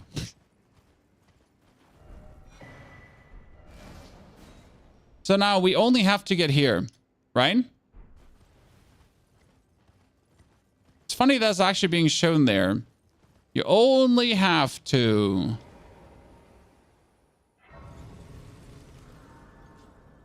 get past everything. Kinan Ushigatana makes the game so easy. It's funny that the Ushigatana, the starting weapon of the samurai, which has such a great weapon art, the sheet unsheet, just makes the game so much fun, right?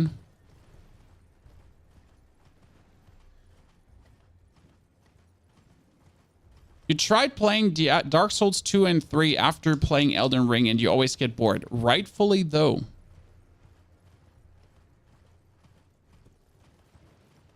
Dark Souls 2 and 3 are fantastic games. But due to their linearity and them being made to be frustrating, you often meet situations where it's just like, meh. Especially because you're being forced through certain areas of the game. I mean, I'm also forced through going into the frost area and so on, right? But think about the Dark Souls games and alone the swampy areas. Hey, here's Khalid, right? But Khalid is mostly even in ground. But think about the swampy areas. Think about Climbing Town. Think about like I mean, there's so many annoying areas in 3 and Dark Souls 2. We're kind of like, why am I being forced to play through this? This is horrible, right? Where Elden Ring allows you to go a little bit more free and choose what you want to do, which is good. How do you like the lore? Which lore?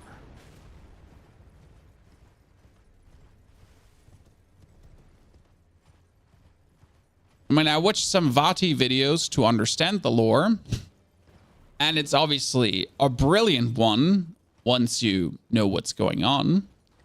That being said, I do prefer if these Souls games are a little bit more hands-on and give you some more lore in certain ways.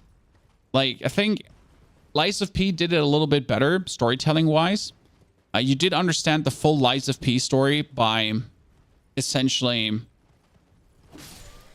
paying attention, finding a few scraps of information around the map. But I mean, let's be fair, to really understand Elden Ring lore, the amount of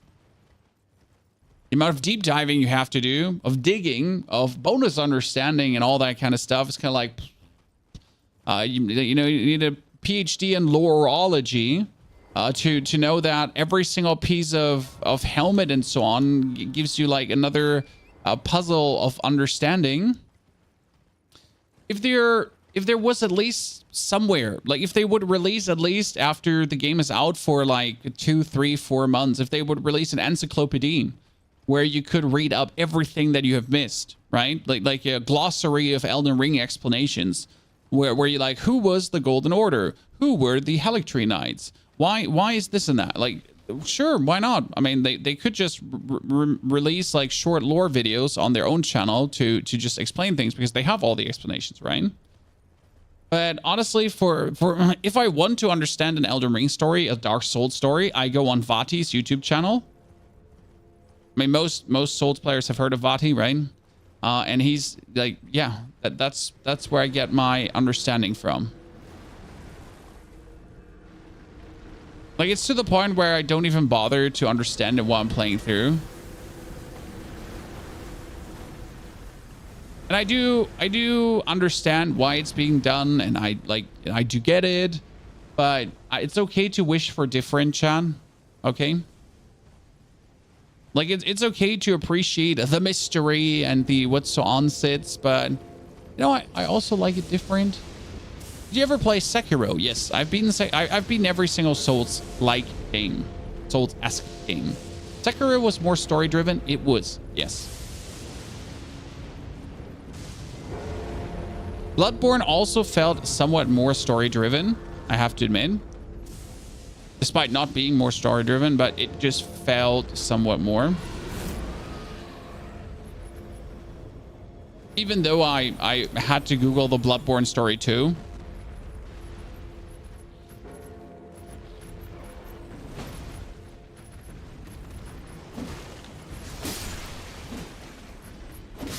Yes, I think Bloodborne has probably, from all the Souls games, the best lore. So messed up, especially with the DLC and the offering of cost and everything. Truly messed up levels of messed up, you know? This here is now my most annoying opponent ever. Ladies and gentlemen, who of you has beaten this guy without summons? And you get all my respect for it, because he is probably single-handedly one of the, if not the most annoying bosses in the whole game. And it's not even close. There's no discussion there.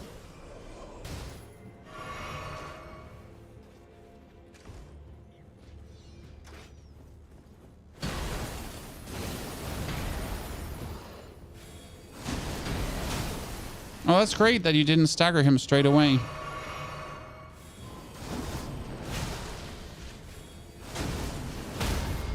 And yes, this knight is also annoying, but finally I have a solution for him.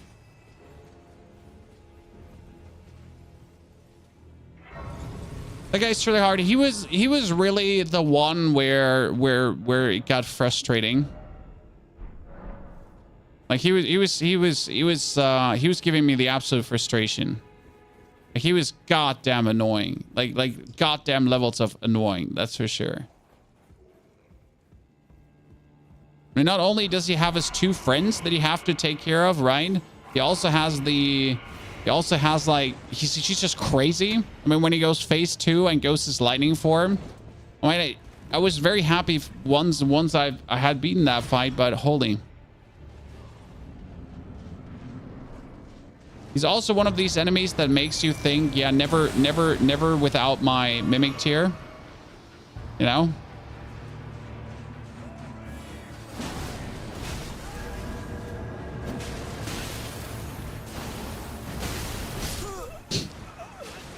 Oh no, you're back there fighting the dude inside the portal. Oh, he uses my weapon art. I never seen him actually use it. Dude, he's getting beaten.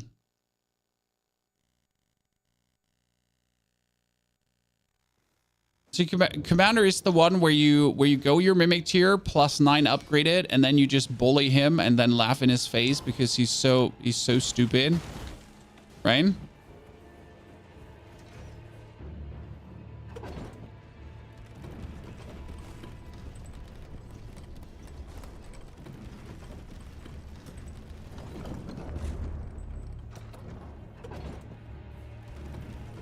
He didn't seem that annoying though. Like, I mean, at first he seems like, sure, he's just gonna be like having the 2 ads and everything is fine. And you're like, how hard could this possibly be? Right? Like at first you're like, this is gonna be okay.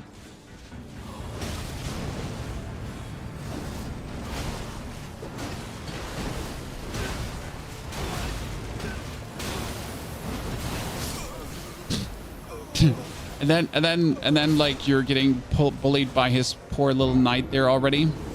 Also, my mimic tier is way too weak right now. I used the bewitching bronze. See, I googled because I was getting so annoyed by this. I googled how you could use crystal darts to kind of like bamboozle one of the summons and all the kind of things, and like how do you actually make it easier? Do you use slumbering pots or whatsoever? And then you just try it until you get it done, right?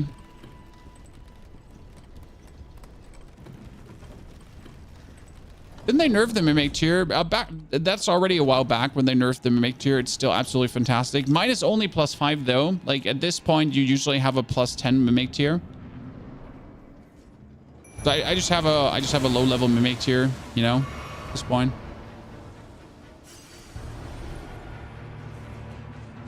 Oh, wrong spell.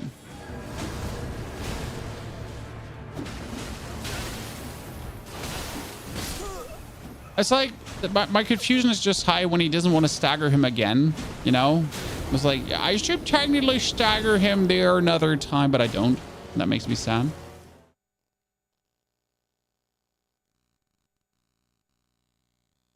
You start a new char for DLC, or will you prepare this to be ready for the DLC? I don't have the luxury to start a new char.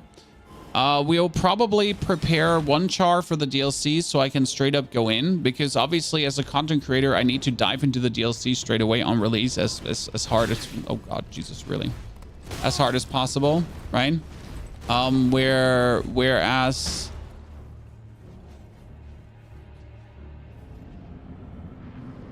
I anyways need to make a new char to do a lot of things that for guides. So this is right now my guide char that I'm using to create a lot of guides, where I'm going to be having to discover the whole game with again.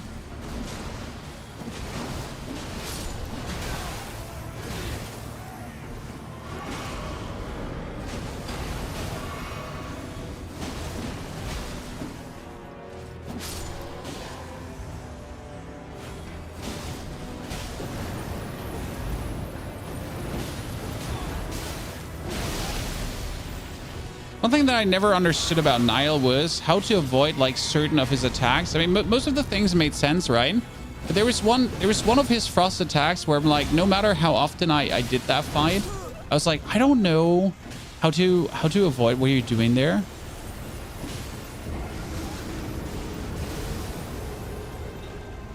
What is your favorite boss? I do have to say Mook is my favorite boss. The whole area, the whole design, the whole lore, the whole personality of him, like the whole shebang he essentially puts down. It's just, he's just so cool. And he's like, he stole the one emperor, imprisoned in his egg, came out of the thing. He has the giant trident. He's like having his regalia on. When he just has the looks, the vibes, and the everythings to it that makes him an absolute menace, I have to say. And that's like, yeah, really like him a lot from the overall design. Radahn is cool. I love the lore of Radahn and what he does, and the fight is also good, but Mook just hits a different spot. Dude's cool. I mean, he just wanted to yoink the one emperor and just form his own dynasty, right? When Radahn was just Radahning around, he was just like being the absolute hunk of a dude he is, right?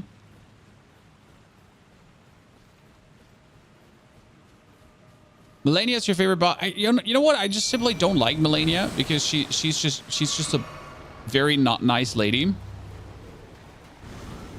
I mean, she lost against Radahn, and because she was petty, she essentially decided to just poison everything. Like, it's like, oh yeah, I know I lost this fight, so give me a second. I'll just poison the world because I can't take that I lost. You know, I won't accept this defeat.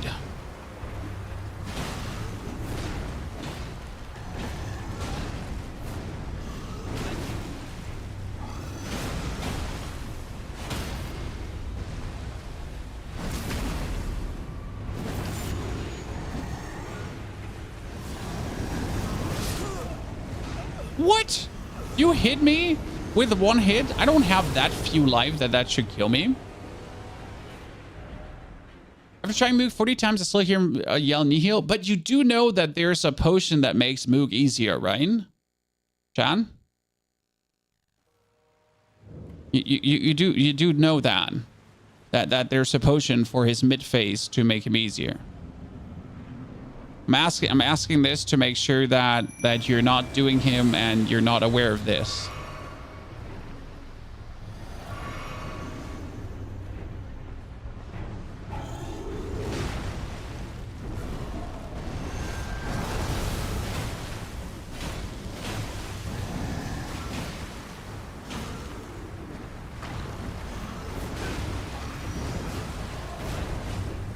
Did I just miss like 3 attacks? That all could have been put.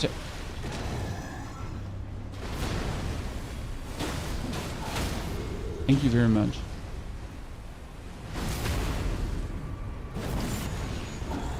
Some of this is just saddening when it doesn't hit, right? Where you're like, this is most certainly a hit, and I demanded 2 hit. Really? Little shit.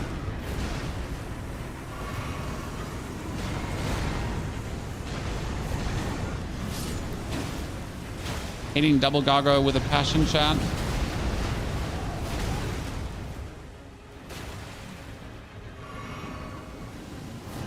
Oh. Just poop your poison on someone else, just not me, okay?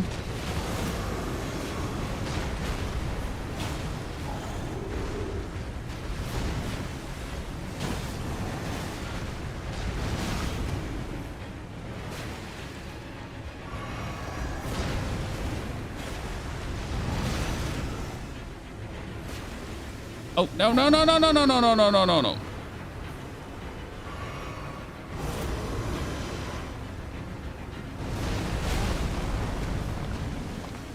Oh, no. You're in a very annoying loop right now. Oh no, wrong incantation. They need to work on this when you have like the wrong thing equipped, right? And you get like stuck in this animation of waiting for...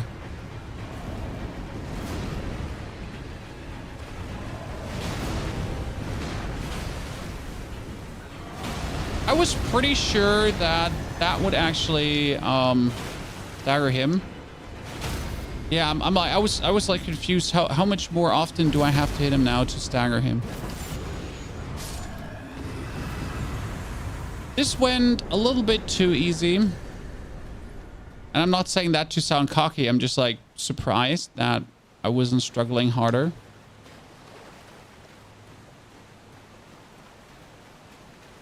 What's your most hated mob? Probably these two. Do you have a Lies of P playthrough? We have so many Lies of P videos. We even have a Lies of P Platinum Trophy video. Everything. Like the whole channel is full of Lies of P stuff. Like Lies of P for life. Every game. Honestly, like Lies of P beats Elden Ring for me, Chan. I know that's crazy to say, but... game is just so good. Why are we doing this right now? To get the Mimic tier upgraded. It's usually my gusto. Like I want to get a few more levels into the Mimic tier. That's why I go here. But it's not only to get a few more levels in the Mimic tier. This is what I want to say rune farming, right? I don't understand why people go for some weird rune farms where they cheese some mobs or whatsoever. There's the ends, for example, here that give you what, like these ends give you a couple thousand runes.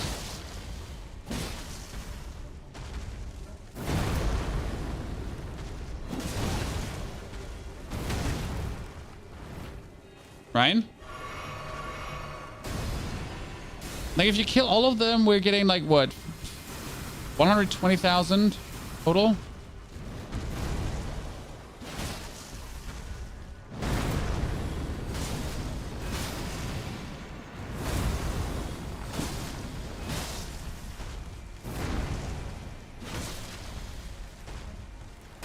Could have staggered it, but even if you staggered it there, like she still does the thing.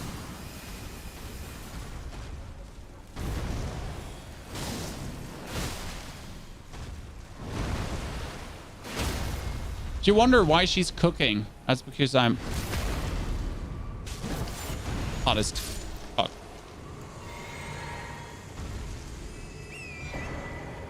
Staff of the Avatar, one of my favorite weapons. The Blackfin Bird boss on the mountaintop of the giant, anyone? Ah, beautiful. Beautiful. Very annoying. But if you have a holy weapon, they're actually easier because they're like black flame-ish. See, like if you go up here to all these ends, the amount of runes you just get for this area is just silly levels of silly. I mean, the ends are relatively simple to kill, right? They're just one left swipe, one right swipe. One left swipe, one right swipe. Oh.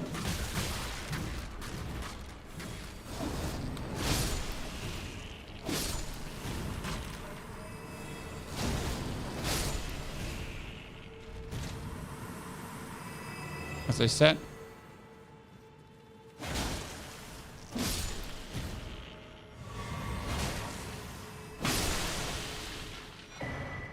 Newman's Rune, Newman's Rune.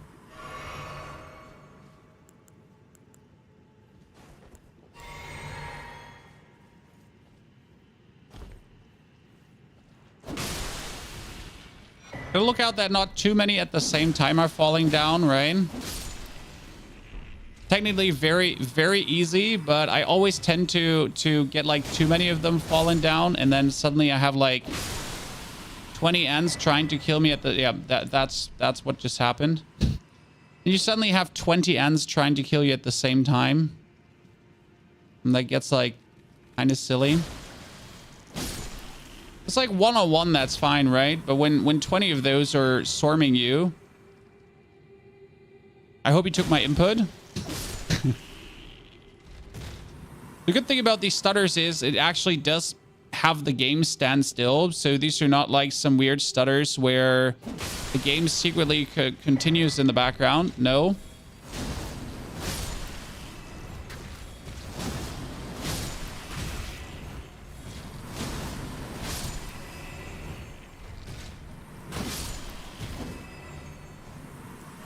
You know, it's a full-blown super stutter that has nothing else go on anymore. Sorry. This was just a prank. Didn't mean to hurt you. See, we kill all of these, and you get all these Newman runes, and these Newman runes, they're giving me, like, super buffs. So why farm anything else when you just get this going on? Seems like the reasonable legal farm, right? Maybe it's just me, man, and farming like stupid is okay. But I don't enjoy these cheese farms where you jump down somewhere and then you hit the empty air and then you get suddenly 10,000s of rune after. Like I just watched a video how you can essentially kill Moog by jumping down a crevasse and then he falls down that crevasse as well and then he dies. And I was kind of like, sure, you can do this, but kind of like, no. Avatar, thank you for your subscription. Thank you for the 38 months of support. Welcome to the Knights of the Round Table. Everyone, very good to see you there. Pleasure to have you with us. Hope you're all enjoying yourselves and you're having a good time. Did you know that... Do I have another soul?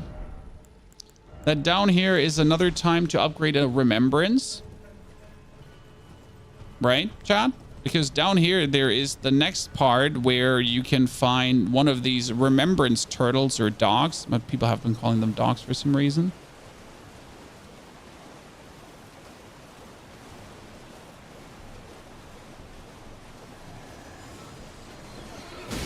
Haha. The prank.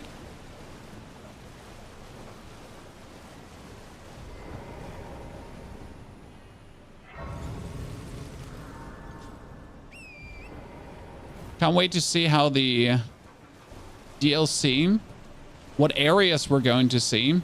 Hey, chat, do you think, I mean, this is here, Nokron the Eternal City, right? Which is now below the surface and everything. Do you think that Eternal City will actually be functional in the DLC? Well, like you get Noxtella, you get Nokron, right? Everyone below, and it's like, who... Well, do we think this is going to be functional?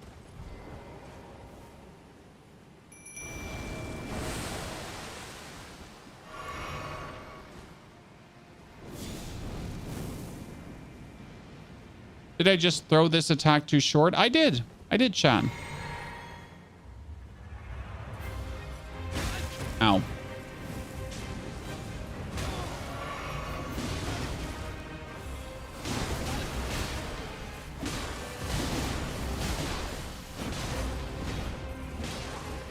Dude, literally team no chill. Oh my dude just hit him until he staggered.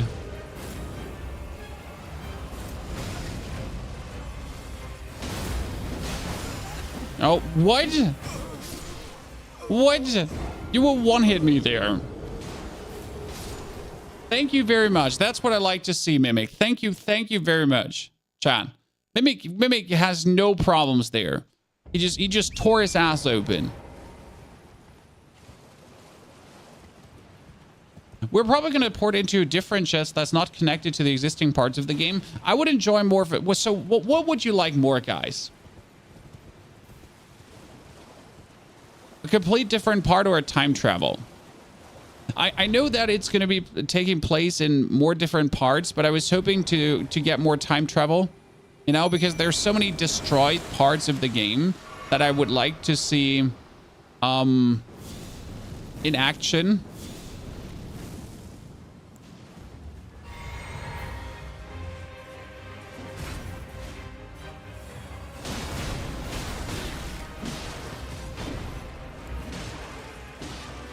Drinking this potion gives me bonus stagger.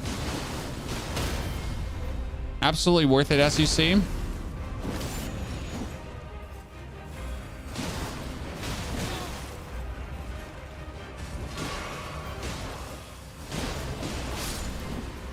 And now to my favorite armor. Ladies and gentlemen, to my favorite armor. Let's go. Oh, wait. Let me pick this up. So this is my favorite part of the game when you're...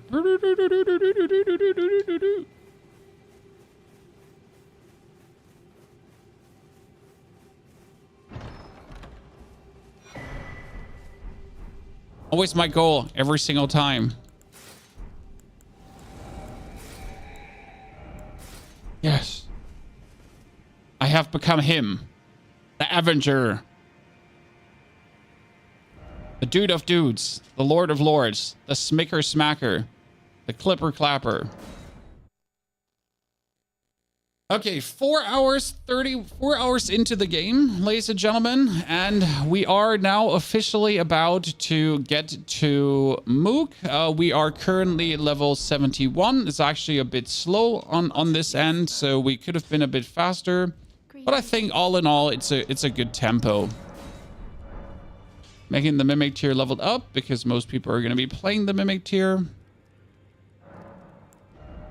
Definitely going to have to do a more optimized playthrough and also use a different weapon than this one.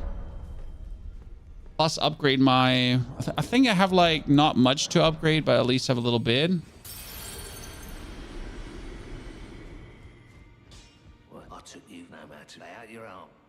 Here, strength and armament, and you can upgrade this one single time.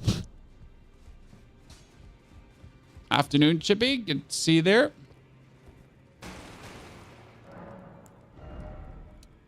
Which day is today, Chad?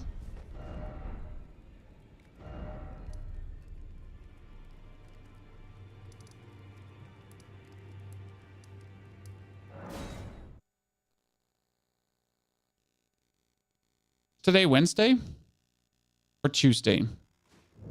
Tuesday. I think Tuesday, right?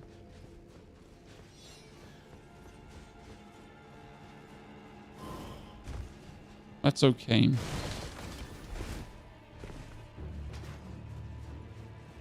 Oh no!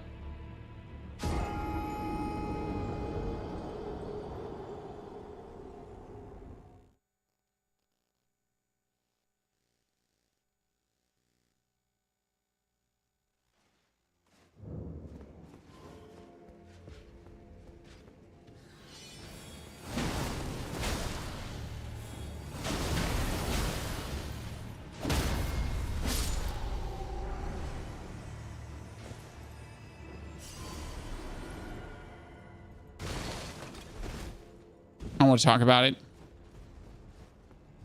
When usually I have this habit of sending elevators back down because, you know, like you just know that you don't always get things done the first try. Who's your favorite NPC in Elden Ring? The Kenneth High, and then I kill him. It's like, would anyone please help the great Kenneth High? Kenneth High here. I would like to require your assistance, Kenneth High. And then you're like, who would dare to attack Kenneth High? Like, it's me. It's me. I dare. I would attack Kenneth. I would do it.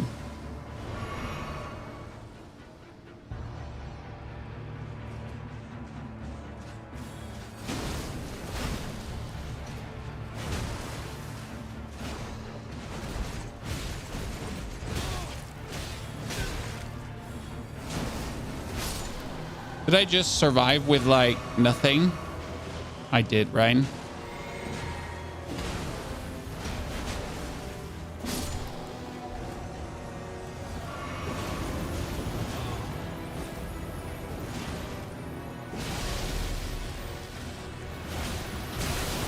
You just go, like, Niall is actually such a badass, right?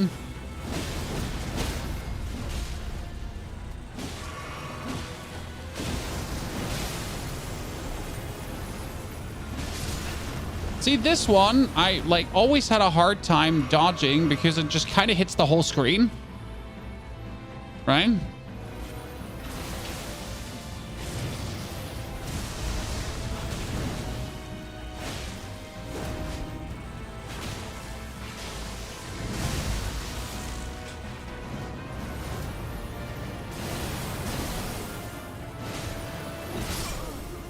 Ow.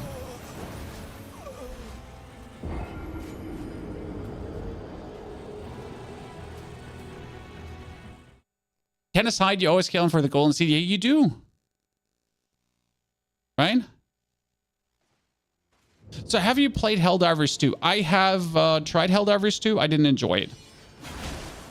I know a lot of people do enjoy Helldivers 2. Like, and they were trying to save Super Earth, right? And I appreciate it. It wasn't just for me.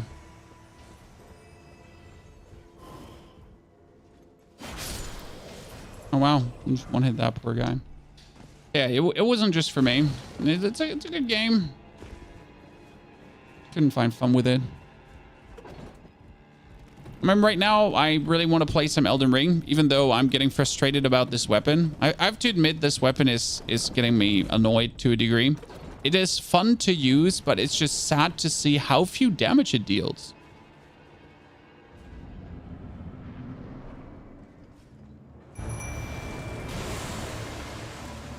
No, I shouldn't have drank that potion. That was a mistake.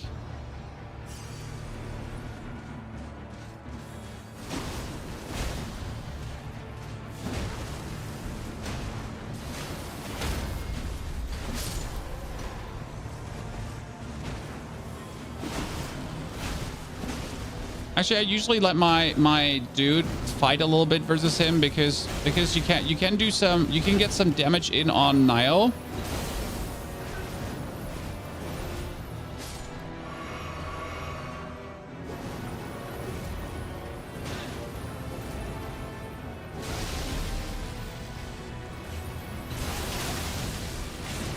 Uncool attack, Niall. Also uncool attack.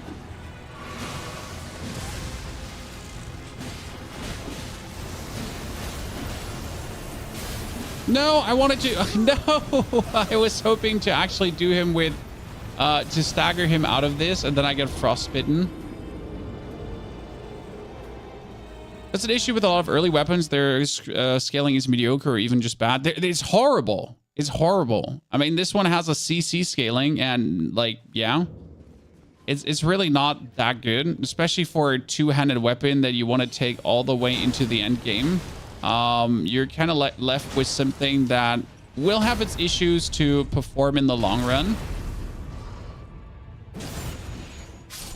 I think it's okay. But if you compare this, obviously, now to using two colossal weapons, right, to do damage. I mean, like, two colossal weapons, jumping is just nasty.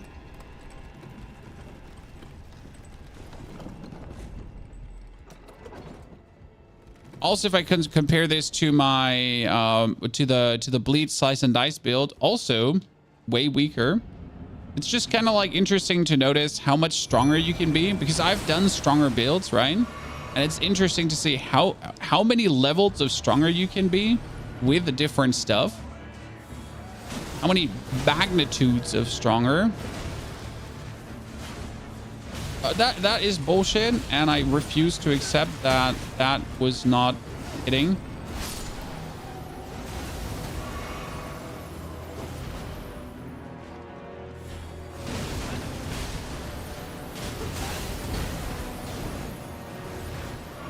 They're bullying my poor mimic right now.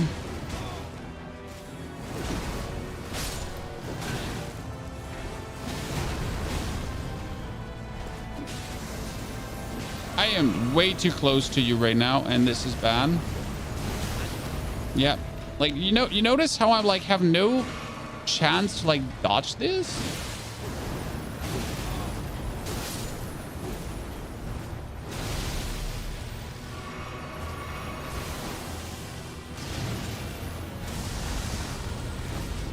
Ah, don't jump there.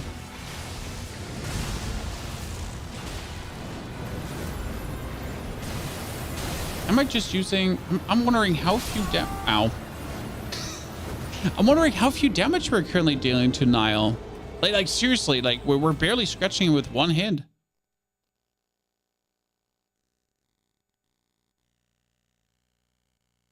That's why I always go for a 1 to 6 on a weapon and prepare a second one to push to 9 after Volcano Mansion. Well, I mean, you don't need a second set of 1 to 6 stones, because technically 1 to 4 you can always buy. Right?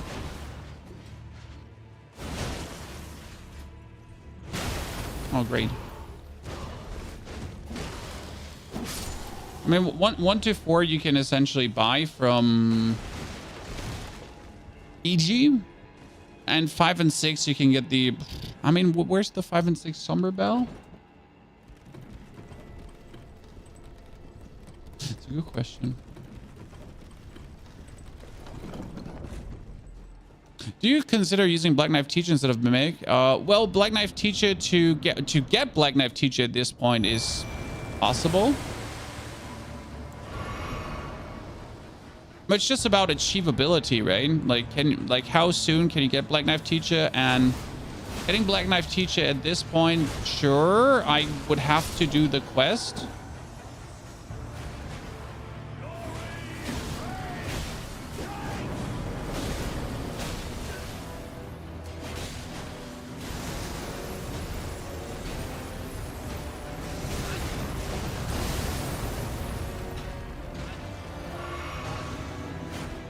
Oh, what? Bullshit.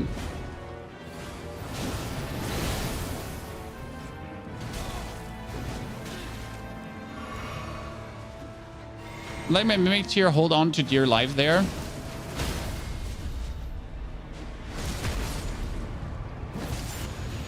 Because the amount of preliminary damage you can actually deal to Nile is quite nice. Then you get a run out of his radius because he goes apeshit, right?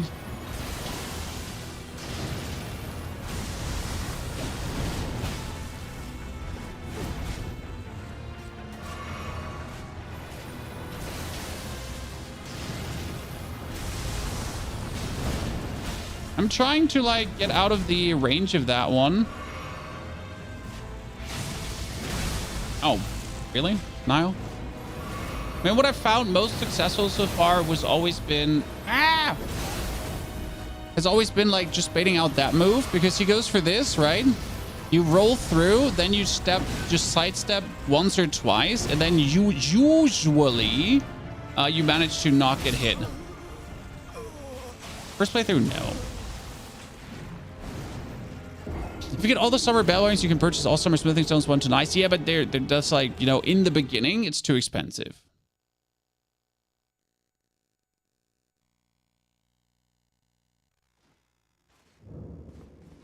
You know, I mean, way too expensive to buy everything.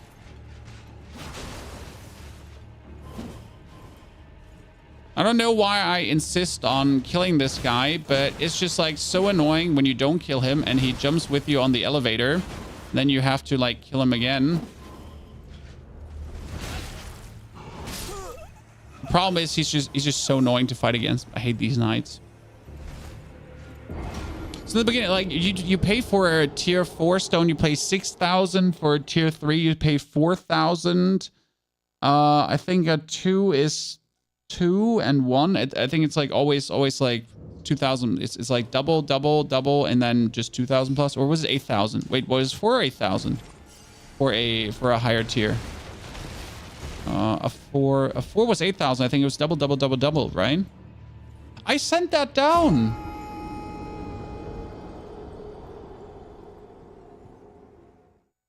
I sent that down. When did I not send that down? I feel robbed by the elevator now, officially. Dude, I always send it down every single time. Robbery.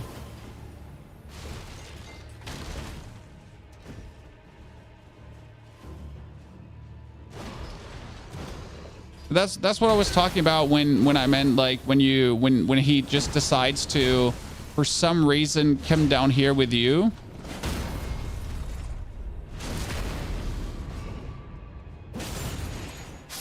You're like, why are you here?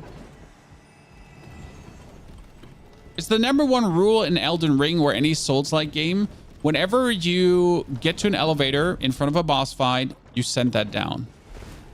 Because hell, you never know if you're going to succeed or not. You never know if you're going to die or not.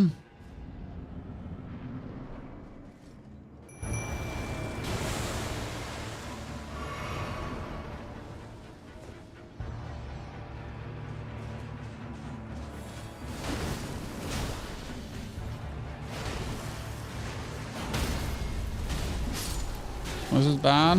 drink this potion.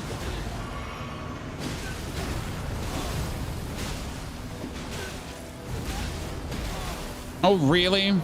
You just get me bullied by both?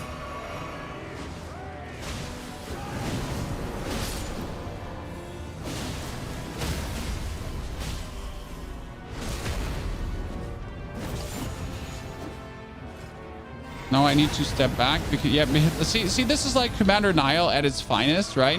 He just goes like all out. You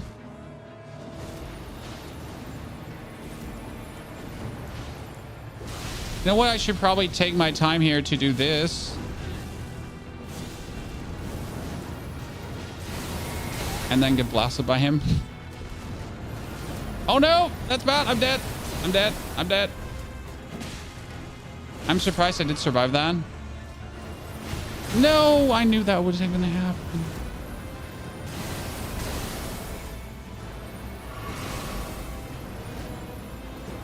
Hey, stop doing this. Can you like stomp your foot on the... No, stop doing that one. See, because when he does that one and the one with the banner, I usually always like, what? You're very stuck in a very stupid loop. Could you do your foot stomp?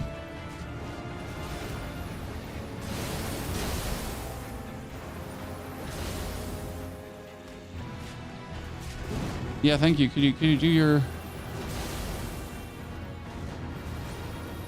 Oh, hell no. Yeah, but see, like...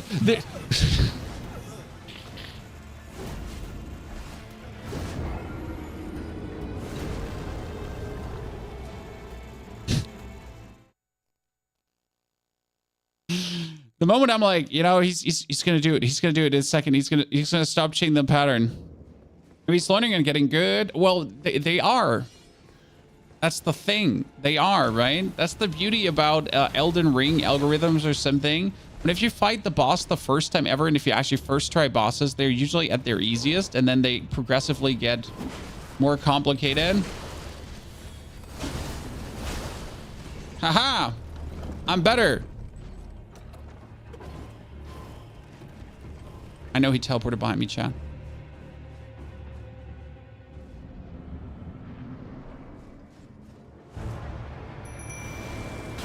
He's just waiting for his moment in time.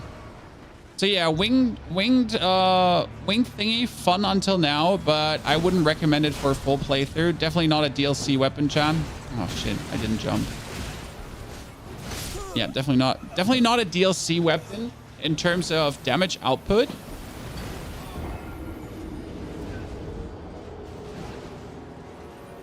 Not even sure which weapon I want to enter the DLC with right now. And we could do Rune's Greatsword because I like the weapon art of it.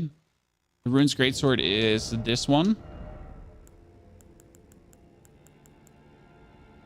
We could do... I actually never tried out Siluria's Tree. I could try out Siluria's Tree, chan. It's a good one. I like that. I'm not sure what to go yet. If I want to do bleed build or not. I mean, bleed build is usually like the most efficient, right? When it comes down to bullying things. So I do the Nagakiba bleed build.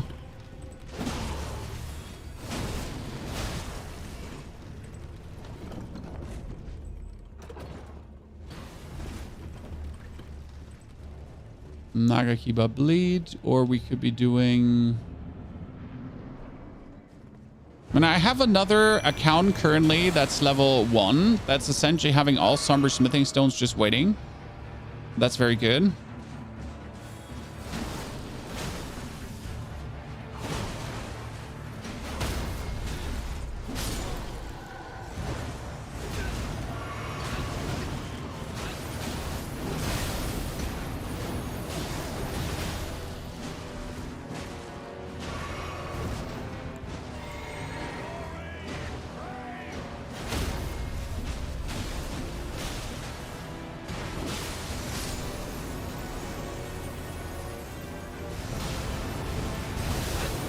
See, I cannot dodge this attack completely. Oh, you killed my mimic. Why would you do that? I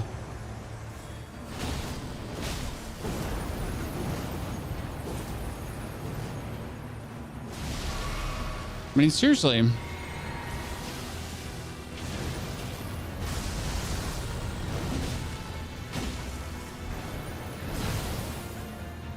Do usually you wait for him to do the leg stomp, then to fly?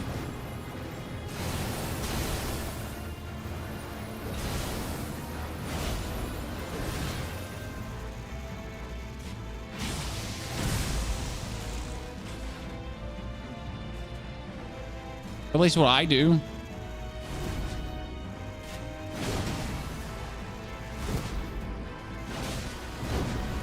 Yes, for some reason he has a hard trouble hitting, Chad.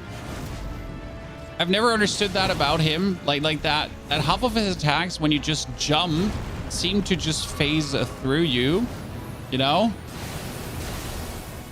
Plenty weird.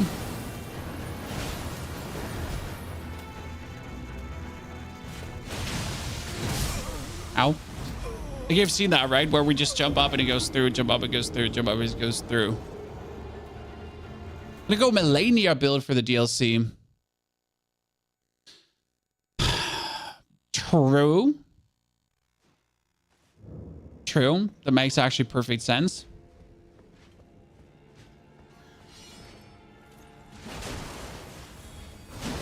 It's the Melania DLC. Might as well.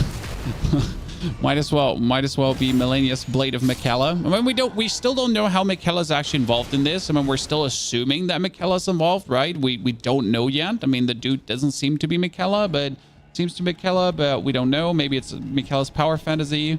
So we actually don't like really know what's going on yet. Is it true that the DLC is changing how leveling is going to work? No. I mean, not as far as I heard recently anything about leveling. I don't know what you heard.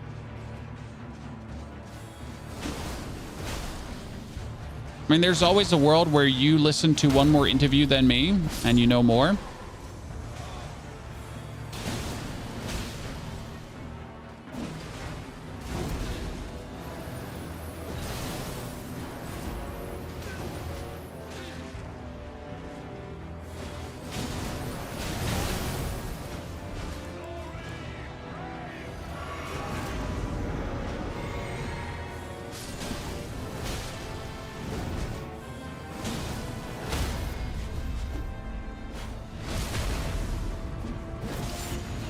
It's technically the best try. And then he just one hits me. zero wind up out of that move, chat. Just like there.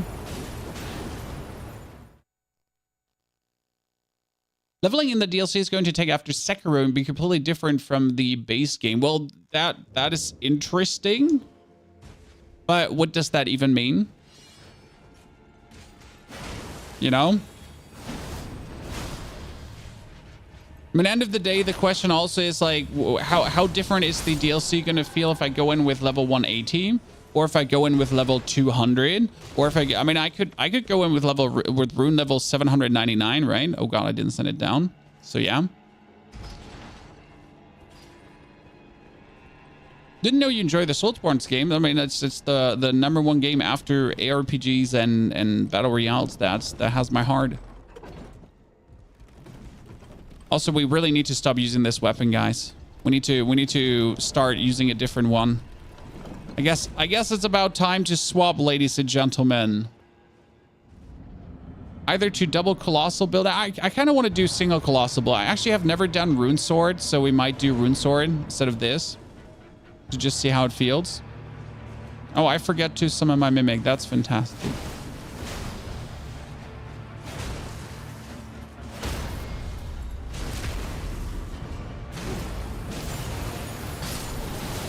Oh, that's great. No word, chat.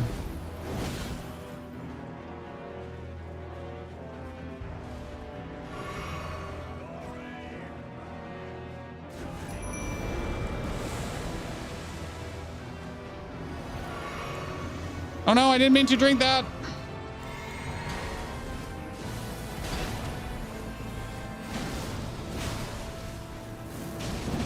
Oh no, no, the family. Sorry, I have to die.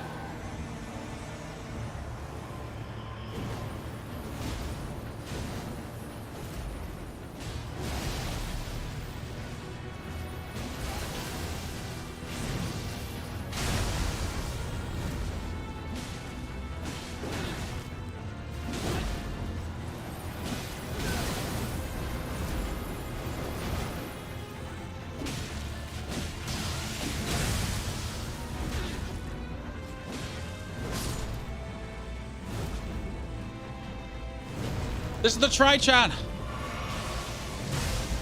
This is the try.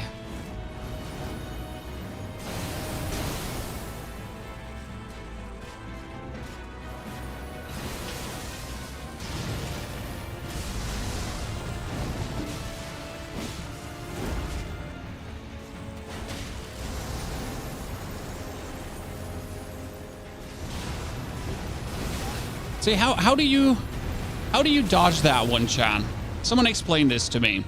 After 500 times playing him now, I've literally never figured it out.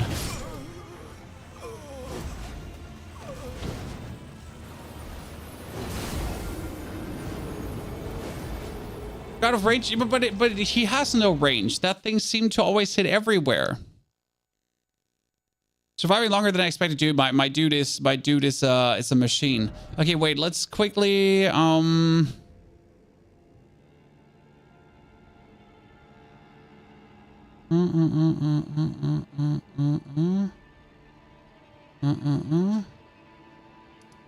quickly go here.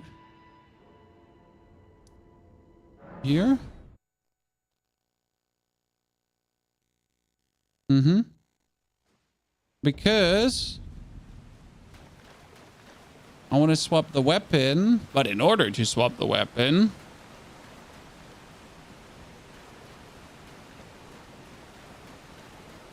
I need to yeet myself down this crevasse.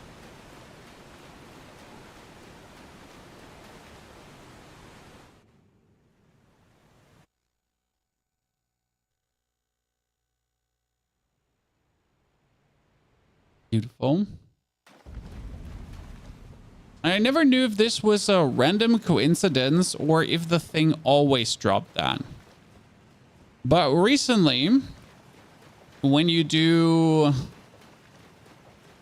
the flying murderous centipede dude, that centipede there has a Somber 7 in it.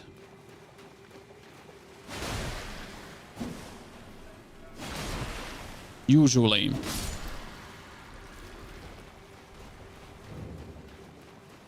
You get a job interview now, Dom. Well, GG, brother. Wish you all the best. You will succeed naturally.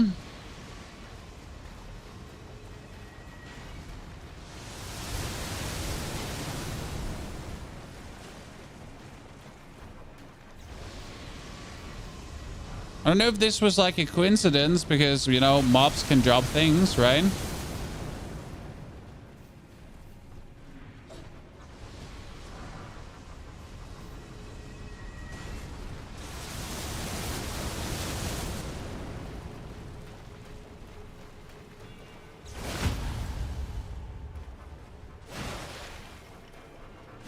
Oh my.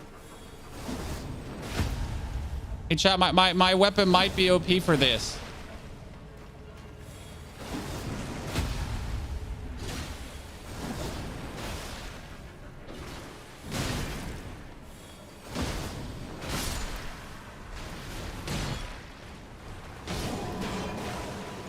Chat, my weapon might be OP for this. See, he dropped a Somber 7, I told you. Not crazy. I knew that. Ladies and gentlemen, Somber 7. Easiest ever. So by the way, if you manage to go down here somewhat early, that's where Somber 7 is waiting for you. I just never have found a way down here earlier than like you have to kill Radahn, you have to kill dual golems. And I'm not sure if you're somehow able to get down here in a different way than killing Radahn and dual golems. I mean, there's the Ainsel River, there's the other river side where you can also go down. But I don't think you can get here to this part any earlier than Radahn and dual golems. That seems like the earliest part. Realistically.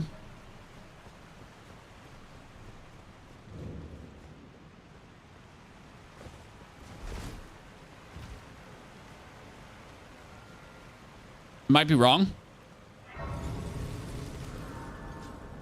The side quests in this game, they're very confusing. This dodging forward through the attack help. I have tried like that dude in every direction, Nile, like forward, backwards, left, right, upwards, downwards, like any direction you could imagine. And I never dodge it. That's why I don't bother with Nile, you know, again. Like there's a few reasons I have developed absolutely broken builds, and it's certain bosses in this game that have just to no ends frustrated me, that I just choose that I will never be frustrated again. You know, they have annoyed me so much that I choose to never be annoyed again. If I meet them, I'll just make the build so broken that you just absolutely sideways, heightways, long ways shit on them until there's no tomorrow.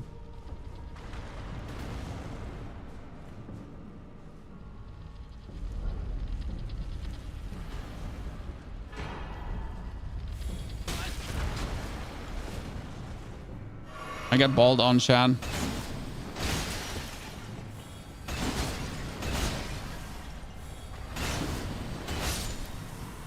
Luckily, my attack doesn't care.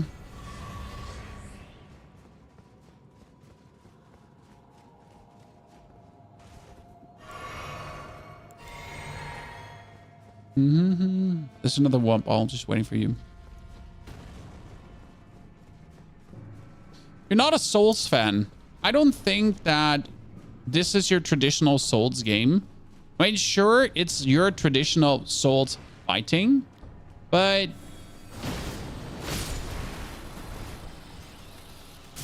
I always found this to be an interesting farm, by the way, Chad. Because you can literally sit here and you don't actually have to even kill anything, because they keep like killing each other and it's kind of like infinite, right?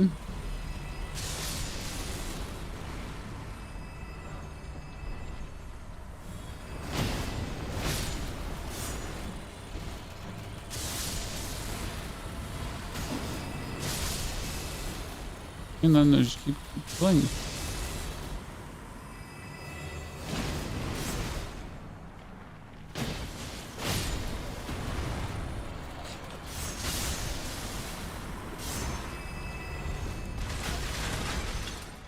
When did that ball come?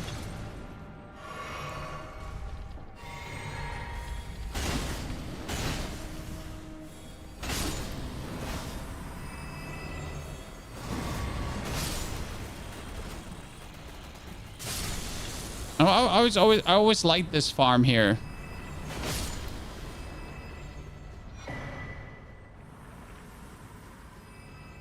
Such a beautiful one. Spend some time there, get like tons of like everything, right? So I do generally recommend to try out Elden Ring, even if like Souls-like games aren't yours. I mean, from all the Souls-like games, Dark Souls 1, 2, 3, Demon Souls, it's the least frustrating one. And the biggest advantage about this game is that you could technically farm until you're completely broken. So this is definitely, I think, the biggest advantage in comparison to the others. Like, for every encounter, the amount of preparation you can do, the amount of cheese you can bring to the table is insane, right?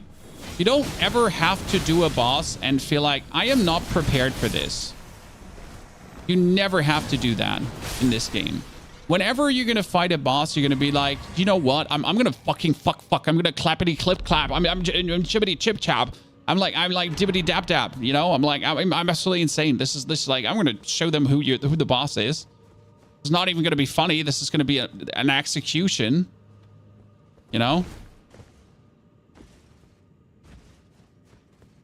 This is my second Souls game. First was Sekiro. Yeah, that's a different kind of experience. If your first Souls game is Sekiro, you're like, why am I alive? I hate this. Someone send help. Kill me right now. Shoot me in the face with a gun, and it would be more pleasant than what is happening here. We're stuck on the third boss and give up. Well, honestly, it comes a little bit down to how you're playing. So if you're going in completely blind, you might end up getting stuck at a boss and just give up. That happens. If you're willing to take guidance, there's amazing guides out there, like how to find good weapons early, how to upgrade your weapons early, and so on. So that will definitely ease with the frustration. Generally speaking, like with normal discovery and normal playing the game, you should have fun, as long as you don't get ego stuck somewhere.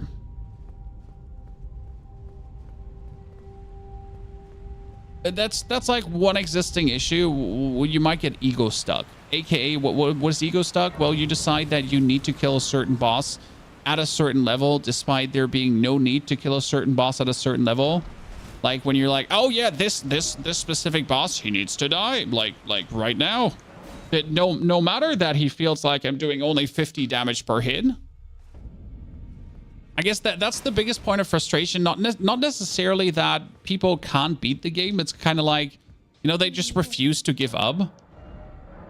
It's like, I am stuck at this boss, but like I won't stop because ego. Are you going to change your weapon? Well, I just upgraded my Mimic tier to +10. That's kind of why I did this here right now, to just have my Mimic tier +10. So that's like the strongest your Mimic tier can get. I have the smithing stones to get the weapon upgraded to at least +5, so I could be doing that. We could also change the weapons to actually take the consecutive hitting damage talisman. So right now there is a talisman that gives me more damage when I hit hits in a row. Hits in a row. And that talisman would be actually really good for this build, because for this build I at least hit 2 hits in a row. So that would always make me hit for more. So no, I'm not giving up on my wing thingy. I'm just trying to take the talisman that makes me stronger now.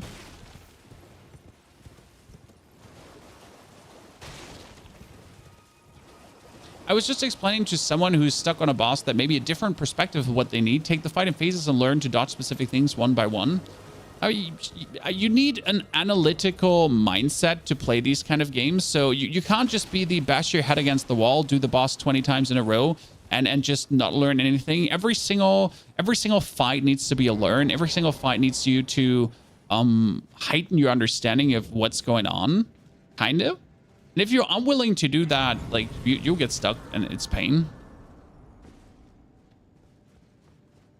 I don't know nearly enough about this game. There's so much to know and a lot to not know. I mean, you don't need to know any of these things I'm doing for beating the game. It's just for min-maxing builds and making them stronger. Like you can beat the game with, again, the Ushigatana, right? Like base weapon that you get for your samurai. But the more you know, the more smooth the playthrough goes and the more fun it gets and the less frustrating it especially is. Because right now, for example, this boss here in this, I think it's the Stillwater Cave, if I'm not mistaken. I mean, first and foremost, it takes you ages to get here if you don't know how to get here. But he drops a insignia that gives me more damage the more consecutive attacks I do in a row. And since I do at least 2 consecutive attacks in a row, right, with my ability, it does make sense to, like, I mean, I at least do this and that, and then I at least do this and that again, and then he does that too. So if I get 4 in a row, then I do like significant more damage, so it might be worth it. No quest tracker can be frustrating, do you agree? So this is the winged sword insignia, raises attack power with successive attacks. And as you can see when I do this, there's this red sheen around my weapon that's coming. Yeah, you can see it, right? Oh yeah, before we now go though to kill this thing. Wait, is this Great Waterfall? Shall we kill Giant Butterfly? Chad? Oh look, it's a Giant Butterfly. I want to see how good my weapon is essentially against Giant Butterfly.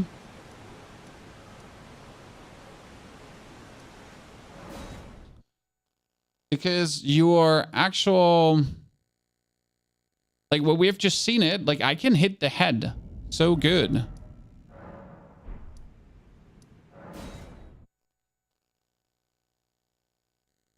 So, the Shadow of the Erdtree DLC will introduce a new level system similar to Sekiro. The power system will prevent players from easily breezing through boss battles without challenges.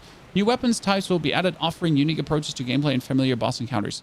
Yeah, so that means to me that you want to be still at least level 120 when you enter the DLC because you want to have a base level of endurance, a strength whatsoever to wield every weapon.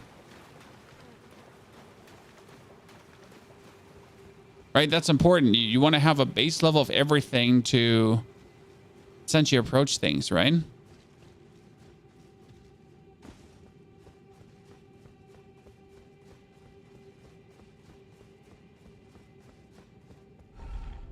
"40 hours in Lies of P and is still using the rapier. So the rapier is pretty good.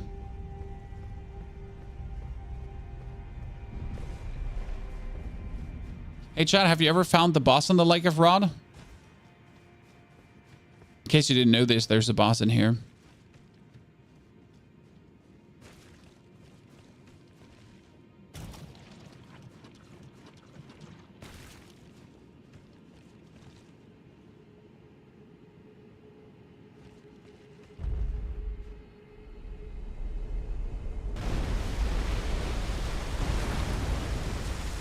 Hey chat, after all this times playing through this, I've beaten the game like 20 times roughly. I've finally figured out that there's a pressure plate here. I mean, I always knew that this pops up, but I've literally never actually seen the pressure plate.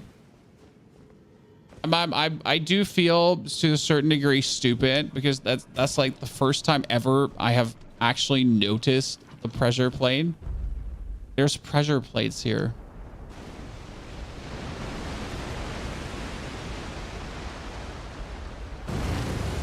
Yeah, I do feel reasonably stupid now.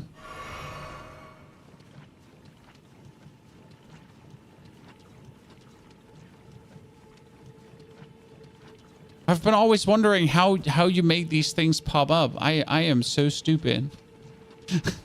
After all these tries, I've once in a playthrough I've popped them all up, but it was just by random without ever looking for pressure plates.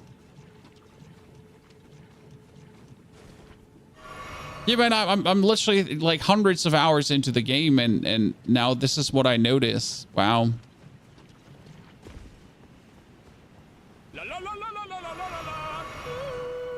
Padumas, welcome back from the hospital. I'm happy you're over your lung infection. And I'm happy to also take your support, brother. Good to see you back there.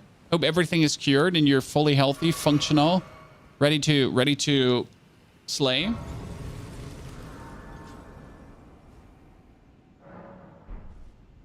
You know that you can get 2 different intensities of rod. Honestly, I didn't, but 1 intensity is already enough for me. I don't want it to get more intense.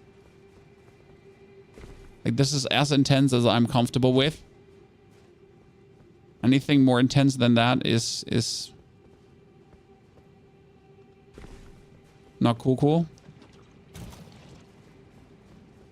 Did we ever find out why these things worship the rod, Chad?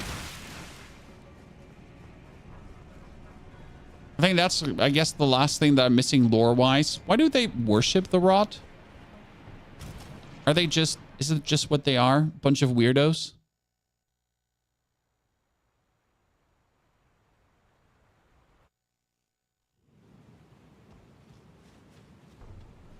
I mean, obviously they're a bunch of weirdos, out of question still, though. What are your thoughts on the DLC prep? An example, kill Melania or not? Well, technically, I would try to get as far as you can, possibly. I mean, I would kill everything, including the Elden Beast and so on. I mean, like, I don't think the outcome of the DLC is going to be... Oh yeah, I forget he does that. I completely forget he does that. So I don't think the outcome of the DLC is in any way related to what's going to be happening in the main game. So technically, I would just play as far as you can without NG plussing.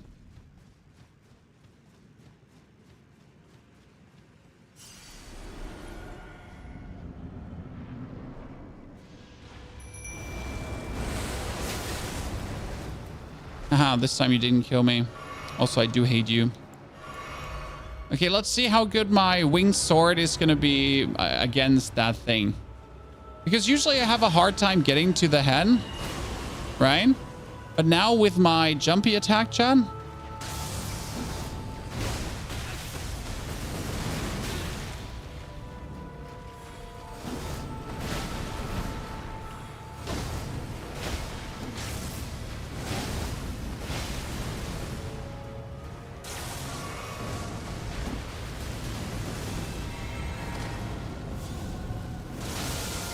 Oh no! Ah! Honestly, that went pretty good in terms of hitting the head.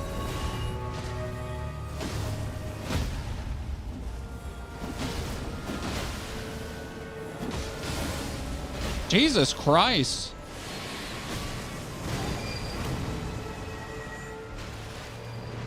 Weapon doing plenty good work, huh?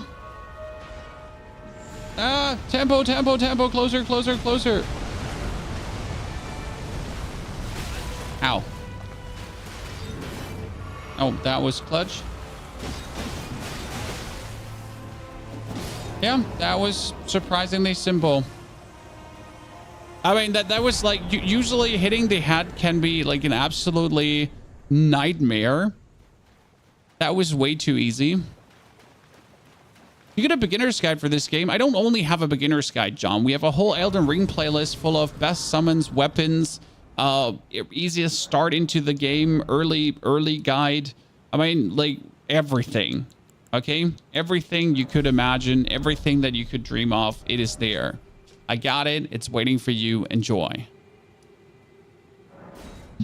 Okay, 4.5 hours in, and this stupid Commander Niall is keeping us away from the DLC, chat. I mean, keep in mind that you don't have to, like, this is very important, right? Commander Niall is only needed to be killed to go in the DLC.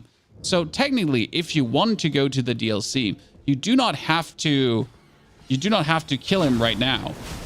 That's not, wait, sorry, let me rephrase this. Commander Niall is only needed to be killed for a complete optional area in the game, right? So you don't actually have to kill him in any capacity at this point.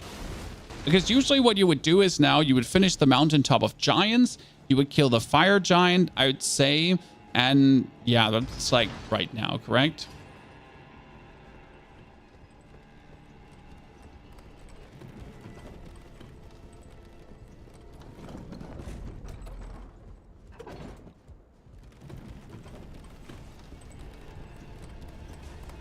You like the Cleanot Knight? Yes, the Cleanot Knight scythe is insane, but you need to farm it. And I have, like, it can take so long to farm it, which makes it annoying. So the Cleanot Knight scythe is my favorite weapon in the whole game because it shoots arc of holy shebang out, chat. It's insane.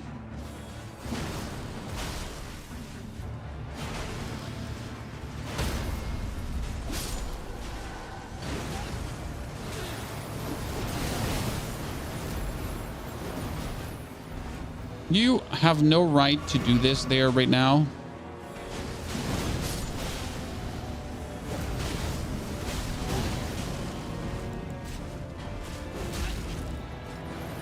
No, no, I survived. I deserved this survival.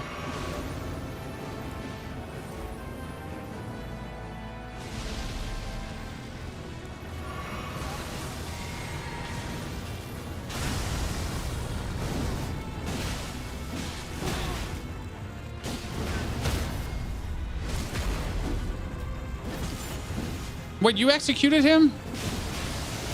Bad. Not supposed to do that, bud. Do you notice how much different level 9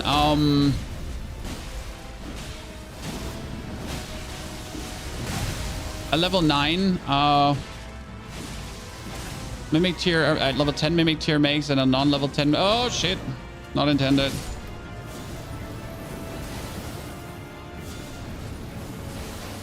Nah, pooped on, butter, you suck, I'm butter, look, wee.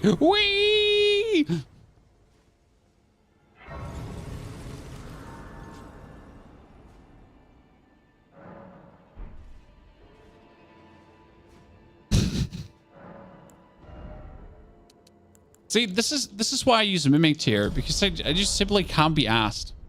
Honestly, eat my ass, chat, I can't be asked. So what level are we? We are currently level 79. Okay, so 79, reasonable progress, not a talented gamer. Now you would get the medallion, but where's the second part? Wait, is that the Fort Ferrith? Second part? No, not Fort Ferrith. It is the... It's the Khalid, right? Erdtree medallion is Khalid, if I'm not mistaken. No. Castles, no, how's it called again? Elbenorix nerd.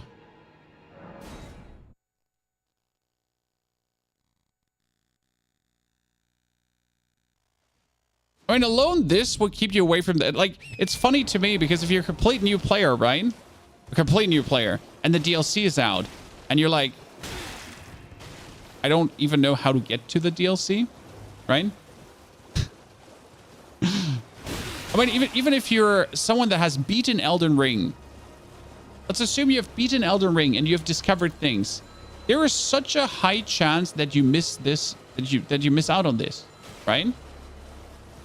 I mean, and even if you find the medallion, there's not even a guarantee that you know where to use the medallion, right?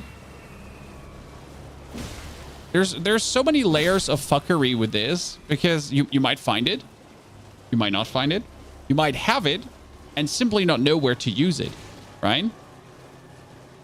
Including you being unable to actually solve the riddle, because that's another level, right?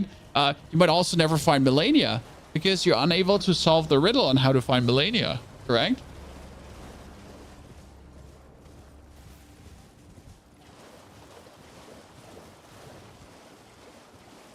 I think I Googled where to use the medallion in my first playthrough. I mean, I discovered everything. I got the medallion, right? But I think I never knew where to use it. So like, you know, I had it. I was happy. But then that's it. Like, where do I actually go then?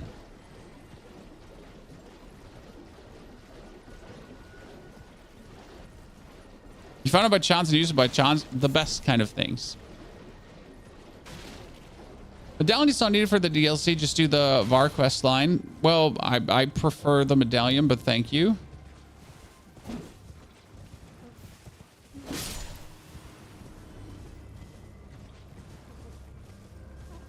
Because the medallion is also going to power level wise prepare you.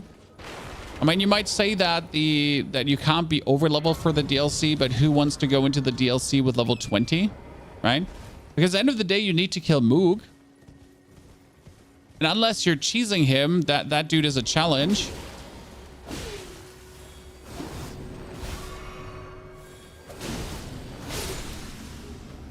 Right?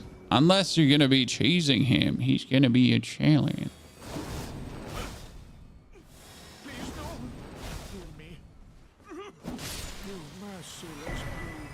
I know not a thing. Please don't hurt me. I know not a thing. So I do believe the medallion would be needed for the DLC. I mean, right now, I don't know if I would go for Moog at this level. Probably be there.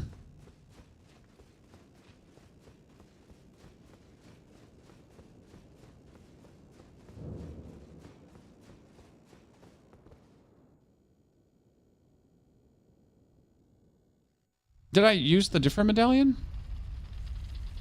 I didn't. Great. You have 300 characters powered to Moog side of grade. I'm not sure what level I'm gonna be. I guess I'm gonna make like a 150 Cha or something like this. That has all the materials, all the Somber Smithing belts, and all that kind of stuff. So that's what my plan currently is. Oh, for this, we do actually have to beat the Mountaintop of Giants. Ah, shit. Yeah. That's a bit unlucky. Fuck.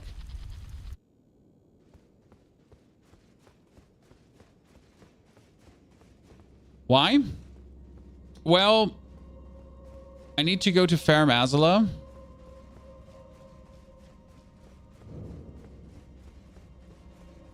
For the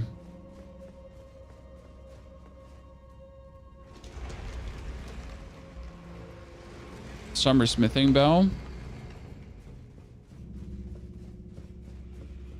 Yeah, all the Somber Smithing spells that matter are in Fair Mazala, if I'm not mistaken. Ryan? What's up, Cake Man?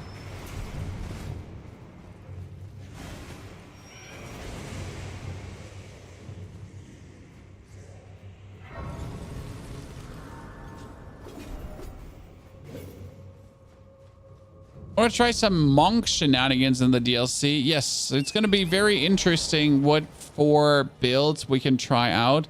When you saw that feet kicking thing, you saw the crossbow that shoots like a machine gun. There were some very intriguing shenanigans coming your way.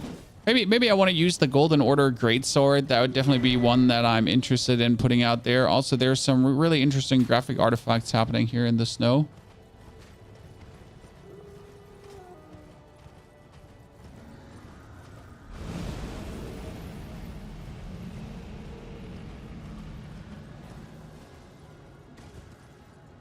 Ryan?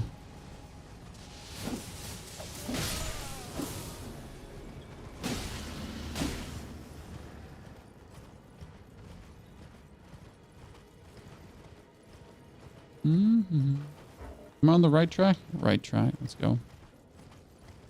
The martial art clip in the DLC looks amazing. Not super interested in any martial arts shenanigans, but just good to know that they exist in the game. Oh no, who's invading me here?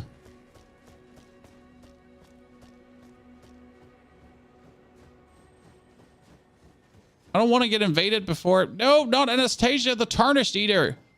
I'm busy trying to get the like... Anastasia, I have no time for you. You're also so far away from me. Just leave me alone.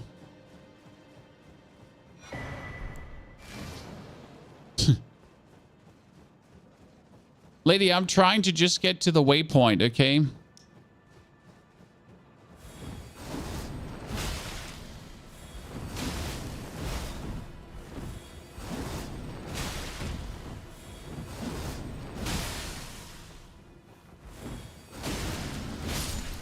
Yeah, the weapon is an NPC buster. Has always been. Oh, I never knew she actually gave you a Somber Ancient Dragon Smithing Stone. She does? I'll be damned. I mean, I probably knew this, but I've forgotten it at this point. Oh, that's unlucky for her. Got the game today, but quit after you get killed by the Golden Horse guy for 2 hours. Yeah, when are you not supposed to fight the Golden Horse guy? Pixel Goblin.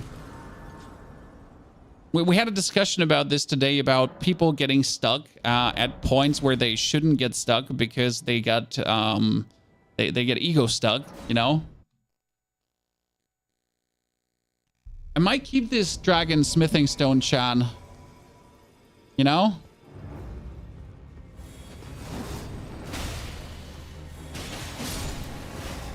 Why would I keep the Dragon Smithing Stone? Well, so the thing is that there's a limited quantity of ancient Dragon Smithing Stones, so I might as well keep it, right?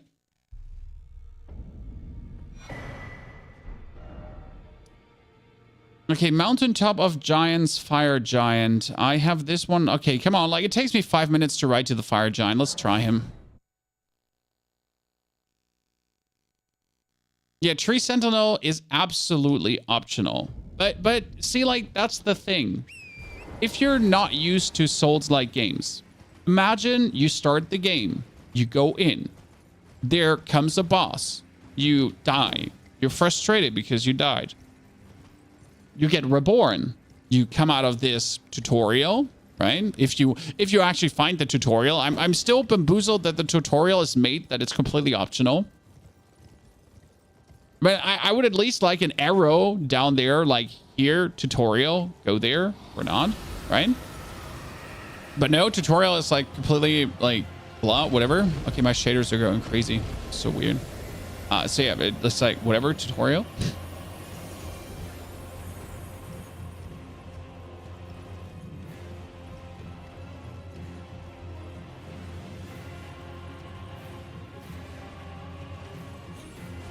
If people see the boss and they think they have to fight it because it's there, I mean, it's not like Dark Souls 3, because Dark Souls 3 gets you in the game. Then you're in Dark Souls 3, and in Dark Souls 3, you're essentially forced straight away to fight off a boss. And if you're not able to beat that boss, you're not able to advance Dark Souls 3 ever again. Right, Chad? I mean, Dark Souls 3 is absolutely brutal in that regard. Like, I don't know how many people actually bought that game and never beaten the boss. Because it's a meanie.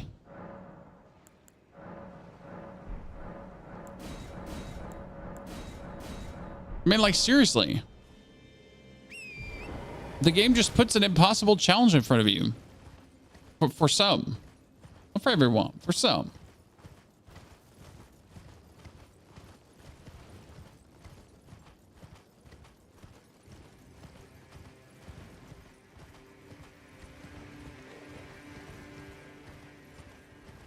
These two are my first Souls like ever. Mine too. Mine too. You couldn't skip it or go another way? Nope. The only thing you could do to make the boss fight easier, and that's already very cheesy. So the only thing you could do to make the boss fight easier is by taking fire bombs as you start Dark Souls 3. Same as Sekiro, no choice then to fight. Yeah, but Sekiro was always advertised as this brutal monstrosity, right? Like, you knew from the beginning that's going to happen that way. All right, like, there's no mercy. There's no easing you in. There's no slow start. Sekiro is just like, you do or you die. I start with the original Demon Souls. As much as I enjoy the original Demon Soul, it's so clunky. It's so annoying. It's so stupid. Like, you notice how Demon Souls was the first installment of the genre, and the idea was to make it as punishing as possible. but at times, like, it's so punishing that it just sucks the joy out of you, right? You can get to Mogwin Palace where Mog is via the Var questline. Yes, you can get to Mogwin's Palace via the Var questline, but you should still be level 100. So the basic idea is you have two choices now. You either find an early rune farm that you can do that pushes you to level 100, and then you just go there. The thing is, you want to go to Crumbling Farum Azula anyways to get the Somber Smithing Stone Bell. Right? Chad? I mean, you want the Somber Smithing Stone Bells so that when you find a weapon in the DLC, you could instantly plus 10 that weapon. Correct? Question rather is, can you actually go back from the DLC into the normal world? What do you think, Chad?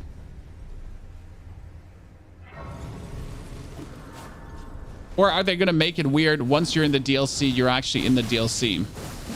Oh, I could imagine them doing that.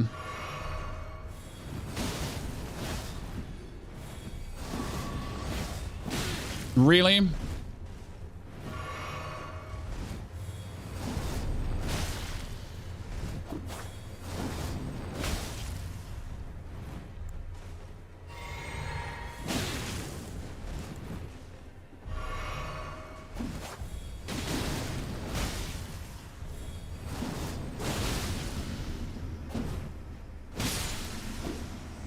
I hate you so much. Probably one of my most hated opponents. He's already stated that you can go back and forth. That's good to know. Should definitely watch more videos about it.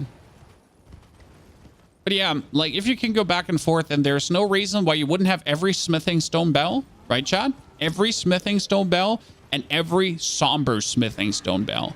I think these two things are non-negotiable. You could also have every Ghost Loveworth picking thingy, right?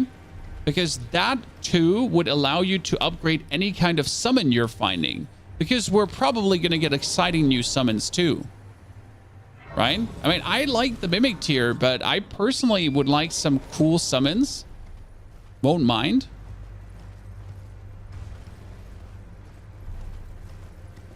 What do you think? How easy is the Fire Giant going to be with this weapon, chat?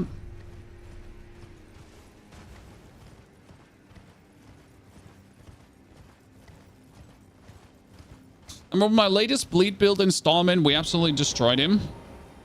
So if we're not destroying him right now, I'm going to be sad. Take the Stagger drink. So this is my Stagger Wondrous Physique. That allows me to stagger harder.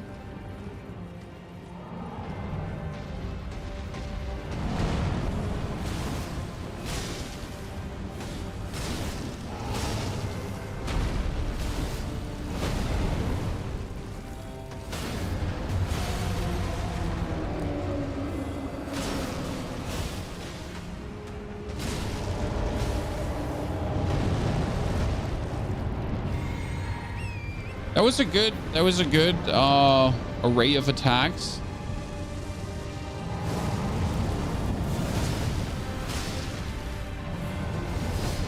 Oh, shoot. I was hoping that the fireball would focus on my Mimic tier, right? So we wouldn't be affected by this. That hope got squashed. Maybe they use different materials to level up weapon. Do you think so? Do you think they'll really use different materials to level up weapons?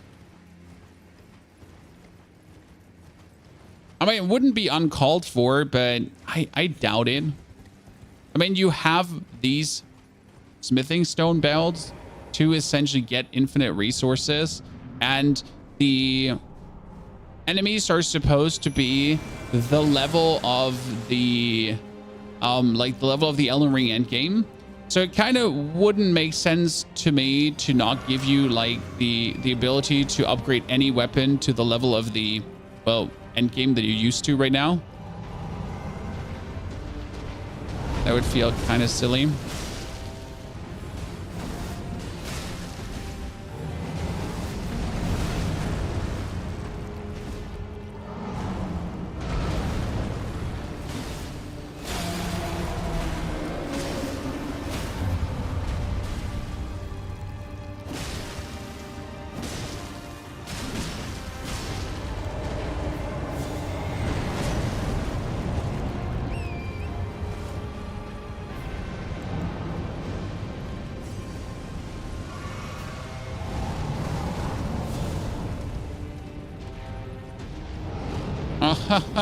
You thought you had me. You didn't.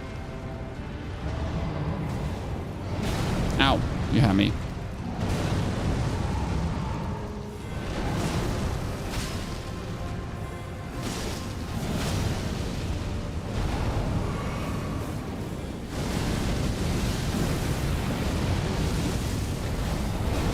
Ow. Come on now.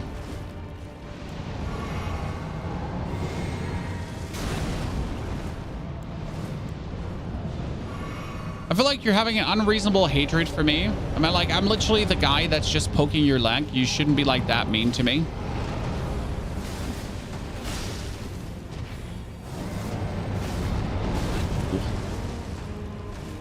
Honestly, I'm spamming my weapon art a little bit too much. Chad.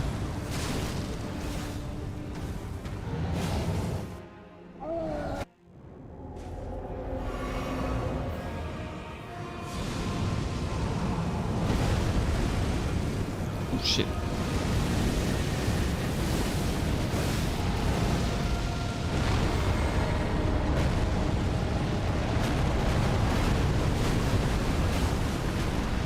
Maybe I could go up to his eye with this attack.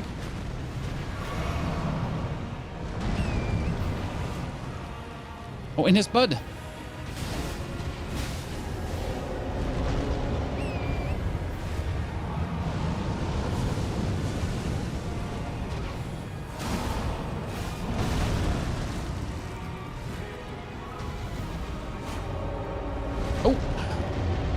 That should have killed me. Rightfully though. Ow.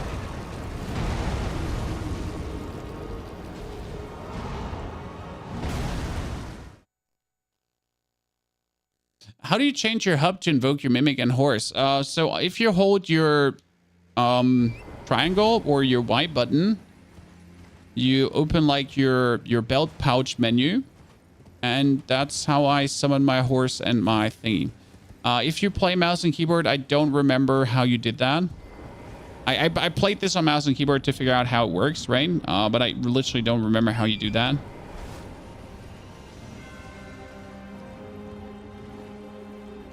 And also, finally, I remember that you could actually summon this from your horse. So I'm drinking my mixed physique that I do more staggered, Chan. You can what? Yes, you can, Chan. Yes, you can.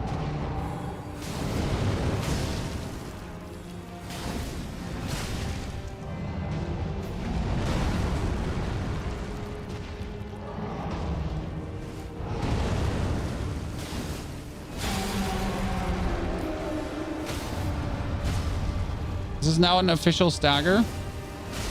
That's why he's on his knees.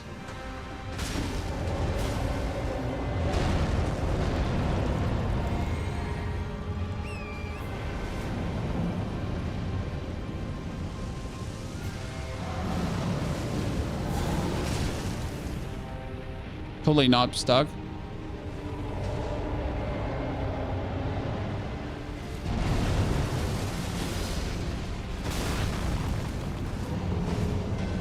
Oh, you're gonna punch me?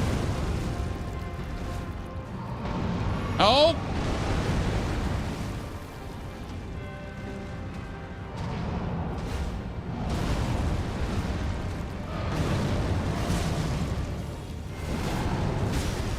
A bunch of unfortunate coming togethers.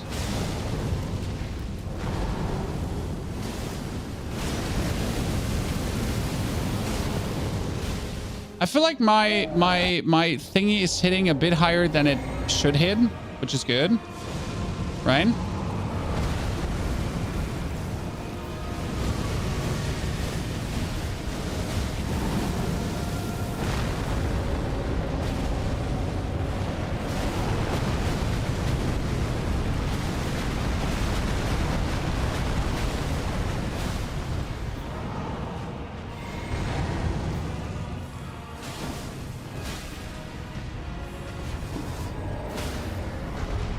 Did we just stagger him? We did, Chan. Are we just hitting him in the nutsack? We are.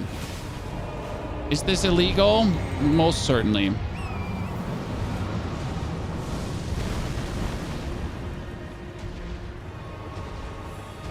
Probably somewhere some law against it. I'm not hitting giants in the nutsack.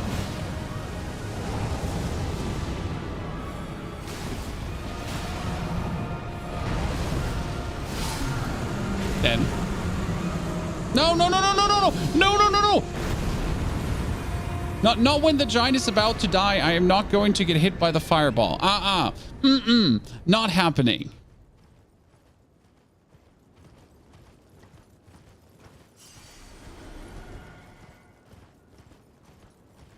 I mean, seriously, what was that, Chan? Way too clutch. Good weapon, though. Still, we're like, we keep on using the weapon, even though I said we don't want to use it anymore. It's a fun one. It does work, but we're also finally at the point where I can get all Somber Smithing Stone thingies, because that was my main goal right now, to get all the Somber Smithing Stone thingies. Now we burn the world. So I could go to Farum Azula. It's essentially my, like, I just needed to be able to go to Farum Azula today. My goal.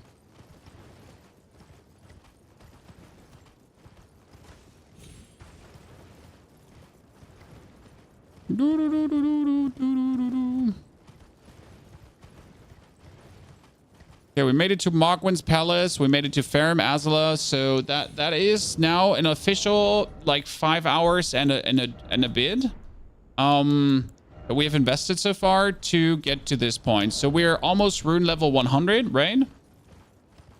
What do you think you should be at least level 100 for the DLC? For weapons. So all the weapons, they have specific stat requirements to wear, right? So you at least want to have the right amount of faith, arcane, intelligence, dexterity, strength, endurance, mind, vigor, or whatsoever. And the higher your level is, the better your stat spread. So I do believe you should be at least level 100, that you're just able to adapt to a variety of weapons. I mean, whatever you find now, whatever you're getting, if it's like a weapon that is in base, if you find a weapon that's agility based or whatsoever, you have the base stat spread to make it work. Whereas if you're not going to that place, right? Whereas if you're not having the base stat spread, how are you going to make it work? Tell me. Are you to commit? What's the best class for ranged beginners? I don't play ranged. I mean, you can play a mage, so there is a mage, but yeah. What skill do you have in the weapon is the weapon inherent skill. It's not available anywhere else. So that's why I'm saying level 100 is the thing. Like, you should be. I mean, also, like, you got to kill Moog, Chad. So, don't get me wrong. You don't have to be level 100, Chad. There's no need for you to be level 100. But tell me, how are you going to kill Moog the Omen if you're not around level 100? Unless you're some very talented Souls-like player. Because the reality is you need to kill a certain boss. And for that certain boss, you need a certain strength level. So, yeah. I mean, you need to be level 100 to beat Moog. Or most... And I'm saying that for someone who knows what they're doing. Because most people are actually bad at these kind of games. No offense, Chad, I didn't call you bad. But most people are actually bad. So they overfarm. That means for Moog, a level 150 is more realistic, right? Plus to do stacks, unnecessary.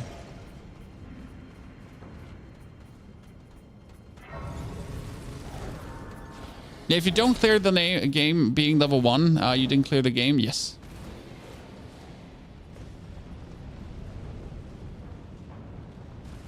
You killed the Draconic Tree Knight to enter the city finally. That's what I want to hear.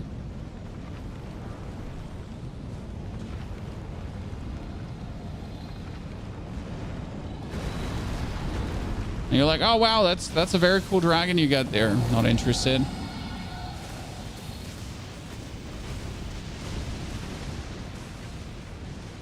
So yeah, that's like the thing. Most people, I guess for most people, level 150 is a better recommendation to be able to kill Moog. I think Moog is relatively easy to kill. I mean, depending on your build. Like if you do for the two-handed Colossal Weapon Slammer together with a Mimic tier, you're just going to destroy him like there's no tomorrow. I mean, the amount of stagger you're going to do is crazy. I did him with my Bleed, Slice, and Dice build, and we definitely just chip, chop, chippity, chip, chop, chop, chop, chop, chop, chopped him into tiny, like, shish kebab.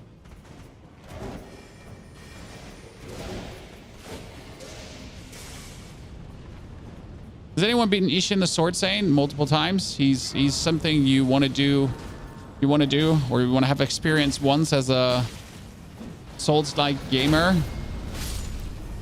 Ishin is definitely something.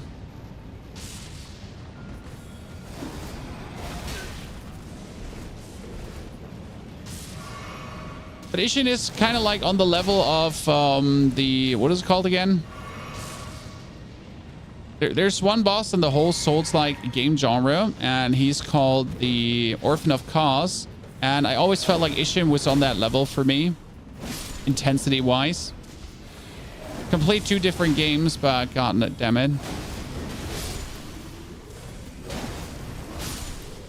Orphan of Cause haunts my dreams, yet to this day. Good. Ladies and gentlemen, that was our day one for preparations for the Elden Ring DLC. I think we'll keep on doing more preparations. We're going to push this character further up. I mean, I definitely want to collect more talismans and everything. I mean, I want to have the variety of talismans going on. So I'm going to be making sure to get all that kind of stuff. So we are really at the point where you could say, okay, that's amazing, right? We got it all going on. We get everything discovered, right? We get every single piece of gear picked up, every single like everything thing. Seems good, right? What's your favorite main boss? Godfrey. I like Godfrey. He's like cool two-faced boss fight. That being said, I am done for today. Thank you for coming and watching. Hopefully learning something, hanging out. Be back tomorrow for more. Hope to see you there. Have a great rest of your day, ladies and gentlemen.